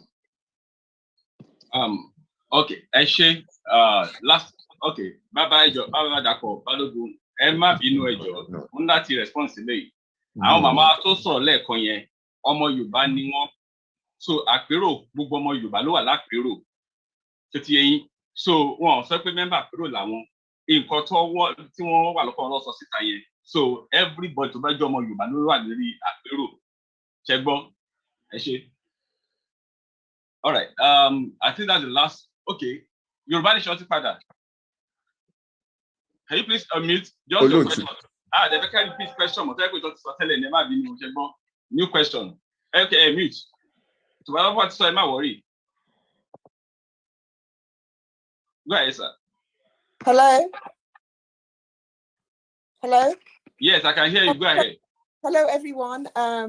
Ekaleo, Your Royal Highness, good evening. My question is actually directed to, it's not so much a question, it's actually a request. It's directed at Dr. Banji. Thank you, sir, for your insightful presentation. And it's amazing because I've actually started working towards that. I have 17 youths on my platform that I called out on Twitter, and they heeded to my call on the basis that the quickest way to destroy a nation is actually to destroy the youths. So realizing this problem, I now made a call to our youths in which they heeded. I have 17 gainfully healthy youths who have submitted their CVs and are currently looking for employment in this cyber technology that you announced.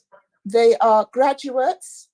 Some of them, one or two of them, have been involved in Yahoo, but I put them on that platform in the hope of changing their So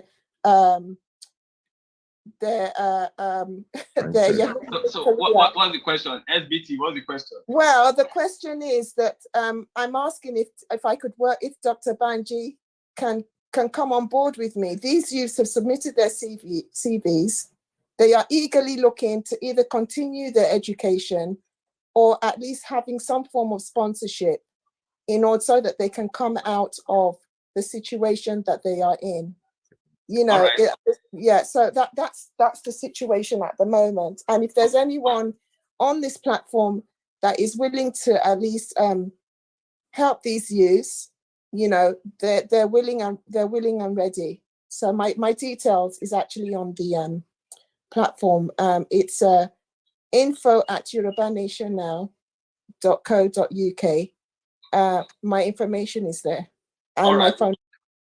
We'll link you up. Yeah.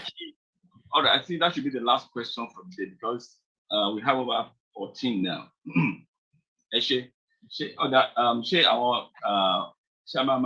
Down our question. Any of the panelists can take it up and start with that, sir.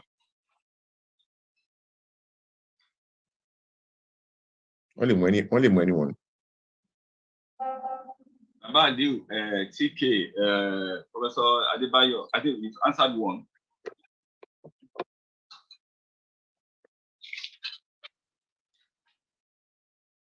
It comes from below about you pay the economy of Yoruba nation.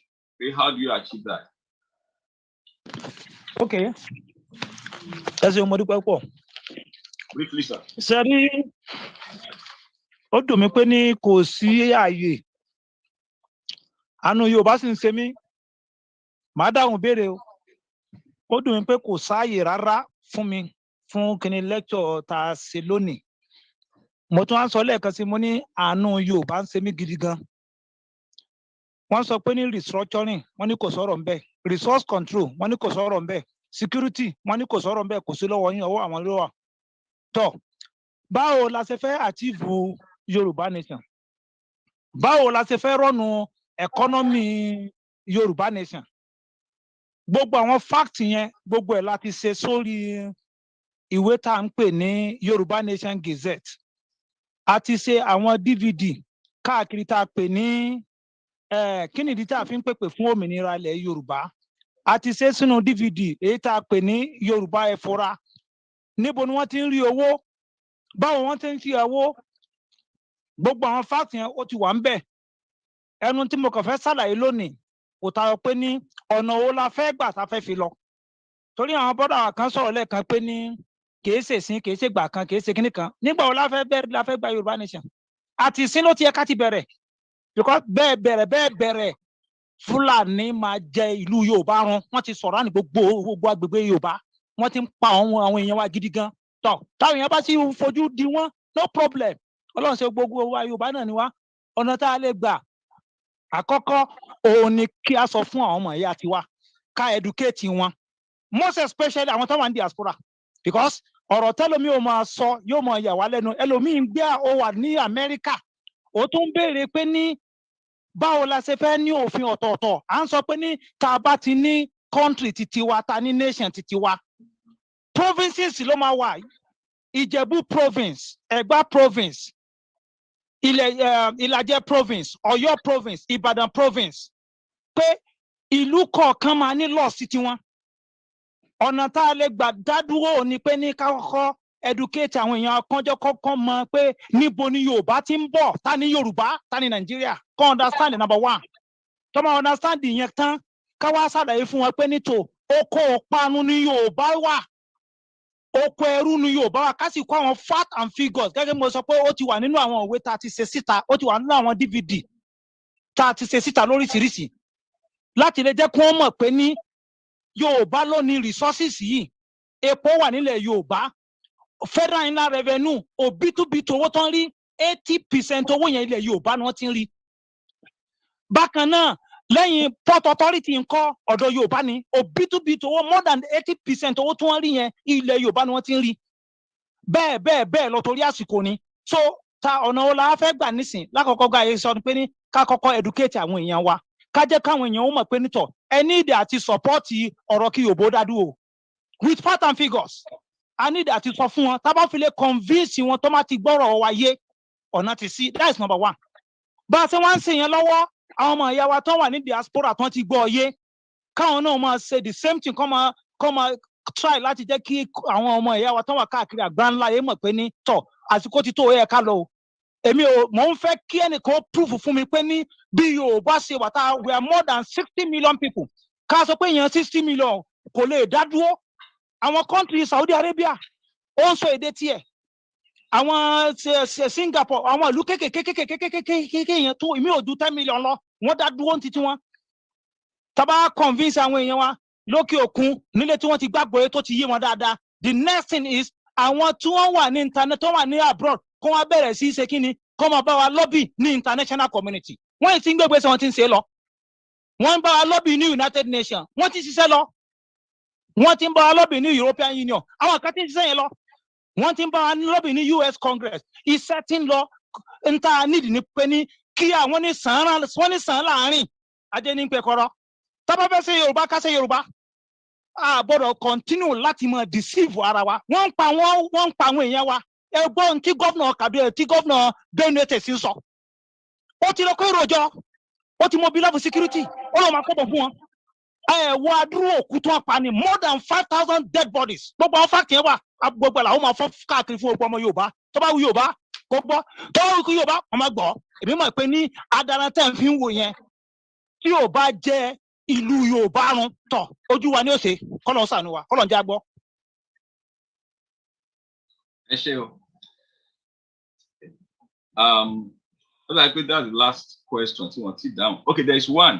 So say how do we provide an enabling environment to achieve all our lofty ideas? I think how do we provide an enabling environment to achieve all these lofty ideas?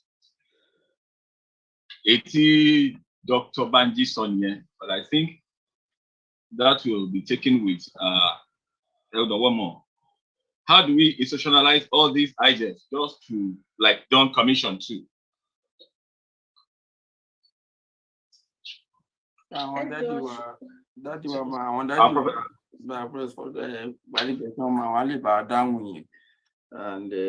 there was another question about legal solution, which nígbà tí àwọn dádì wa bá wa sọ̀rọ̀ ní last week, àwọn barrister Falana, wọ́n sọ nípa ẹ̀, and I think I also asked the same question. It's exactly the same question, which I believe as Akpero go forward, something Akpero will have to look into. And that means there are some legal actions. See, ìgbésẹ̀ mi tí wà tá a lè gbé. Sherry, mo appreciate what táwọn dádì wa ń sọ bàbá Aliyu, and I appreciate a lot of emotions that concern the Yoruba nation. And tẹ́lẹ̀ gbogbo àtàwọn bíbáyìí kan tó mú mi dé bíbáyìí àti ọ̀pọ̀lọpọ̀ àtàwà lórí ìgbésẹ̀ àtàwà lórí tá a bá ń sọ̀rọ̀ lẹ́nu ó ní ọ̀rọ̀ Yorùbá nation.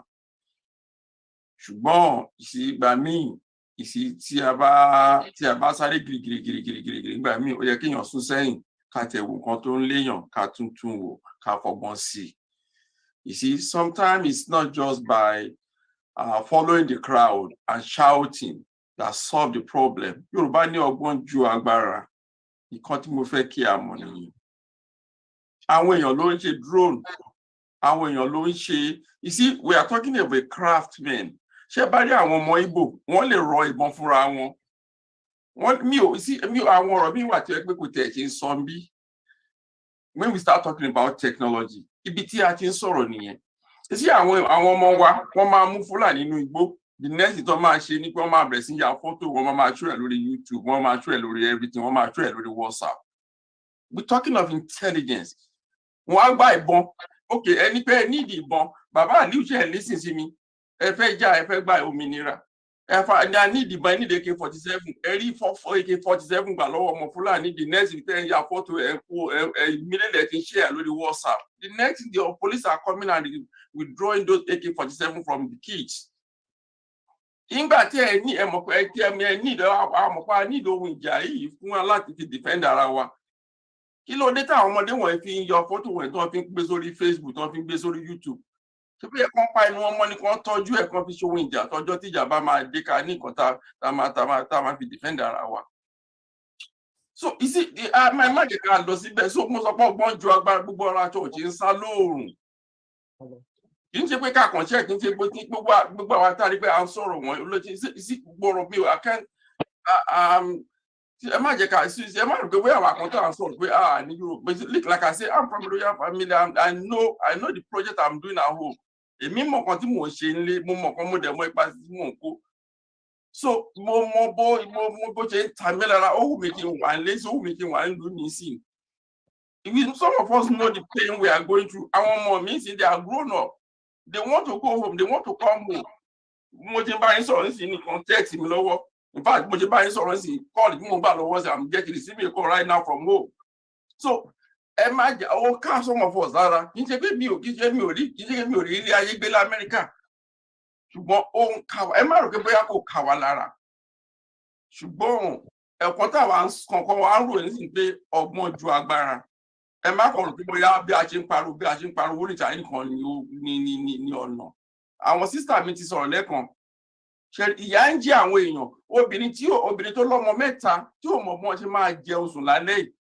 Ṣé ò lè fẹ́ sọ Yorùbá nation lọ? Tí Tinubu bá dé lọ́la tó bá gbé àpò ìrẹsì wá fún obìnrin yìí, ṣẹ́ni pé kó má gbà á ni. Ó máa gbà á. So ibi àwọn kan tá à ń sọ ní ẹ jẹ́ àjẹkọ́kọ́ mú ìṣẹ́ kúrò lọ́rọ̀ àwọn èèyàn wa náà. Ẹ jẹ́ àkọ́kọ́ mú ìyà kúrò ọwọ́ ìyà kúrò níbẹ̀ náà. A mọ̀ pé wàhálà wà. Ẹ jọ̀ọ́ má bínú. So for the lady that talked about the cyber security, yes, you can reach out to the Akpero people and they will release my information. I'm not trying to advertisement. Whatever I can do, I will. Part of what I do is humanitarian service, and I will have to talk to them first. My own area is cyber security, and whatever I can do, I will. But I know when people say they go to college and study cyber security, it's a whole different thing. So, but I would love to talk to these people and meet them. If there's anything I can do, if there's any assistance I can offer, I will. But getting a job in cyber security is not just going to college. And I think don't worry, I will link her with you. So I will leave it that way. All right, ẹ ṣé o, a dúpẹ́ lọ́wọ́ yín gidigidi. Lásìkò yìí, máa pe àwọn bàbá wa, Professor Ṣẹ́gun Gbádégẹṣin, kọ́ba ètò náà, wọ́n á lè dáhùn question tó kù, wọ́n á lè bá round up. Ẹ ṣé, Prof. Ẹ ṣeun atọ́kùn wa láti àárọ̀, ọ̀mọ̀wé Professor Michael Olútọ́lá Awósànyà ẹ kú atótónu. Mo kí gbogbo àwọn panelist wa, mo kí màmá wa tó ṣe alága lónìí, màmá Tẹ̀nábè. Mi ò mọ̀ bí orí adé sì tún wà láàrin wa, ó ti pẹ́ tí a ti bẹ̀rẹ̀, mo mọ̀ pé yẹ kí wọ́n ti lọ sinmi but mo fi ohùn ránṣẹ́ sí wọn, a dúpẹ́ lọ́wọ́ wọn. Adé apẹ́ lórí, bàtà apẹ́ lẹ́sẹ̀, àṣẹ apẹ́ lẹ́nu. Ẹ pẹ́ fún wa bàbá. Mo kí àwọn olùsọ̀rọ̀ wa látorí bàbá alàgbà TK Túndé Kèlání, ẹ ṣeun. Mo kí ọ̀mọ̀wé dókítà wa Bánjí Adégúnlóyè ọmọọba, ẹ ṣeun. Mo kí Alhaja Professor wa Modúpẹ́ọlá Adébáyọ̀, ẹ ṣé. Mo sì kí bàbá wa bàbá Aliyu dókítà, ẹ kú akitiyan, ẹ kú atótónu, kò ní rẹ̀ yín, kò ní sú yín. Ẹ jẹ́ kí n dáhùn sí ìbéèrè nípa ẹ̀yìn tí ìhà tí àpérò kọ sí Yorùbá Nation. Mo mọ̀ pé àwọn èèyàn wa ti dáhùn, pàápàá jùlọ Dr. Banji àti Dr. Modúpẹ́ọlá. Wọ́n sì dáhùn dáadáa. Mo fara mọ́ ìdáhùn wọn, but mo fẹ́ fi kún ní ráńpẹ́. Àpérò bẹ̀rẹ̀ lórí ọ̀rọ̀ Yorùbá Nation. Nǹkan tó gbé àpérò jáde nìyẹn. Kí ló sì fà á? Ìgbà tí ọ̀rọ̀ Yorùbá Nation jáde, mo fẹ́ kẹ́ ẹ mọ̀ pé Yorùbá Nation ti wà pẹ̀lú ẹgbẹ́ ọmọ Yorùbá láti bẹ̀rẹ̀ pẹ̀pẹ̀, kì í ṣòní, kì í ṣàná. Ní 1994, nígbà tí ẹgbẹ́ ọmọ Yorùbá bẹ̀rẹ̀, ní ọ̀rọ̀ Yorùbá Nation ti wà, ló ti jẹ ẹgbẹ́ ọmọ Yorùbá lógún. Ní 1997 ni ẹgbẹ́ ọmọ Yorùbá ti gbé Yorùbá Anthem jáde. Ní 1997 ni ẹgbẹ́ ọmọ Yorùbá ti gbé Yorùbá flag jáde. Ní 1997 ẹgbẹ́ ọmọ Yorùbá ṣe Yorùbá Constitution. So ẹgbẹ́ ọmọ Yorùbá ò gbẹ̀yìn nínú ọ̀rọ̀ Yorùbá Nation láti bí ọdún mélòó sẹ́yìn. Now, nígbà tí ọ̀rọ̀ yìí wá wáyé again, nǹkan tí àwọn gómìnà wa ń sọ, ní nǹkan tí wọ́n sì sọ ní 2003, torí mo rántí ìgbà tí a gbé Yorùbá Agenda jáde ní 2003. Àwọn gómìnà tó wà nílẹ̀ Yorùbá nígbà yẹn PDP ni wọ́n. Nǹkan tó ń sọ fún wa ni pé àwọn làwọn láṣẹ láti sọ̀rọ̀ Yorùbá Agenda nítorí pé àwọn ni Yorùbá leaders. Ó wá yà mí lẹ́nu nígbà tí Yorùbá Nation tí akitiyan tó jáde ní àtúnjáde tó ṣẹ̀tún jáde láìpẹ́ yìí bí ọdún mélòó sẹ́yìn. Àwọn gómìnà wa tá a ní sìn, àwọn náà ń sọ pé nígbà wo la jókòó tí gbogbo Yorùbá jókòó tá a gbìmọ̀ pọ̀ pé Yorùbá Nation yá. Mo rántí pé arákùnrin Akérédolú tó jẹ́ gómìnà Ondo tó sì jẹ́ chairman Southwest Governors, òun ló kọ́ béèrè ọ̀rọ̀ yẹn. Nǹkan tí ẹgbẹ́ ọmọ Yorùbá fi gbé àpérò jáde ni pé kí gbogbo wa ó dá sí i, kí gbogbo wa ó dá sí ọ̀rọ̀ Yorùbá Nation la ṣe gbé àpérò jáde. Nítorí pé ẹnìkan kì í jẹ́ àwádé. Gbogbo ọmọ Yorùbá ló ní ẹ̀tọ́ láti fi ohùn sí pé nǹkan tá a fẹ́ nìyí. A sì mọ̀ pé nígbà tá a bẹ̀rẹ̀, ọ̀kan nínú àwọn sessions tá a ní òun ni lórí what political future for Yoruba people. Is it restructuring? Is it Yoruba Nation? Àwọn tá a sì gbé wá sórí ètò yẹn, àwọn tí ó ní ìmọ̀ ìjìnlẹ̀ tí wọ́n sì ti ní ìrírí, ọ̀kan nínú wọn ni bàbá Professor Wálé Adéníran tó sì bá wa sọ̀rọ̀ ní ògidì ọ̀rọ̀ gẹ́gẹ́ bí bàbá Aliyu náà ṣe sọ lónìí. Àwọn tá a tún gbé wá ń gbà yẹn, bàbá Mọ́gàjí Adéjùmọ̀ tó jẹ́ kan nú àwọn Ògúnnágbòǹgbà Afẹ́nifẹ́re, ẹni tó sọ ti restructuring sọ tiẹ̀, ẹni tó sọ Yorùbá Nation sọ tiẹ̀. Nǹkan tá a fẹ́ mú jáde ni pé ká make sure pé gbogbo ọmọ Yorùbá ń ló mọ̀ nípa Yorùbá Nation ni wọ́n sì support ẹ̀. Ẹ̀yin tá pérò kọ sí Yorùbá Nation nìyẹn. Ṣùgbọ́n lọ́nà kejì, gẹ́gẹ́ bí àwọn èèyàn mi ṣe sọ, àyẹ̀gbẹ́ ajá dùn, ṣùgbọ́n nǹkan dandan la jẹ́ kájà wa ó tó gbẹ. Kí la fẹ́ ṣe lórí àwọn tó ń lálàṣín? Kí la fẹ́ ṣe lórí àwọn ọmọ wa tí ò ríṣẹ́ ṣe? Kí la fẹ́ ṣe lórí àwọn àgbà wa tó jẹ́ pé ní ayé àtijọ́ Yorùbá kì í tọrọ, àwọn àgbà wa ń sìn wọ́n ń tọrọ jẹ? Kí la fẹ́ ṣe nípa wọn? Ọ̀kan ò dí ọ̀kan lọ́wọ́. Èmi ò gbà pé a lè ṣe nǹkan kan nítorí àwọn Fúlàní ń darí wa. Èmi ò gbà, mi ò sì lè ever gbà.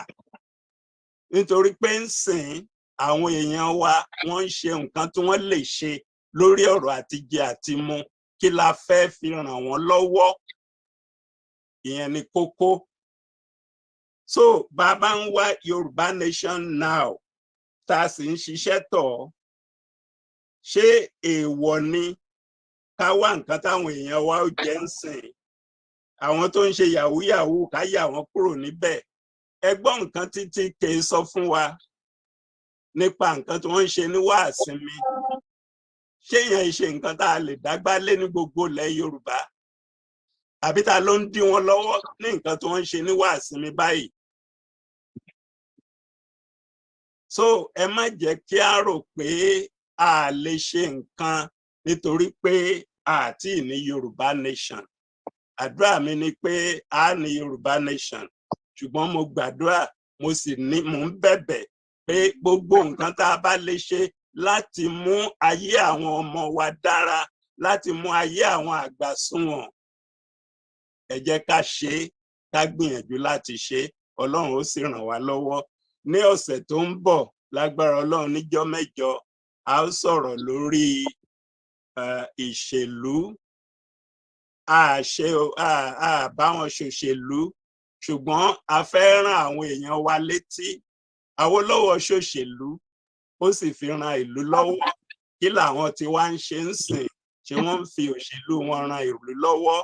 Bá a ṣe sọ̀rọ̀ nípa education, tá a sọ̀rọ̀ nípa health, tá a sọ̀rọ̀ nípa rural development, bẹ́ẹ̀ là á sọ̀rọ̀ nípa òṣèlú náà, pé kí ni àwọn ó ti jẹ́ tó fi jẹ́ pé ń sìn òṣèlú jẹgúdújẹrá ńlá ń ṣe. Ó ṣe jẹ́ tó fi jẹ́ pé láyé Awólọ́wọ̀ ó fi òṣèlú, ó fi ran ìlú lọ́wọ́, ó fi ran àwọn èèyàn lọ́wọ́, ó fi sọ ìgbẹ́dìgboro. Ó ṣe jẹ́ ń sìn tó fi jẹ́ pé ẹnu oníkálukú wọn ni wọ́n ń pawó sí. Ìyẹn lágbèéwò yẹ̀wò ní ọjọ́ mẹ́jọ. Ọ̀rọ̀ ti legal system, ìyẹn ò ṣe nǹkan tá a lè ṣe. Fẹ́mi Fálànà sọ níbí níjẹjọ pé òun ṣetán láti ran àwọn gómìnà wa lọ́wọ́ láti gba ìwé àṣẹ láti fún àwọn Àmọ̀tẹ́kùn ní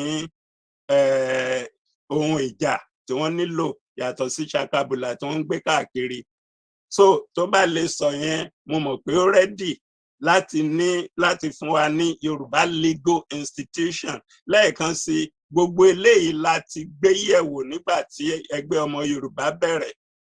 Gbogbo nǹkan tá a lè ṣe from our professionals, economic institutions ó wà lórí èrò, legal institutions ó wà lórí èrò, development strategy ó wà lórí èrò fún ẹgbẹ́ ọmọ Yorùbá láti bẹ̀rẹ̀ pẹ̀pẹ̀. So mo bẹ̀ wá, ẹ jẹ́ kí a mọ nǹkan tá à ń ṣe. A lè, bí Alhaja Professor mi ṣe sọ, a lè máa jẹ chewing gum ká sì tún máa rìn. kò sí nǹkan tó dira wọn lọ́wọ́ nípa ẹ̀. Ọlọ́run yóò ràn wá lọ́wọ́. A dúpẹ́ o fún àwọn tó ti bá wa sọ̀rọ̀ lónìí. Àjíǹde ara máa jẹ́ o. Mo kí gbogbo wa. Ó tún dijọ́ mẹ́jọ láṣẹ Olódùmarè. Ẹ ṣé.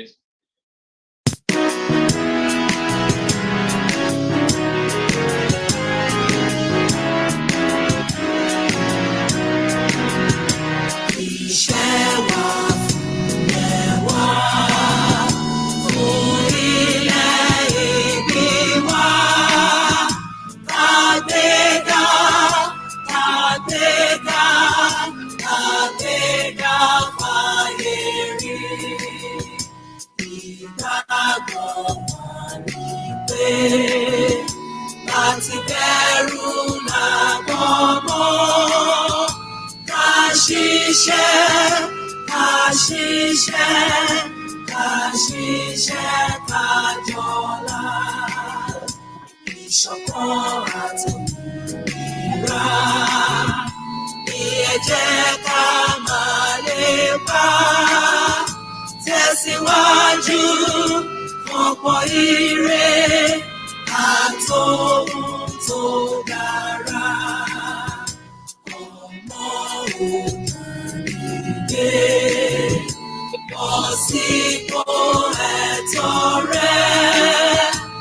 Ìwọ ni ìmọ́lẹ̀ gbogbo adúláwọ̀.